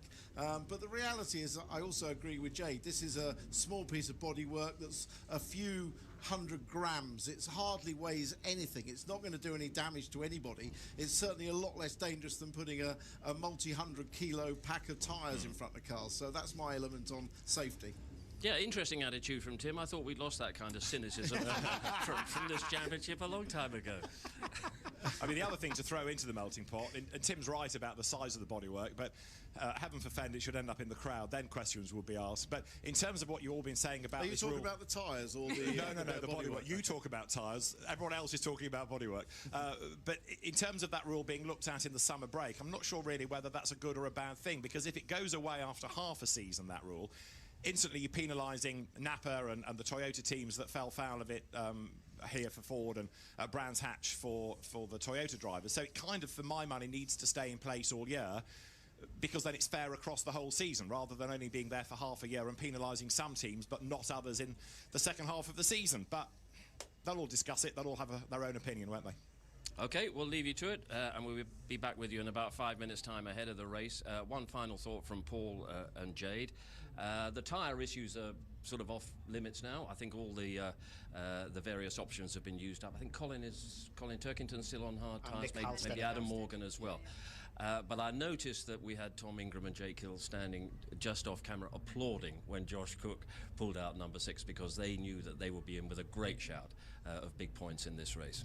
Yeah, I think for Josh's view, he's just had a race win and then he's pulled out the best number possible from the pot. But like you say, there was a crowd around him. Mikey Doble's definitely very, very happy. He had a pole position last year at Silverstone, but with a bit of a team miscommunication meant he couldn't lead that race. But he'll be having elbows out in this one. But he's got his teammate alongside him, who we know, all of us, that he's a very feisty driver and happy to get elbows out. So I think those two on the front row will be interesting. But you've got these championship contenders that never back down, and they'll be coming through the field as well. Yeah. Yeah, I think Adam Weaver will be having a word with Power Max drivers on the front row. I've got to say, I think Aaron's drove pretty well this weekend. I think that he should have a podium. I think the rest of it is probably a Hill or a Tom Ingram win. But looking forward to this, because, like Jade said, it'll be elbows out. Absolutely. It's going to be great to watch. Let's go down to Louise on the grid. Thank you, Steve. And I am down on the front row. That's all PMR front row. And let's dive in and have a word with Mikey Doble, who we were just talking, Mikey. Oh, Mikey's just... This is interesting, actually, because what Mikey's doing now is exactly what we were talking about with Tom earlier on, setting up his car to be absolutely spot on for the start. So, right, now I can dive in and have a word. We were just talking about the fact that there was a round of applause from the drivers who finished P2 and P3 when Josh drew your number out of the ball. I'm guessing that there was a big smile on your face when you found out you were starting on pole as well. Yeah, well...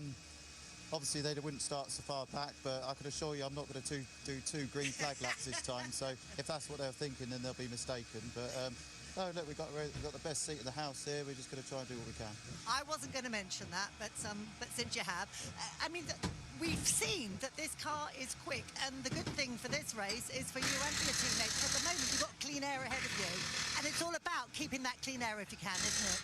Yeah, with the temperatures as hot as it is today. Clean air is everything. So, you know, yeah, we haven't got the outright pace of some of those guys behind us, but then if we can get ahead in the lead and we've got clean air, then yeah, maybe we'll be able to fight them. So that's what my plan is, and if we can come away with a trophy, then I'll be happy. Have you had a conversation with Aaron about how the two of you approach this? We both want it as bad as each other, so he won't be giving me an inch, and neither will I. So. Fair enough. Hope it goes well for you. Right, I'm going to get a bit of a leg on now, because I want to go down and grab a word with Colin Turkington, who we saw had a feisty result in that last race, having had the issue with his clutch in race 1 and starting race 2 from the back of the grid, bolted on the soft tyres and came all the way through to finish in P7, which was a fantastic result for him. There's going to be lots of support. This is like a home race, as it were, for the Northern Irish drivers. So let's dive in. And Colin, that was a fantastic, after the disappointment of race 1. Race 2, what a drive. Yeah, I had no option really, Louise. Yeah, unfortunately we lost the clutch race 1, so it's an issue overnight really. Off the back of qualifying, it's probably heat related, and then once it's cooled, there's been an issue. So as soon as I pulled out of the garage for the green flag lap, I stalled. And again on the green flag lap, leaving the grid, once I engaged first, I just couldn't drive the car away. So it's really unfortunate. One of those things, but I then had to run the soft tire in race 2 just to try and get myself in a reverse grid position, and sod's law, I got to P7, but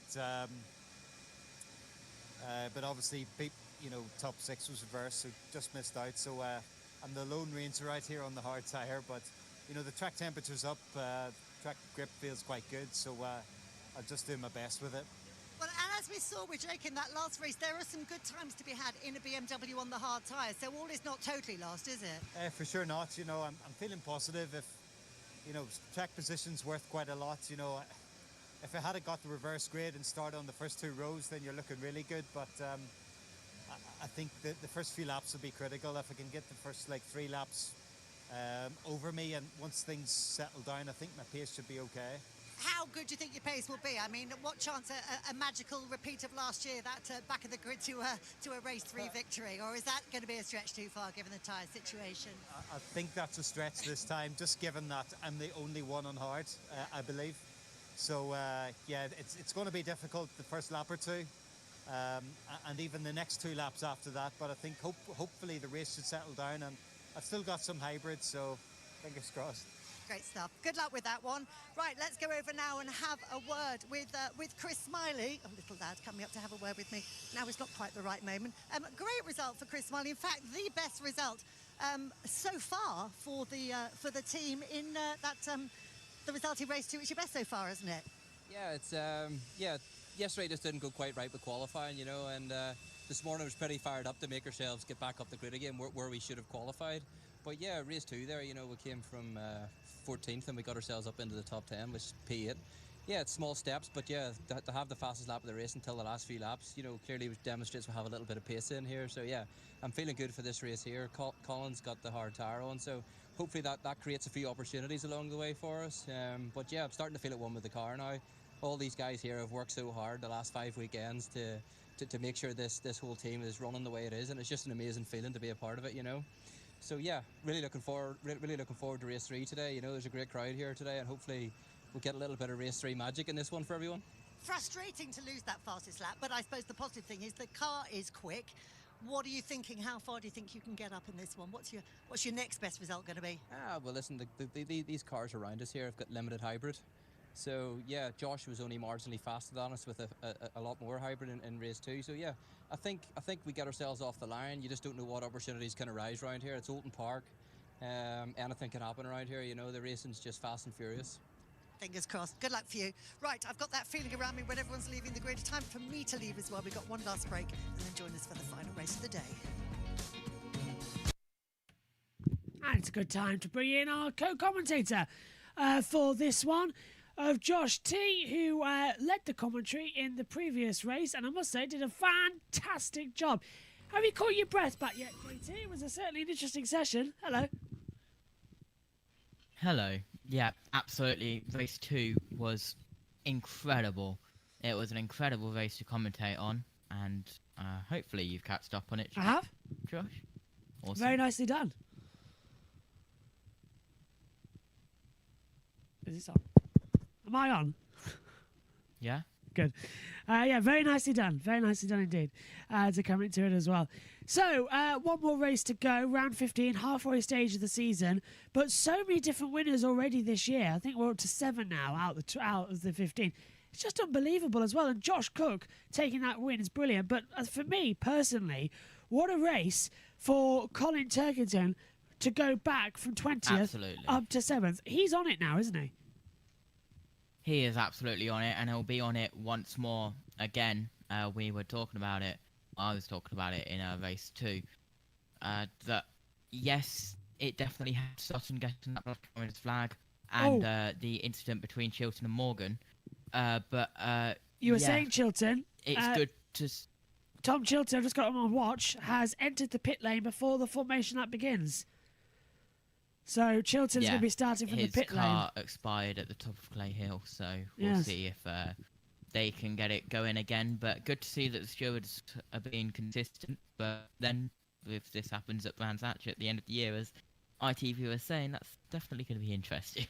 Yeah, we're on site for that one as well at the end of the year at Brands Hatch. But yeah, if you weren't with us in race 2, Ash Sutton having a rear panel dislodge, exactly the same as we had in the first race as well with Rowbottom. So it looks like we've got a sort of tricky situation coming for Napa, as you were hearing about earlier on in the broadcast. But JT, well, I'll ask you in a second in the commentary, because right now we're going to hand over to ITV to introduce David Addison, Tim Harvey, take us to the grid. Then me and JT are getting ready to call round 15, the halfway stage of the season.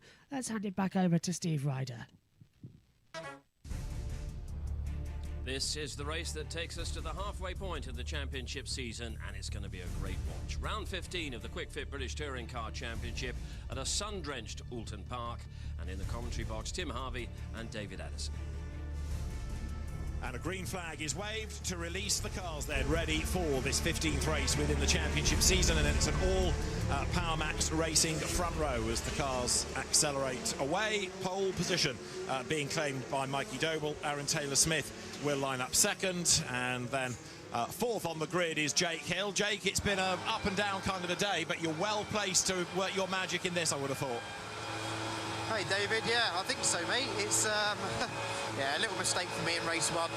Ultimately, it only cost me a place, which wasn't too bad, but great recovery there in race 2, if I do say so myself. And let's see what we can do in this final one.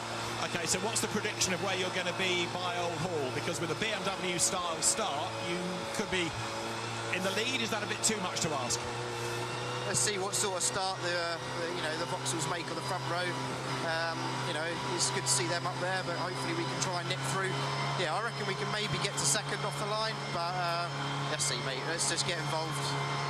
But there's a win here for the taking, I guess, and you must be eager for points. Absolutely, it'd be a real pleasure to go into the summer break lead in the British Touring Car Championship.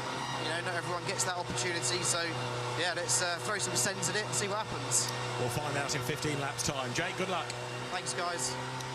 So Jake Hill, fourth on the grid, and as he comes down towards the hairpin, 4 times a winner this year. He's had more wins than anybody else, and he is just 4 points back from Tom Ingram in the championship, and he is ahead of Ash Sutton after Ash's disappointing middle race of the day. Let's have a look at the grid then as we get set for this final race of Alton Park's day. Mikey Doble starts on pole, Aaron Taylor-Smith, his teammate, with him. Then you've got Dan Camish and Jake Hill ahead of Tom Ingram and Josh Cook. Next, Colin Turkington and Chris Smiley. Dan Rowbottom and Andrew Watson are next ahead of Rob Huff and Darryl De Leon, who copped a time penalty for contact in the middle race. Ronan Pearson next ahead of Scott Sumpton, then Sam Osborne and Ash Sutton. 16th, Adam Morgan comes next ahead of Nick Halstead. Tom Chilton with a fire extinguisher drama is in the pit lane. Hopefully he can start from there. Aidan Moffat, it was a turbo pipe problem that hit him in race 2. He will start last on the grid. And if you look down to that third row, you've got Tom Ingram and Josh Cook, our 2 winners today, and that's the first time we've been able to say that all season. Hooray! Well, we said it in Fluxon, but it was premature. Briefly, yeah. Yeah, finally, JT, 2 winners in the opening 2 races. Could be on for our first 3 in 3 races this season as well. Yep, absolutely, and that will definitely be good to see. Chilton's out of the car, so that tells me that he's not going to be going. They are desperately trying to work it. All 4 doors are open, and that's something you don't usually see in a touring car, because I always thought there was only 2 doors on that car, and I've been there, so I didn't even know there was 4 doors. It all looked quite good. I thought it was a 2-door car on that one, but yeah, 4 doors open. That's news to me, and I've stood next to that car. In fact, did I walk around both of them at the season launch as well when we were reined in? How did I not notice? That is complete news to me. On to the grid then we come.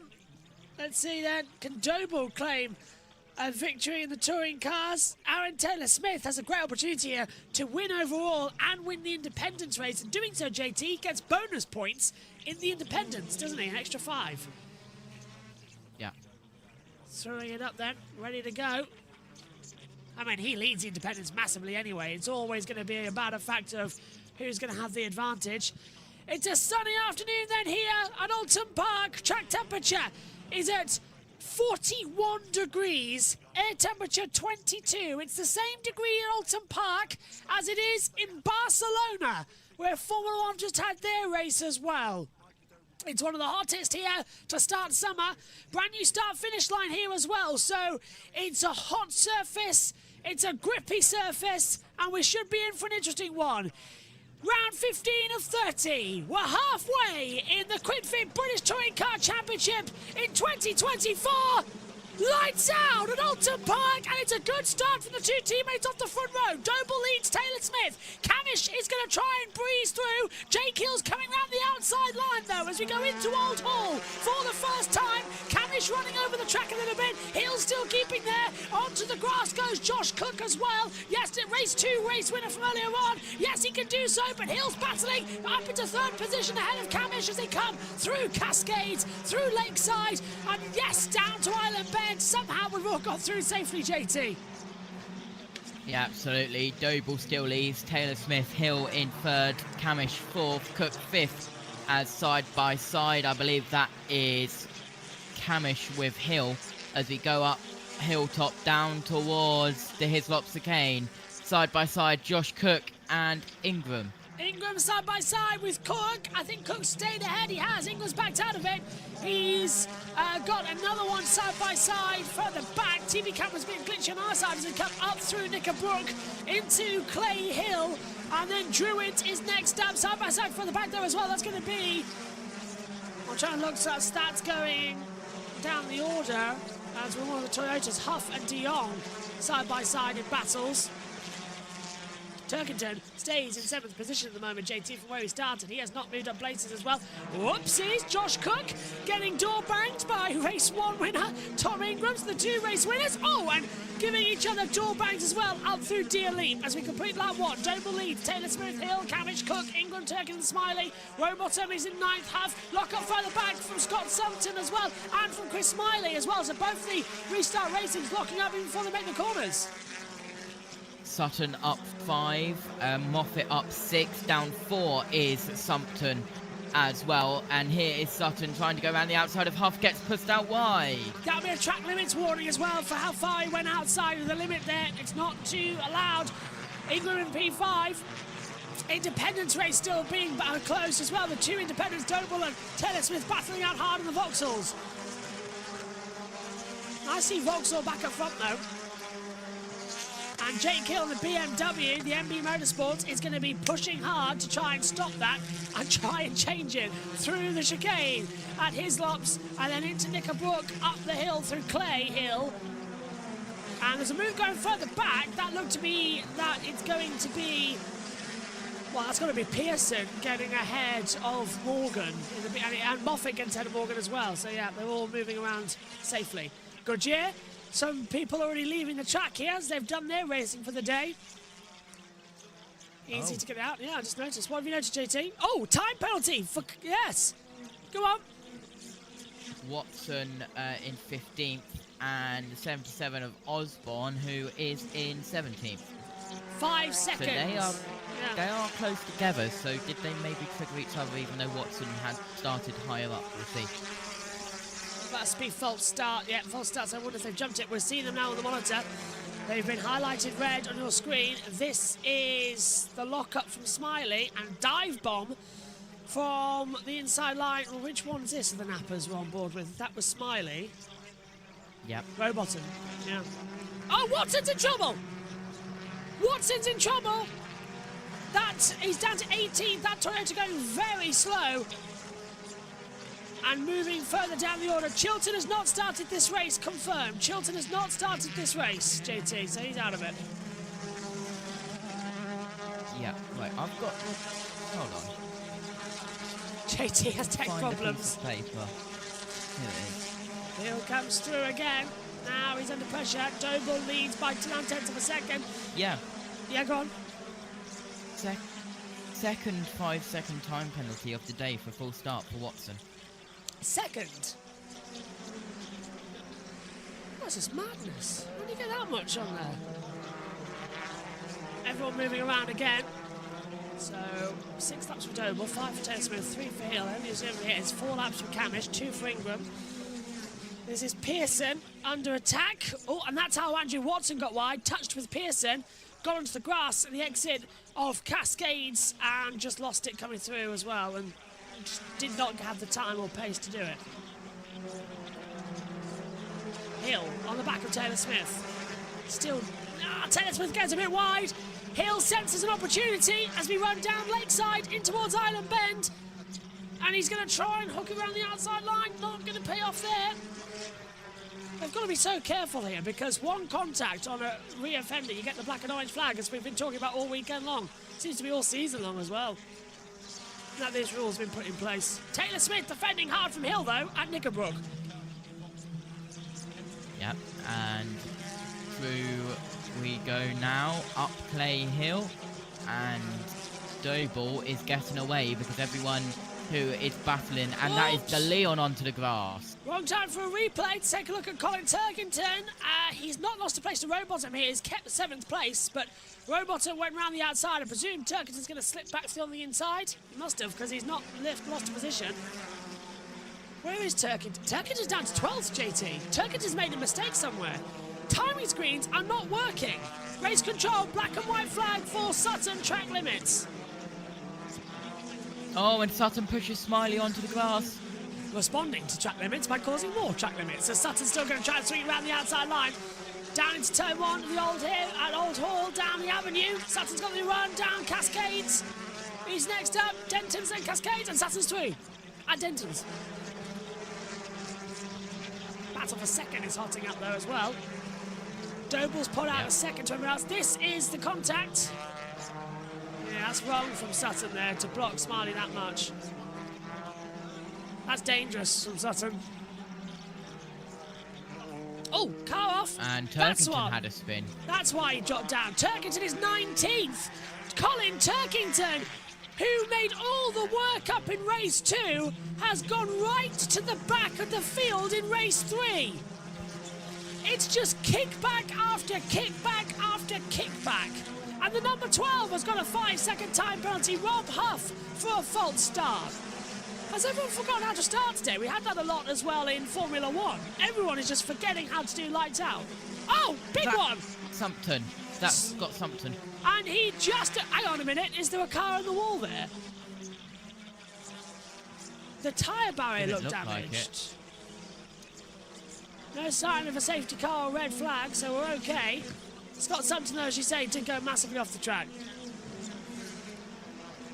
I want another replay of that, because I thought the black and white flag for cars 12 and 40 for track limits.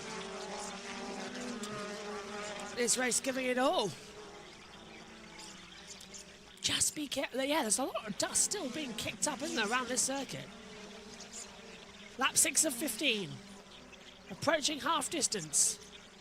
Doble leads by 1.2 seconds. We could be on for our first 3 of 3. 3 different winners in 3 races this season. And there goes Scott Sumpton. Sorry, that's the other one's Chris Smiley. He's getting to me now as Morgan touches the back of Darryl de Jong. It's really hot in this commentary box.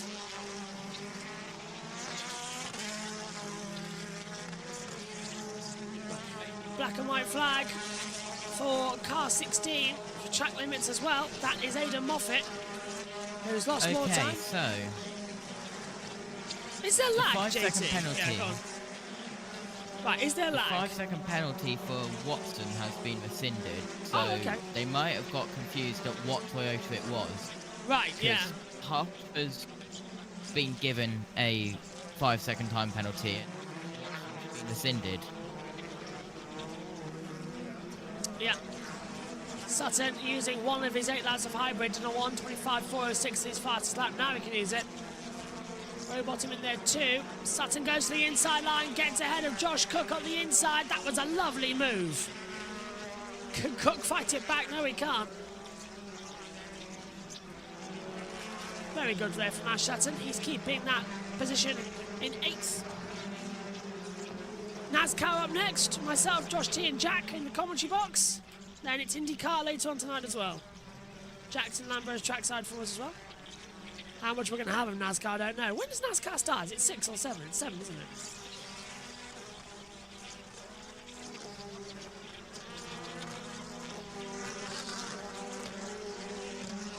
have no idea if JT can hear me or not, because there's some communication issues coming on here as well. Taylor Smith ahead of Jake Hill, trying to come through. Still on the attack as they come up. Doble leads by 9/10 of a second. Taylor Smith, then Hill, Camish, Ingram, Rowbottom as well. All still finding and holding out on places. This is a replay though. JT, can you hear me? Because we're seeing Taylor Smith now being attacked by Hill. Hello? Yeah, hello, I can hear you now. Hello. Here we have going up Deer Leap now. Ooh. As it stands, Jake Hill and Tom Ingram will be level on points. Fantastic. So Ash Shatter will be 9 points back as well. As Morgan controls the inside line, Rob Huff still looking for a way through. He's in P11 at the moment. And look at the two nappers. That's Sutton now on the back of Rowbottom. How long before Rowbottom just lets him through? Goes, after you, you go through. Do not hold up. Oh, more black and white flags, JT. Yep, that is for the 16, 11, 29 and 32. All for track limits. Napper starting to close up on each other now. Still no sign of Osborne. He's down in 14th place as well. That last Napper. Is it driver related? Not too sure anymore. How long can they go on with 4 identical cars having these kind of problems? Yep, through Druids we go. And the battle for second is, in race 2 it was second down to 6th, now it's second down to 7th. Look up there from Taylor Smith as we go into Lodge. Up Deer Leap, Doble leads now by 7/10 of a second. We're past halfway in this race. Hill looking to the outside line, but going defensive is Camish because Ingram's looking to the inside line and Ingram's through. Ingram passes Camish. Can Camish fight back? That's the question as we drop down through Denton's into Cascades and Ingram's got him. Ingram up to 4th and now sets after Hill. Sweet move. See, that's the type of action we like to see there. Just slips through the inside line. Makes the perfect getaway. Doble still on the attack. Fast slap of the race to Sutton, a 125.406 as well at the moment. Still Vauxhall's leading it. Race 3, as always, seems to be the calm one. Race 2 was energetic. Still can't believe the fact that you got that one, JT, as well. I don't want to commentate on. 88 with track limits. Warning as well. Seriously, all the best races this year, the ones that I don't do. I've not done 3 race 1s, sorry, not done 3 race 2s this year, and they were all good. Think about it. Brands Hatch race 2, think about Snetterton race 2, that wet dry madness, and now Alton Park race 2. They're all mad. So yeah, maybe Donington Park Grand Prix should be fun. Although I don't know if I'm doing it. Where am I next time? I don't know. Ingram's out of hybrid, JT, for the rest of the race. Ingram's used it all. He can't attack. Ingram's used his 2 laps. Yeah, currently in. Yeah? So he will. He's got 3.1 seconds to the good of Camish. As here is Hill around the outside of Taylor. Okay, signal's starting to go because of the heat. As Hill swept it around the outside line, and Jake Hill takes 2nd position away from Aaron Taylor Smith as we run over the top of Hilltop into Hislops as well. Cracking race this, starting to show up. Oh, and I think that's JT completely disconnected for the moment. No, not JT. That must have been Omi. Yeah. Here's a replay. Taylor Smith. And Hill as well. And still on the attack and push. Just hold the throttle back a little bit, then gently put it back. Hill's going to win this race, isn't he? Doble's not going to be able to hold on against this BMW, the monster BMW, for 5 laps.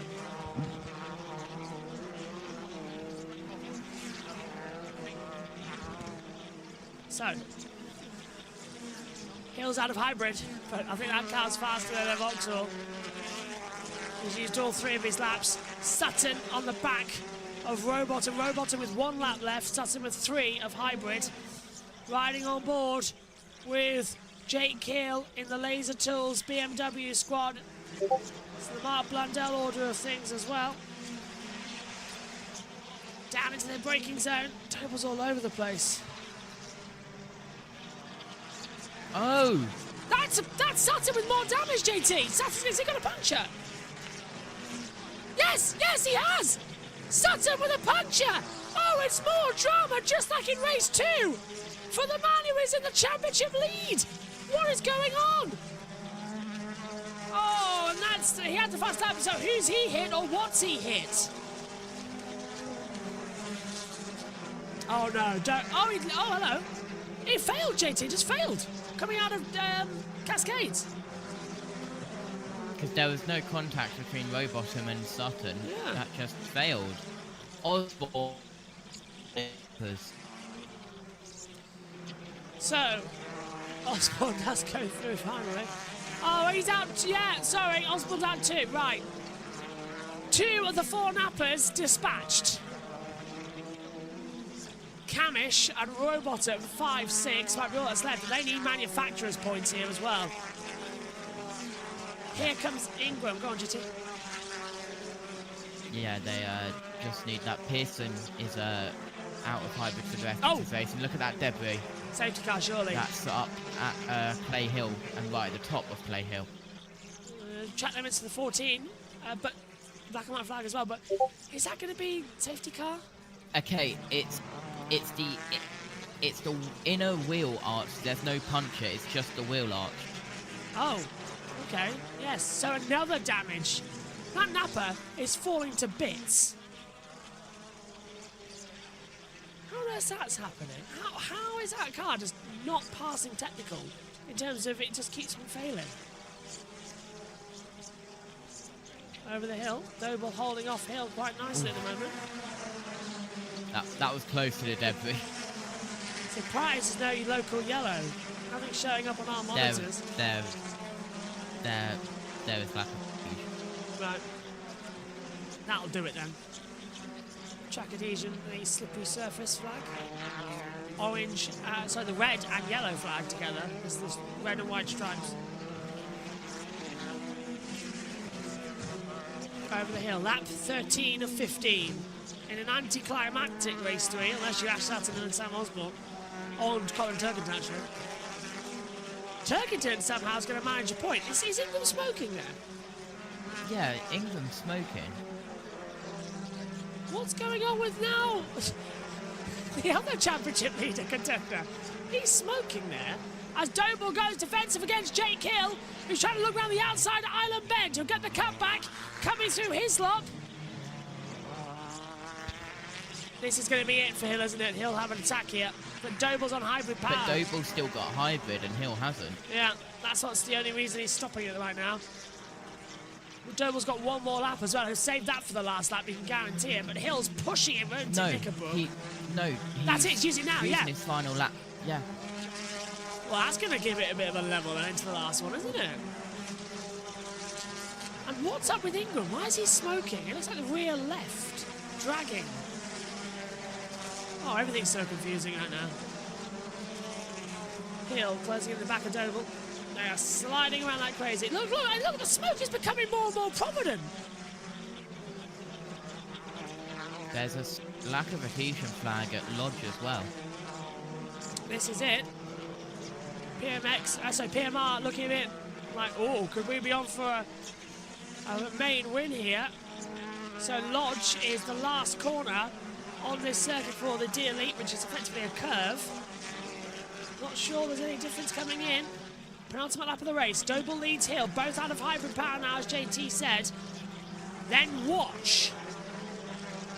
Can't see why that flag's, track limits again, coming through for the 20 and the 18. Maybe gravel and grass from when Colin Turkington went around? Ah, yeah, that'll be it. Yeah, you're right. He brought it back on, didn't he? Oh, Doble doesn't get a initial great launch, and Hill sort of gets stuck up behind him as well and can't really move. Doble's put his car dead centre. Hill's trying to look around the outside, coming into his lops. Hasn't worked. Knickerbrook. Next attempt will really be Dear Leap into turn 1 at Old Hall. This race will go down to a great final lap. Ingram now still smoking a bit, JT. It's blue smoke, so it must be oil. Yeah, absolutely. Into Druids now on the penultimate lap. Under the bridge. Down, that's Warwick Bridge. This is Lodge. Hill looking around the outside. Dear Leap will be an attack. One more lap then to decide who's going to win the halfway stage of 2024. 15 races already in what is flying by this year, the touring cars. Doble goes defensive. Hill's trying to look around the outside. Hill's trying to go for a 4th race win of 2024 and take the title lead, but Doble wants a first win in the touring cars, and he's really battling hard. Vauxhall want to win. Doble want to win. Hill is not going to let that happen. They are side by side down Lakeside. Hill's got the drag in towards the braking zone for Island Bend, but still on the inside line. Doble doesn't resist, and there's contact. Something explodes from the side of both cars. They're side by side over the hilltop, wheel to wheel into Hislop's. Hill is just ahead, and there's bodywork contact. Doble locks up. Hill's going to take the lead. Hill takes the lead into Knickerbrook. Wow! Final lap or what, JT? Is anything that can happen? There's no overtaking zones left. No, but Ingram is smoking a lot more now, so that could expire before the end of the race. Adam Morgan up 10. Morgan up 10. Brilliant race from him as well, but Jake Hill will exit Lodge. He'll jump over Dear Leap. He ends round 15 with 4 victories in the opening half of the season. Jake Hill wins again, and it's 3 different winners at Alton Park. Doble, a magnificent second, and wins the independent race as well, so it's still a victory for him. Taylor Smith third. Ingram, Camish, Rowbottom, Morgan, Cook, Smiley, Moffat, Pearson, Huff. No, Pearson ahead of Huff. Darryl de Jong holds on against Watson for some very well-deserved points for Darryl de Jong. Brilliant stuff. Watson, Turkington will get the last point. Sumpton, Holstead, Sutton, and out of the race, Osborne and Chilton never started. Wow! Doble got a little bit too close to the pit wall to celebrate with the team as he went under them to take the checkered flag. He got on the dust where that marshal post is below the starter post, and that pushed him towards the wall, and I think he may have just touched it, but here's a replay of the move. 5th win of the year for Jake Hill. There's the way he did it round the outside of Doble. Contact between the two. 5 wins, of course. He took 2 last time out. 1 on the road. 1 got given to him by the stewards, but it's 5 wins in 2024 for Jake Hill in 15 races, the most of anybody so far. And I think he needs the title, if I'm not very much mistaken, with that one. Yeah, well, we'll confirm that in a couple of moments when we get the race classification and the championship points after round 15. Let's take a look then what ITV thought of all that lot, as we'll be going into the summer break shortly, so I want to get the thoughts of David Addison and Tim Harvey. And full respect to Mikey Doble for not running him off the road or locking up and cannoning off him. Fantastic driving by both of them. And a great way to end the day at Alton Park with Jake Hill taking the win. Round 15 of the series then won by Jake Hill. Mikey Doble second and his teammate Aaron Taylor-Smith third. Tom Ingram fourth from Dan Camish and then Dan Rowbottom, with Adam Morgan being in 7th. Josh Cook 8th. Chris Smiley, he's had a good day, 9th. And Adam Moffat 20th he started, 10th he finishes. 11th, Ronan Pearson ahead of Rob Huff and then Darryl de Leon. Andrew Watson 14th from Colin Turkington, then Scott Sumpton. Nick Halstead 17th ahead of Ash Sutton. Sam Osborne is 19th and 20th. Tom Chilton, he never got into the race, of course, and we lost Sam Osborne with the mechanical dramas, but shown as 19th in that graphic. So, that's the race result. Add the 3 race results together to the championship and heading to the summer break. What do we end up with? We'll find out, because Jake Hill was very, very keen to put himself into the championship lead, and he has done so. 4 points ahead. He will be Jake Hill from Tom Ingram, Ash Sutton third, and look at that, 24 points adrift. With Dan Camish fourth, Josh Cook next, Colin Turkington sixth, ahead of Aaron Taylor-Smith, Adam Morgan, Aidan Moffat and Tom Chilton in 10th. We've seen it here before, how quickly and how much difference things can be in the British Touring Car Championship after a day at Alton Park. But Jake Hill will head to the summer break as the championship leader, and we'll see his reaction very shortly once he goes through those technical checks. There, the ride height roller under the car, and a delighted team in replay hanging off the pit wall. They'd seen the pass, and by the time they'd applauded that, there was just about time to get across to the pit wall and cheer him home. But with half a lap to go, a great move by Jake Hill. You've got a feel for Mikey Doble, so close, but it was not to be.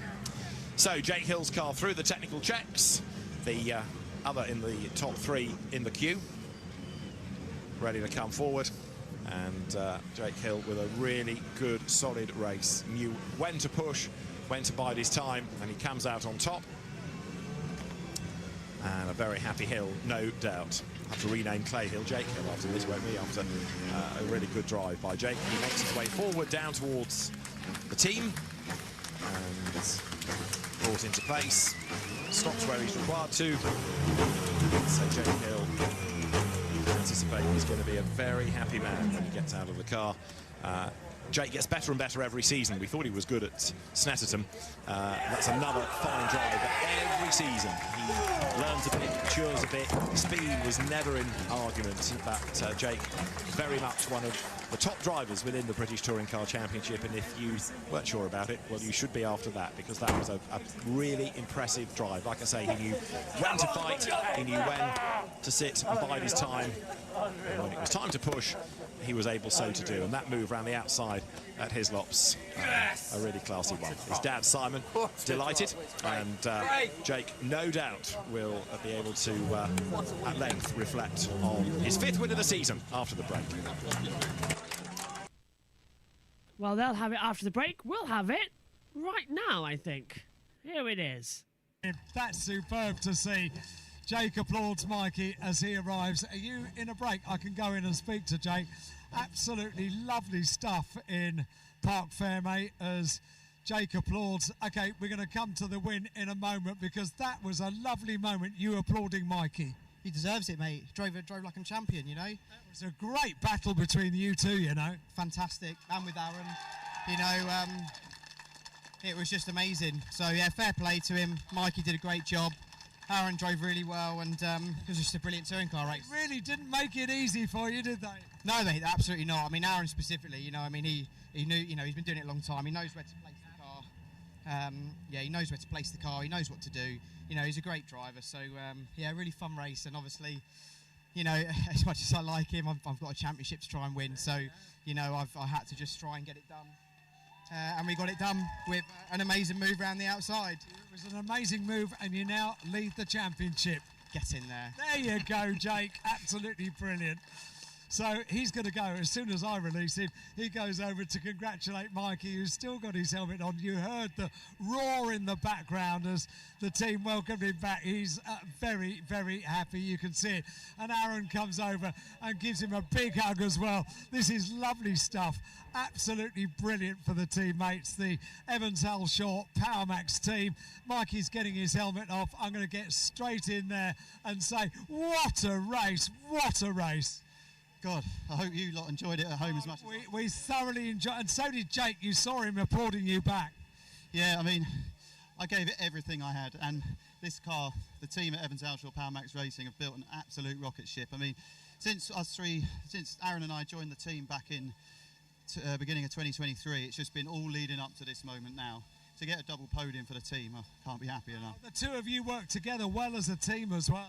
Yeah, exactly. I've got to take my hats off to Aaron, because he held them at bay for a lot longer than I thought he might, to be fair. He gave up a stern fight, but yeah, I think Jake and that Beamer's just a little bit too special for us today, but we'll take a P2. Oh, you should take it. Well done, Mikey. Absolutely superb. let me go and find Aaron as well, because what a job he did. Where has he gone? He's over here. Aaron, don't run away. I'll talk to you before the telly. You two, yeah, you said to me before the race, we've got a plan. Yeah, and what a plan, how it worked out. No, it was great. Like, Mikey drove really well, but it's a credit to what Power Max and Evan Halshaw have given us beneath us. You know, I thought that race would be harder because everyone else is on soft, so I was like, oh, this could be touch and go. So, yeah, to get our first podium of the year, 2-3, double podium for the team, unbelievable. Lovely sporting stuff, you know. Jake got out of his car, Mikey arrived, and Jake applauded. I mean, you two made it very tricky for Jake. No, Jake drove well, just rocket ship. Did really well, to be fair. So it's just nice to, yeah, get more champagne, more silverware, so over the moon. Get you on the podium in a minute. Thank you, Aaron. Absolutely lovely to speak to them down here in Parc Fermé when the adrenaline is running high, and that's all because we've got the possibility of speaking to the drivers before ITV because they were in an advert break. But lovely, lovely moment. Yeah, well, here it is. Here's Lou. Going into the break, but boy, that was some drive. Thank you. Yeah, it was tough, you know, but fantastic race with Aaron and with Mikey there at the end. You know, credit to them because they did a great job as well. It was a really enjoyable touring car race from my point of view. You know, no nasty moves and just hard fought battling, and it was absolutely awesome. But ultimately, you know, as much as I feel sorry for Mikey, I've got a championship to try and win, and you know, we had to try and get the move done. But yeah, fantastic, and credit to him for leaving me a bit of space. But what a move. I mean, the earlier move that you pulled on Aaron was at the same position that you'd had all sorts of problems earlier on. So did that go through your mind? Yeah, it did. But I mean, you know, I had to just try. You know, it was my only chance. We were both out of a hybrid. You know, I got a good run out of the hairpin again, and I thought, well, the worst that's going to happen is I'm going to finish second. So let's just try. And obviously it paid off. So yeah, I'm absolutely over the moon. And you know, huge credit to Laser Tools Racing with MB Motorsport. You know, we continue to strive, and it's been another weekend to remember. It was fantastic. Do you know what I thought was really lovely, and let's bring Mike in at this point, was you stood here and applauded him as he came into Parc Fermé. Yeah, he deserves a round of applause. You know, he drove absolutely mega. So no, credit to him. Sorry I took the win away, mate, but you know, at the end of the day, yeah, like I say, I got a championship to try and win, and you know, but it was a fantastic race. Loved it. It absolutely was, and Mikey, you came so tantalisingly close to that first victory, but nonetheless, an amazing result for you and a fantastic drive too. Yeah, absolutely. I mean, wow, I mean, a podium is unbelievable. I didn't know, I thought that race wasn't going to go that way. You know, I've got to take my hats off to Aaron for putting up a stern defence there on the rest of the field for a lot of the race there, and that just allowed me to get that little bit of a gap that I needed. And I was just trying to focus on just not putting a foot wrong. You know, don't try and brake too late into any corners, don't lock up, you know, don't try not to do any track limits. And I just ran my pace, and Jake was just a better man on the day. You know, he's a bit special in that car, is Jake. So yeah, he caught me up. It wasn't to be today, but a P2 I'm over the moon with. You could have just done with one more lap of hybrid, couldn't you? Yeah, I mean, I think even if I'd have saved it for the last lap, the move probably would have happened on the penultimate lap anyway. So I thought, I've just got to give it all I've got while I've got it underneath me and just see what happens. And he put on a great move to get by me. Hopefully everyone at home and around the circuit today enjoyed that race. I mean, what a way to sign off this half of the season and go into the summer break. Fantastic result, and as I say, a fantastic drive and a fantastic result for the team. I mean, both of you up on the podium. Wow.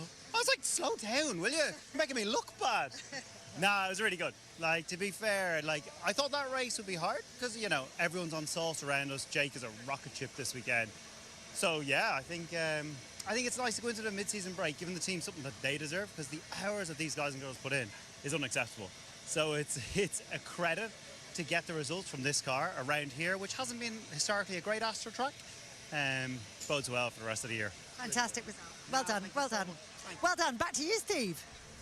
Thanks very much, Lou. And we've got Tim, we've got Jay, we've got Paul just to reflect on the day. And once again, it's what you want from a reverse grid race. You get someone like Mikey Doble or Ronan Pearson on pole position. You want them to emphasise their ability and do their reputation proud. My goodness, he was outstanding. Well, didn't he just? I mean, we've always known Mikey's had great pace, but, you know, I said in commentary that the Evans Halshaw Power Max cars. They're not the best funded cars, but that team work incredibly hard. I think they punch well above their weight in those terms. And yeah, given that opportunity, Mikey took full advantage of it. And he drove with his elbows out. He drove absolutely fantastically. He used his hybrid to defend when he could. He just ran out of laps of it, but it was a brilliant drive. And he got the respect of Jake Hill. He was full of praise.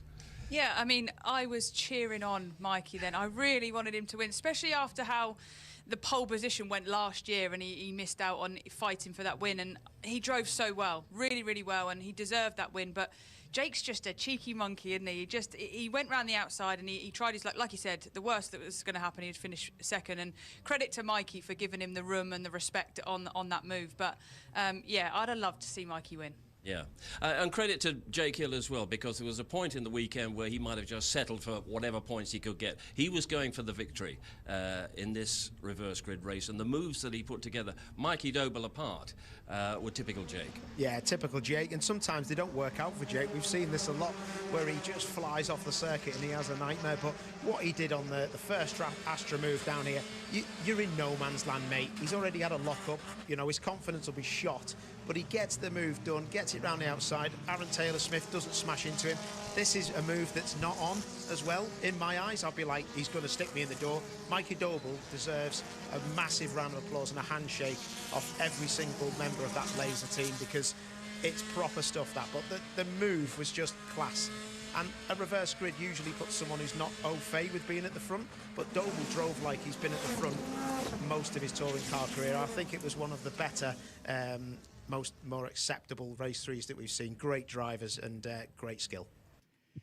Well, thanks to the ITV team for giving their thoughts on that one. Let's get our final thoughts as well up here in the com box as well. Jake, what did you make of this entire weekend? It's been a good one, actually.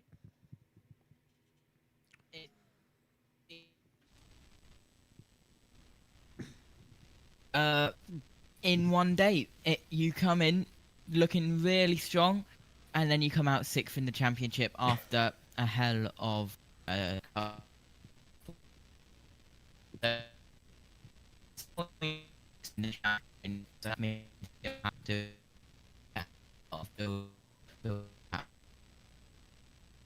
Okay, a few technical issues there, but JT, thank you very much for your help this weekend in covering the two races as well, and well, the practice sessions, the qualifying, and the race to itself. And thanks for coming once again. It's a summer break now for the British Touring Car Championship. We're next back in a month's time when we kick off the second half of the season, and that will be at Croft for rounds 16, 17 and 18 of the season. Then 2 weeks later, we'll be off to Knockhill in Scotland, where we'll be. Then we go back to Donington Park on the Grand Prix layout. We won't be on site for that one, even though it could easily be done. But, and again, you just thank you, Singapore, for really, giving us the elbow for that one. Then it's going to go to Silverstone. Might have someone on site there, we don't know yet. And then also the last race will be myself, Josh T, and Jess Ball as well will be on site at Brands Hatch. So that's effectively 2 out of the 5 remaining races we're going to be on site. It's going to be fantastic as well, like we were in the first half of the season. So halfway down in the QuitFit British Touring Car Championship of 2024, I think it's safe to say, JT, it's all to play for as well. There's so many cars still involved, and this is one of the closest seasons we've had in a while, despite the fact we all think it's pretty predictable. Yeah, all to play for. We'll see you in a month's time when the QuitFit British Touring Car Championship returns at Croft. Take care, everyone. Bye-bye. And you're back with us live here on JB Motorsports after 7 hours of on-track action and escapades. You're back with us here. Welcome up then to the commentary box, where it's been quite an interesting day, hasn't it, as well? We've seen a lot of unpredictable stuff, certainly a lot of shocking stuff, I can say that at least. And I just try and plug in the speakers so that we can get a Nick Hamilton interview lined up for you as well. But yeah, what an absolutely fantastic one, especially with what he was seeing on top of the timesheets at the moment. So, Mikey Doble, he's on top. He's at big guns on a 120.391. That's his current situation coming into it. Sutton is second as well, as we'll actually come to the Comcam. Hello, everybody. Good afternoon to you all as well. It's got a bit warm for a hoodie compared to this morning. It's still some cold air, but I've slipped a jacket on instead. So we've got, it's 15 minutes to go of the session. So yeah, Doble on top, Sutton second. Yeah, Max Hall still in third position. What a good session he's having out there on a 1:28.23. Shedden fourth, getting back up to speed. He's losing absolutely nothing, is he? Going down. Then it's Rainford, Cook, Patterson, Ingram, Hill, Smiley Osborne, Camish, Pearson, Morgan, Doble, Dorlin, De Jong, Moffat, Hamilton, Rowbottom, Jelly, Taylor Smith and Lloyd. I need my glasses on to read those timing screens as well, because the timing screen's actually on it's on a smaller layout, so it's not actually as big as it usually is for me on another monitor just below me here in the commentary box. So it's slightly different, but yeah. So everything's set up and everything is ready for when we hit Donington Park. Yeah, can't wait for that.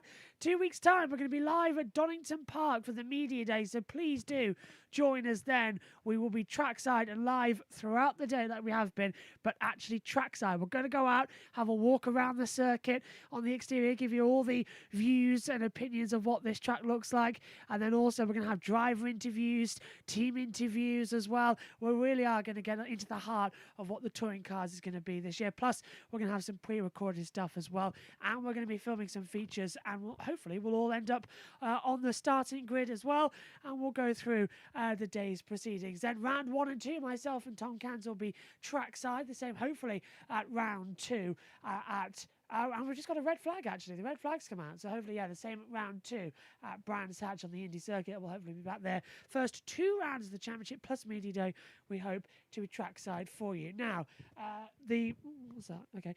Yes, the red flag has now just come out to stop the session.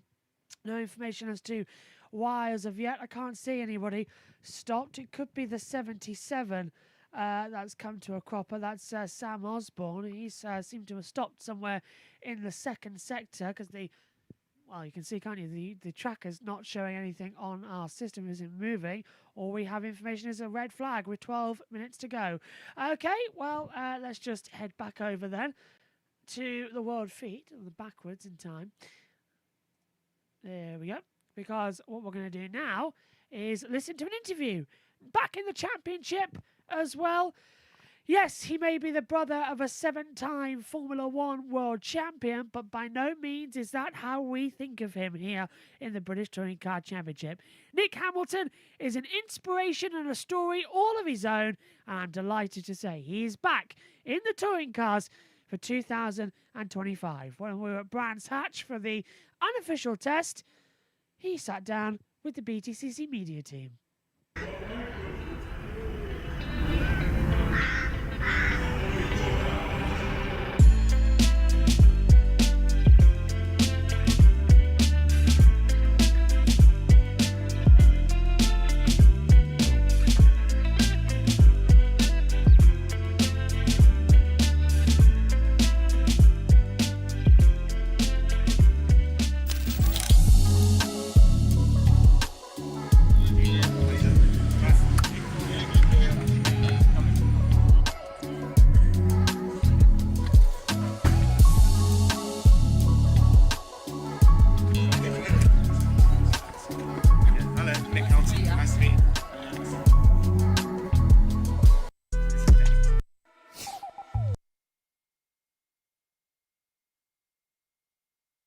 Still waiting on the audio to come back, thanks to adverts. So we might have to wait just 15 or so seconds. Apologies for this as well. You know how adverts can be over things. Okay, I think we've got the interview now. Hi, I'm Nicholas Hamilton, racing for Unlimited Motorsport, back for BTCC 2025, and I cannot wait to get going. I'm joining forces with Unlimited Motorsport, which has a lot of familiar faces within the team, which is the reason why I've come back to the likes of Unlimited. You know, you've got Jamie Warren, who's heading that up as a team manager, and feel very comfortable with him. Obviously, it's really powerful that I'm back on the grid for 2025. I worked so hard to get back on the grid, and you know, Bob and his team gave me a call gave me an offer that I couldn't refuse, and yeah, if I worked hard, I knew that I'd be able to be back here. So I'm just grateful that I'm on the grid, that I'm in the car again.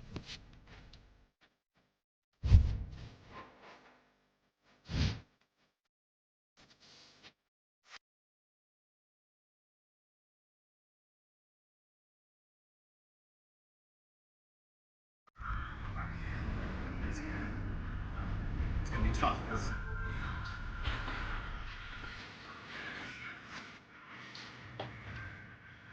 I was born with spastic diplegia, cerebral palsy, and basically just affects my legs and general movement, my muscle development. I can't flex my ankles, so all of my power and control comes from the thigh muscle. I like to class myself like a Paralympian in the Olympics almost.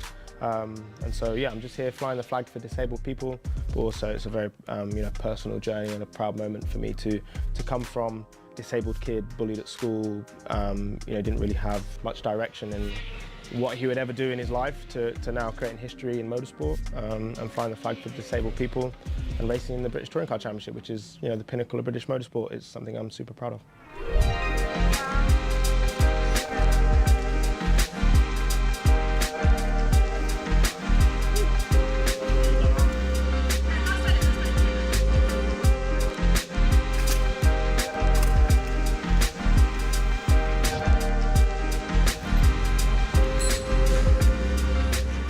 I'm Jamie, I'm team manager of Unlimited.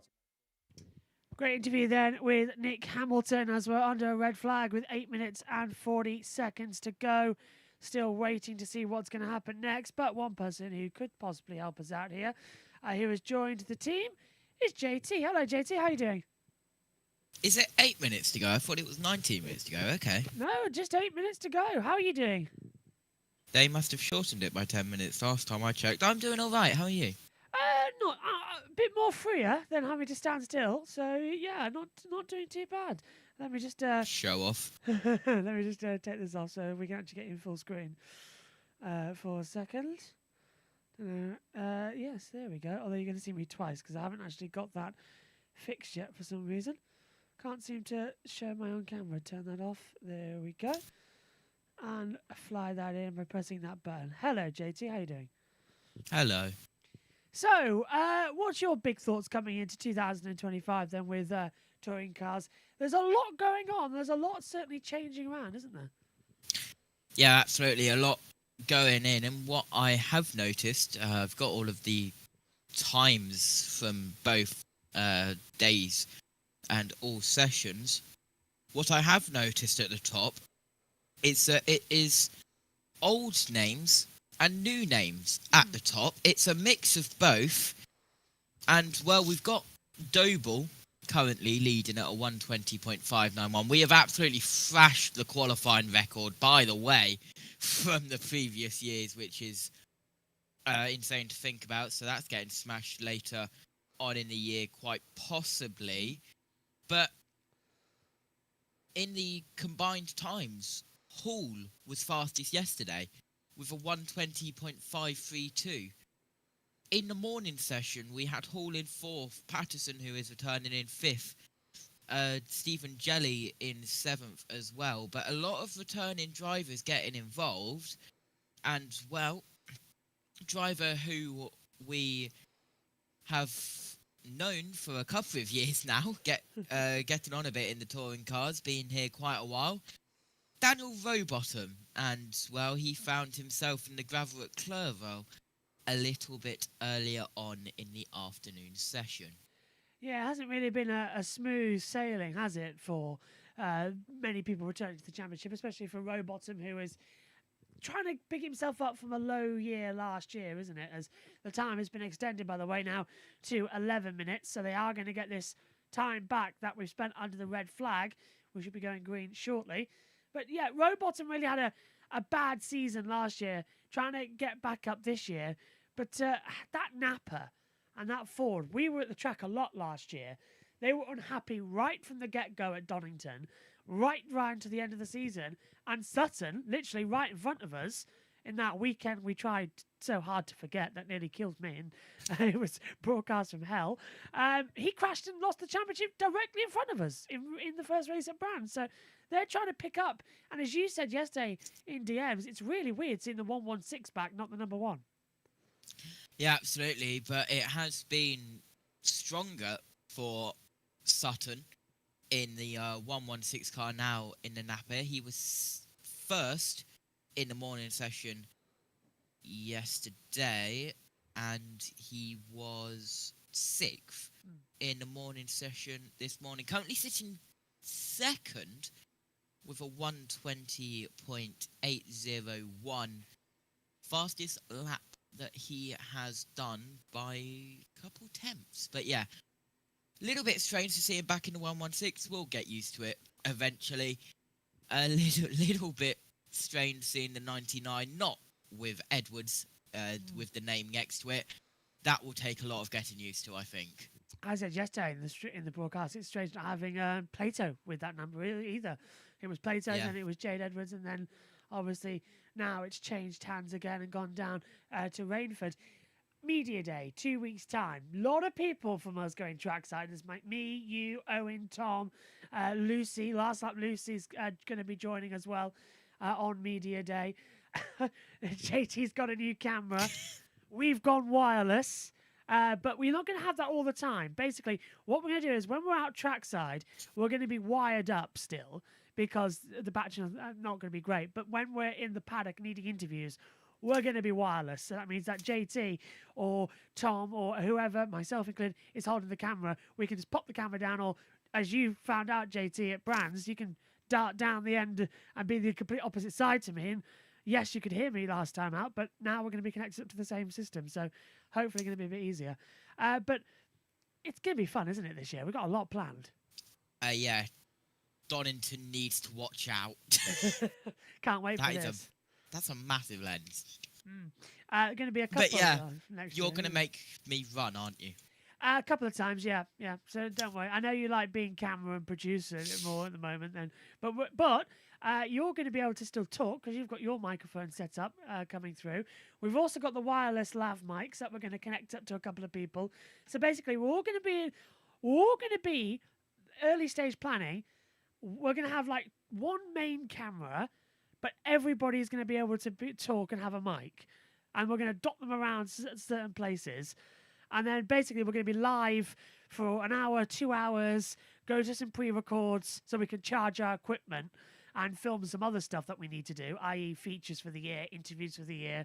And then i.e. thumbnails. Thumbnails as well, yeah. And then basically we'll be back at the lunch break. So the last half hour of the session plus then the lunch break, first half hour of the afternoon session. Couple of hours of already done content with the timing screen, then come back for the last hour plus then half an hour of catching up with drivers before everybody leaves Donington as well. And hopefully we don't get rain like last year, but it's going to be a lot of fun. And then it's going to be better as they're coming through, because then we're at Donington for the opening round. You're at Donington. I'm at Donington, yeah, with Tom. Tom's going to be there too. Nice. And then it gets really odd because then me and Tom are now also planning to be trackside at Brands Hatch, which is a bit traumatic for me. But don't worry, JT. Saturday, we know we can move around because the signal's not as bad. But Sunday, we are staying on the start line. That's the only place we know we get signal. So do not worry. We are staying on the start line for that one. It's meant to be a very, very early forecast. Like 14, 15-day forecast. For Donington? Yeah.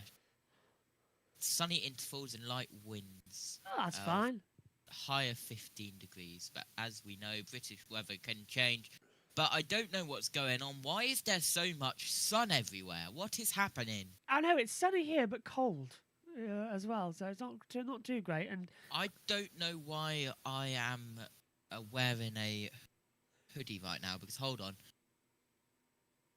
He's just asked Alexa what the temperature is, and he's tried to do it without the thing.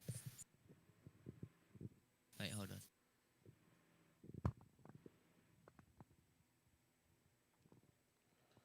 "17 degrees and I'm wearing a hoodie." I don't actually know what it is here. Hang on. It's 11 degrees where I am, but I'm next to the sea, so we've got the breeze. And a bit of I hope that was somebody moving a bin. But yeah, so it's going to be fun. Ideally, I need to work out if these new wireless transmitters that we've got, that are Laketo or whatever they are, apparently you can buy multiple transmitters and hook them up to one receiver. So if I can get a second one of these, we're sorted. We're sorted for the week. Because we can just pop them in. Right now, I'm going to have to get a cable so that me, you, and everybody, who, when we are trackside, can still do the commentary. So it's going to look a bit different. It'll look weird, but you'll sort of get the hang of how it's going to work this year when we're trackside. Knock Hill is also still on the list. Let's see if that can be done. However, that's very much unlikely. Signal apparently is rubbish up there, and it's also the one touring car meeting of the year where nobody goes to. We're going to try and catch up with the BTCC media We are back chief green, as well. by the way, guys. Yeah, we are back green, yeah. We're going to try and get hold of the media delegate as well, because that's changed up quite a bit over the past. So we're going to give you back, now we're back green, the full timing screen, and me and JT are just going to ramble for a few minutes. Let's talk about some drivers that were sort of doubly excited to get back into the touring cars this year. And that, I think, definitely has to be the fact that Nick Hamilton is back. We just heard from him in the pre-interview. That's great to have Nick back, because in that, we did 2 seasons, but that last season he did, do you remember at Donington Park, round 2, when it rained? 6th place, unbelievable. He's a great racer, and he's proven he's got talent, and obviously it runs in the family. Yeah, welcome surprise. Nick Hamilton returning. Not the biggest surprise of the touring car silly season, I think we can all agree. It was the second biggest. The biggest being a certain someone who is in 4th place right now. Where Gordon Shedden came from, when he decided to randomly appear back on the touring car scene after multiple years, but I honestly think this year will be the old guys versus the new guys of Gordon Shedden versus Tom Ingram and Ash Sutton. Flash! Ah! It's very much, isn't it? Flash is back. And he keeps going and coming back. And now he's back, but this time he's in a Toyota. Now, we know that to get into that Toyota seat, you pay cash. You pay to enter. So he's not been picked up by Toyota as a development driver. He's paying to be there. He's effectively brought the seat in. And I can't wait to try and get, to get an interview with him on Media Day to get his thoughts, because this is a big deal for him to come back into the championship with Toyota, a race-winning team, and effectively go, right, let's go for another title. Can he do it? Can he actually be a contender? Possibly, but what I have just noticed is I've looked at the gap column. We saw last year how strong the Vauxhalls are. I know it's only testing, but is 4 tenths a little bit too much for the end of day 2? We had Brands Hatch testing, didn't we? But that was unofficial. Then we had the unofficial Snetterton test. They're the 2 that happened before this. Basically, what the teams are allowed to do is they're allowed to go. They're allowed to do, I think, a weekend's distance, aren't they, in a day? As much as they can do. But it's unofficial testing, so it doesn't count. Here, it's the first time that they're put on 2025 tyres, 2025 cars, and they're all straight there alongside the rest of the teams. So, yeah, to be 4 tenths ahead for a Vauxhall as well, quite alarming. Yeah, they were strong last year, of course. But, I can confirm that it is Jake Hill driving the BMW. It is not Colin Turkington, which is what we saw at the unofficial Brands Hatch test. He announced his, retirement. Then he came back like a week later as a birthday present to drive the BMW at Brands. Which I thought was a nice switch, but let's talk about that quickly as well. We're getting to that on Media Day. Colin Turkington, that was, I think, the biggest surprise of the winter.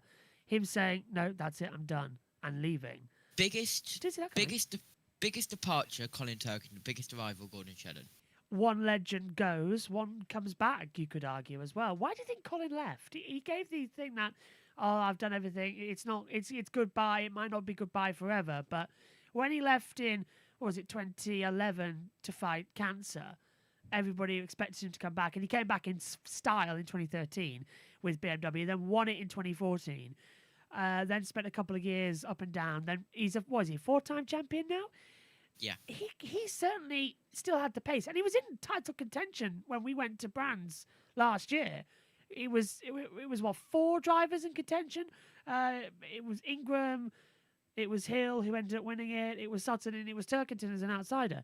But do you reckon he's sort of gone? Nah, I'm fine for now. Then let's get the boys their chance to race. I think we can all agree that Turkington was getting fed up in the second half of 2024. Massively. He had had enough of it. He was getting fed up with it. It was becoming more of a job and more of a chore than having fun racing and driving touring cars, battling for a championship. Checkered flag has just gone out, by the way. And the first cars to cross the line is Doble, Shedden and Pearson. To be honest with you, I sort of suspected something was up with Colin Turkington at round 1 at Donington. He wasn't right, was he? He was not right, because BMW... Well, it was weird. Media day, nobody from BMW was allowed to speak. I thought I'd got a scoop because Adam Morgan agreed to an interview with me. But then the rain came, and we lost out on that interview because everyone packed up, went home an hour early. And I ended up in what was Accelerate, Bristol Street Motors, which is now Vemo? Virtue. They're now coming in as a new team. But I ended up in their garage just wandering around the car. But BMW were incredibly secretive about their new car last year. They were. And we all saw why, as soon as the lights went out in round 1, Turkington in mixed conditions, that the low-riding BMW was able to just whoosh off the line straight away. I just noticed something. But I think after that, we didn't really have any wet races, did we? Throughout the year, and it was incredibly difficult for Colin to actually get race wins. It was a very dry season. Yeah, apart from the first and the last races when I was there. I think that was the only bit of rain we had, was when I was stuck there. What have you noticed? I've just noticed Daoud de Leon. Back? In third, 120.667. But what is most impressive is that he has completed 63 laps and he's not been on his phone all day. Yeah, that, and also, do you know what's even more impressive? He accepted my LinkedIn request during the lunch break. Oh, did he? Yeah, during the lunch break. I was laughing about that. But yeah, from literally me and him chatting, like, you all right? You're good? Getting in the car later? Maybe not. The embarrassment of what was the last media day test, where the car, it was a Cooper, wasn't it, at the time, wasn't running. He was on the phone, with his agent saying, "Get me out of the contract. I don't want to race here." And there was a real doubt, wasn't there, if they were even going to race in round 1 and 2. But he got there, and I think he was sort of, along with Scott Sumpton, who isn't here this year, which I'm really sad about. I think Daryl de Jong was the rookie of the year last year. He was a big surprise. He got to that car quite quickly, and I think he's earned to be in a BMW this year, 110%. Yeah, absolutely. Definitely a good move. I think we were all happy when we saw that move. And, well, final laps are coming in. JB, yeah, do you want to go through it, or shall I go through it? Do you want to go through it? I did day 1. It's only fair if you get day 2 to have a chance. You're also a lead commentator this year.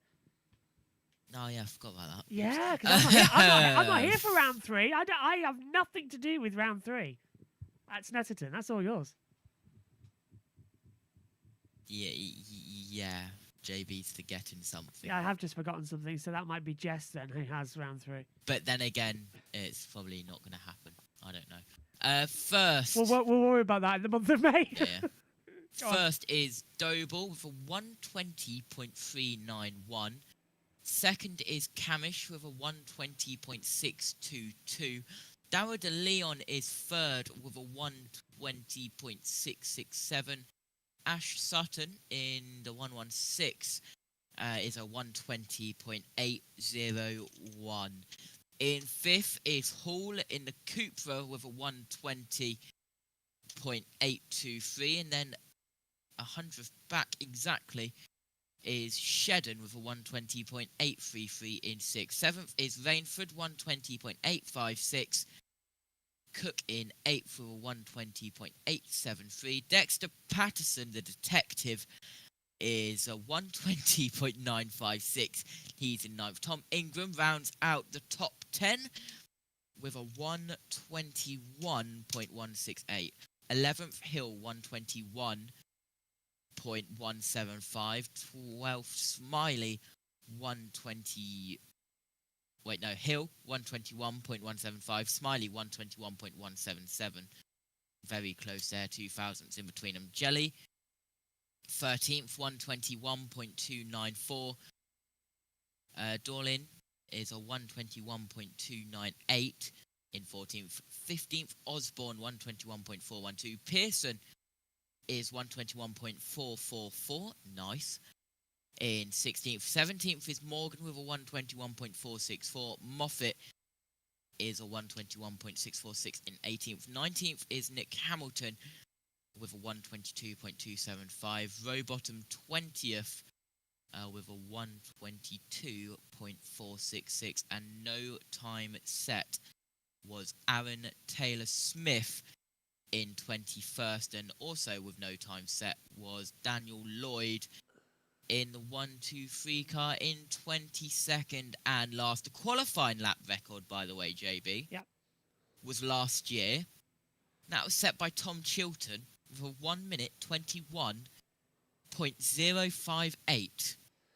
We are 7 tenths under that, with 9 drivers under that at the end of day 2 of the first official test. Get 100% in. This is going to be a great year, isn't it? Sorry, I've just seen Daniel Lloyd, his last lap time was a 1 hour, 18 minutes, 38 second, .181. I have to have seen that as well. That's got to be, I think, the slowest lap record around this circuit, isn't it? That is certainly a humdinger. Least laps with 5. Most laps, just having a quick glance, is Daryl de Leon with 63 laps. Then we've got 56 for Rainford. So the rookies / people changing big team to big teams as well, getting the most laps in. And all of the regulars of the Touring Car Championship that have been around the last couple of years, they are around 20 to 30 laps, with 35 being the most common. Well, I think it's safe to say that we are in for a very interesting test day at Donington Park in 2 weeks' time, which will be the season launch.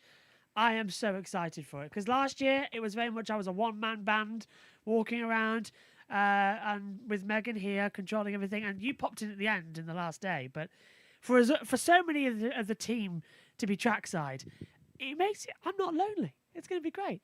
And I hope Lucy's actually coming as well to the first race day. I think she is, because I'm not going to say where she is, but Lucy actually lives in the same part where my sister lives. So even though, so all this time, could have met her before. So really weird. But yeah, last up, Lucy will be with us on the opening media day as well. Do you know, I think we've got, what is it? 1, 2, 3, 4, 5, 6. We've got 6 people coming. We've only got 2 mics. We'll have to double up. It's going to be quite fun. We've got 6 people. We've got 6 people. 6 people. At Donington. Yeah. And then I'm not going to mention it because it's not been announced yet, but we've possibly got 2 other people going to another circuit. That is true. I forgot about that, with a separate stream or record. Don't know what they're going to do yet. But yeah, we're in for good times now, actually, as well. Very busy day. Very busy day for JB Motorsports as well, and I'm liking it. We need our own production company name. I've already thought of one that can be put under the banner. But right, thoughts. Speaking of him, hello. Is that Omi now? Just watching in the background. Hello, Yeah. Omi. Well, actually, Omi, has it been made official yet, what we're talking about? Or can you announce it now while we're on air? Announce what? What is going on? Well, we're going to be at Donington on the 15th of April. Has it been confirmed where you're going to be on the 15th of April? Yes, absolutely. I'll be at Brands Hatch for the GB3 test. Excellent. See, while we're hanging out with touring car drivers, he's hanging out with F1 Academy champions. I don't know. I'd rather be there. No, to be fair, I'm off to Donington, to Brands Hatch in 2 weeks after that anyway. So, Omi, what are you going to be getting up to when you're there?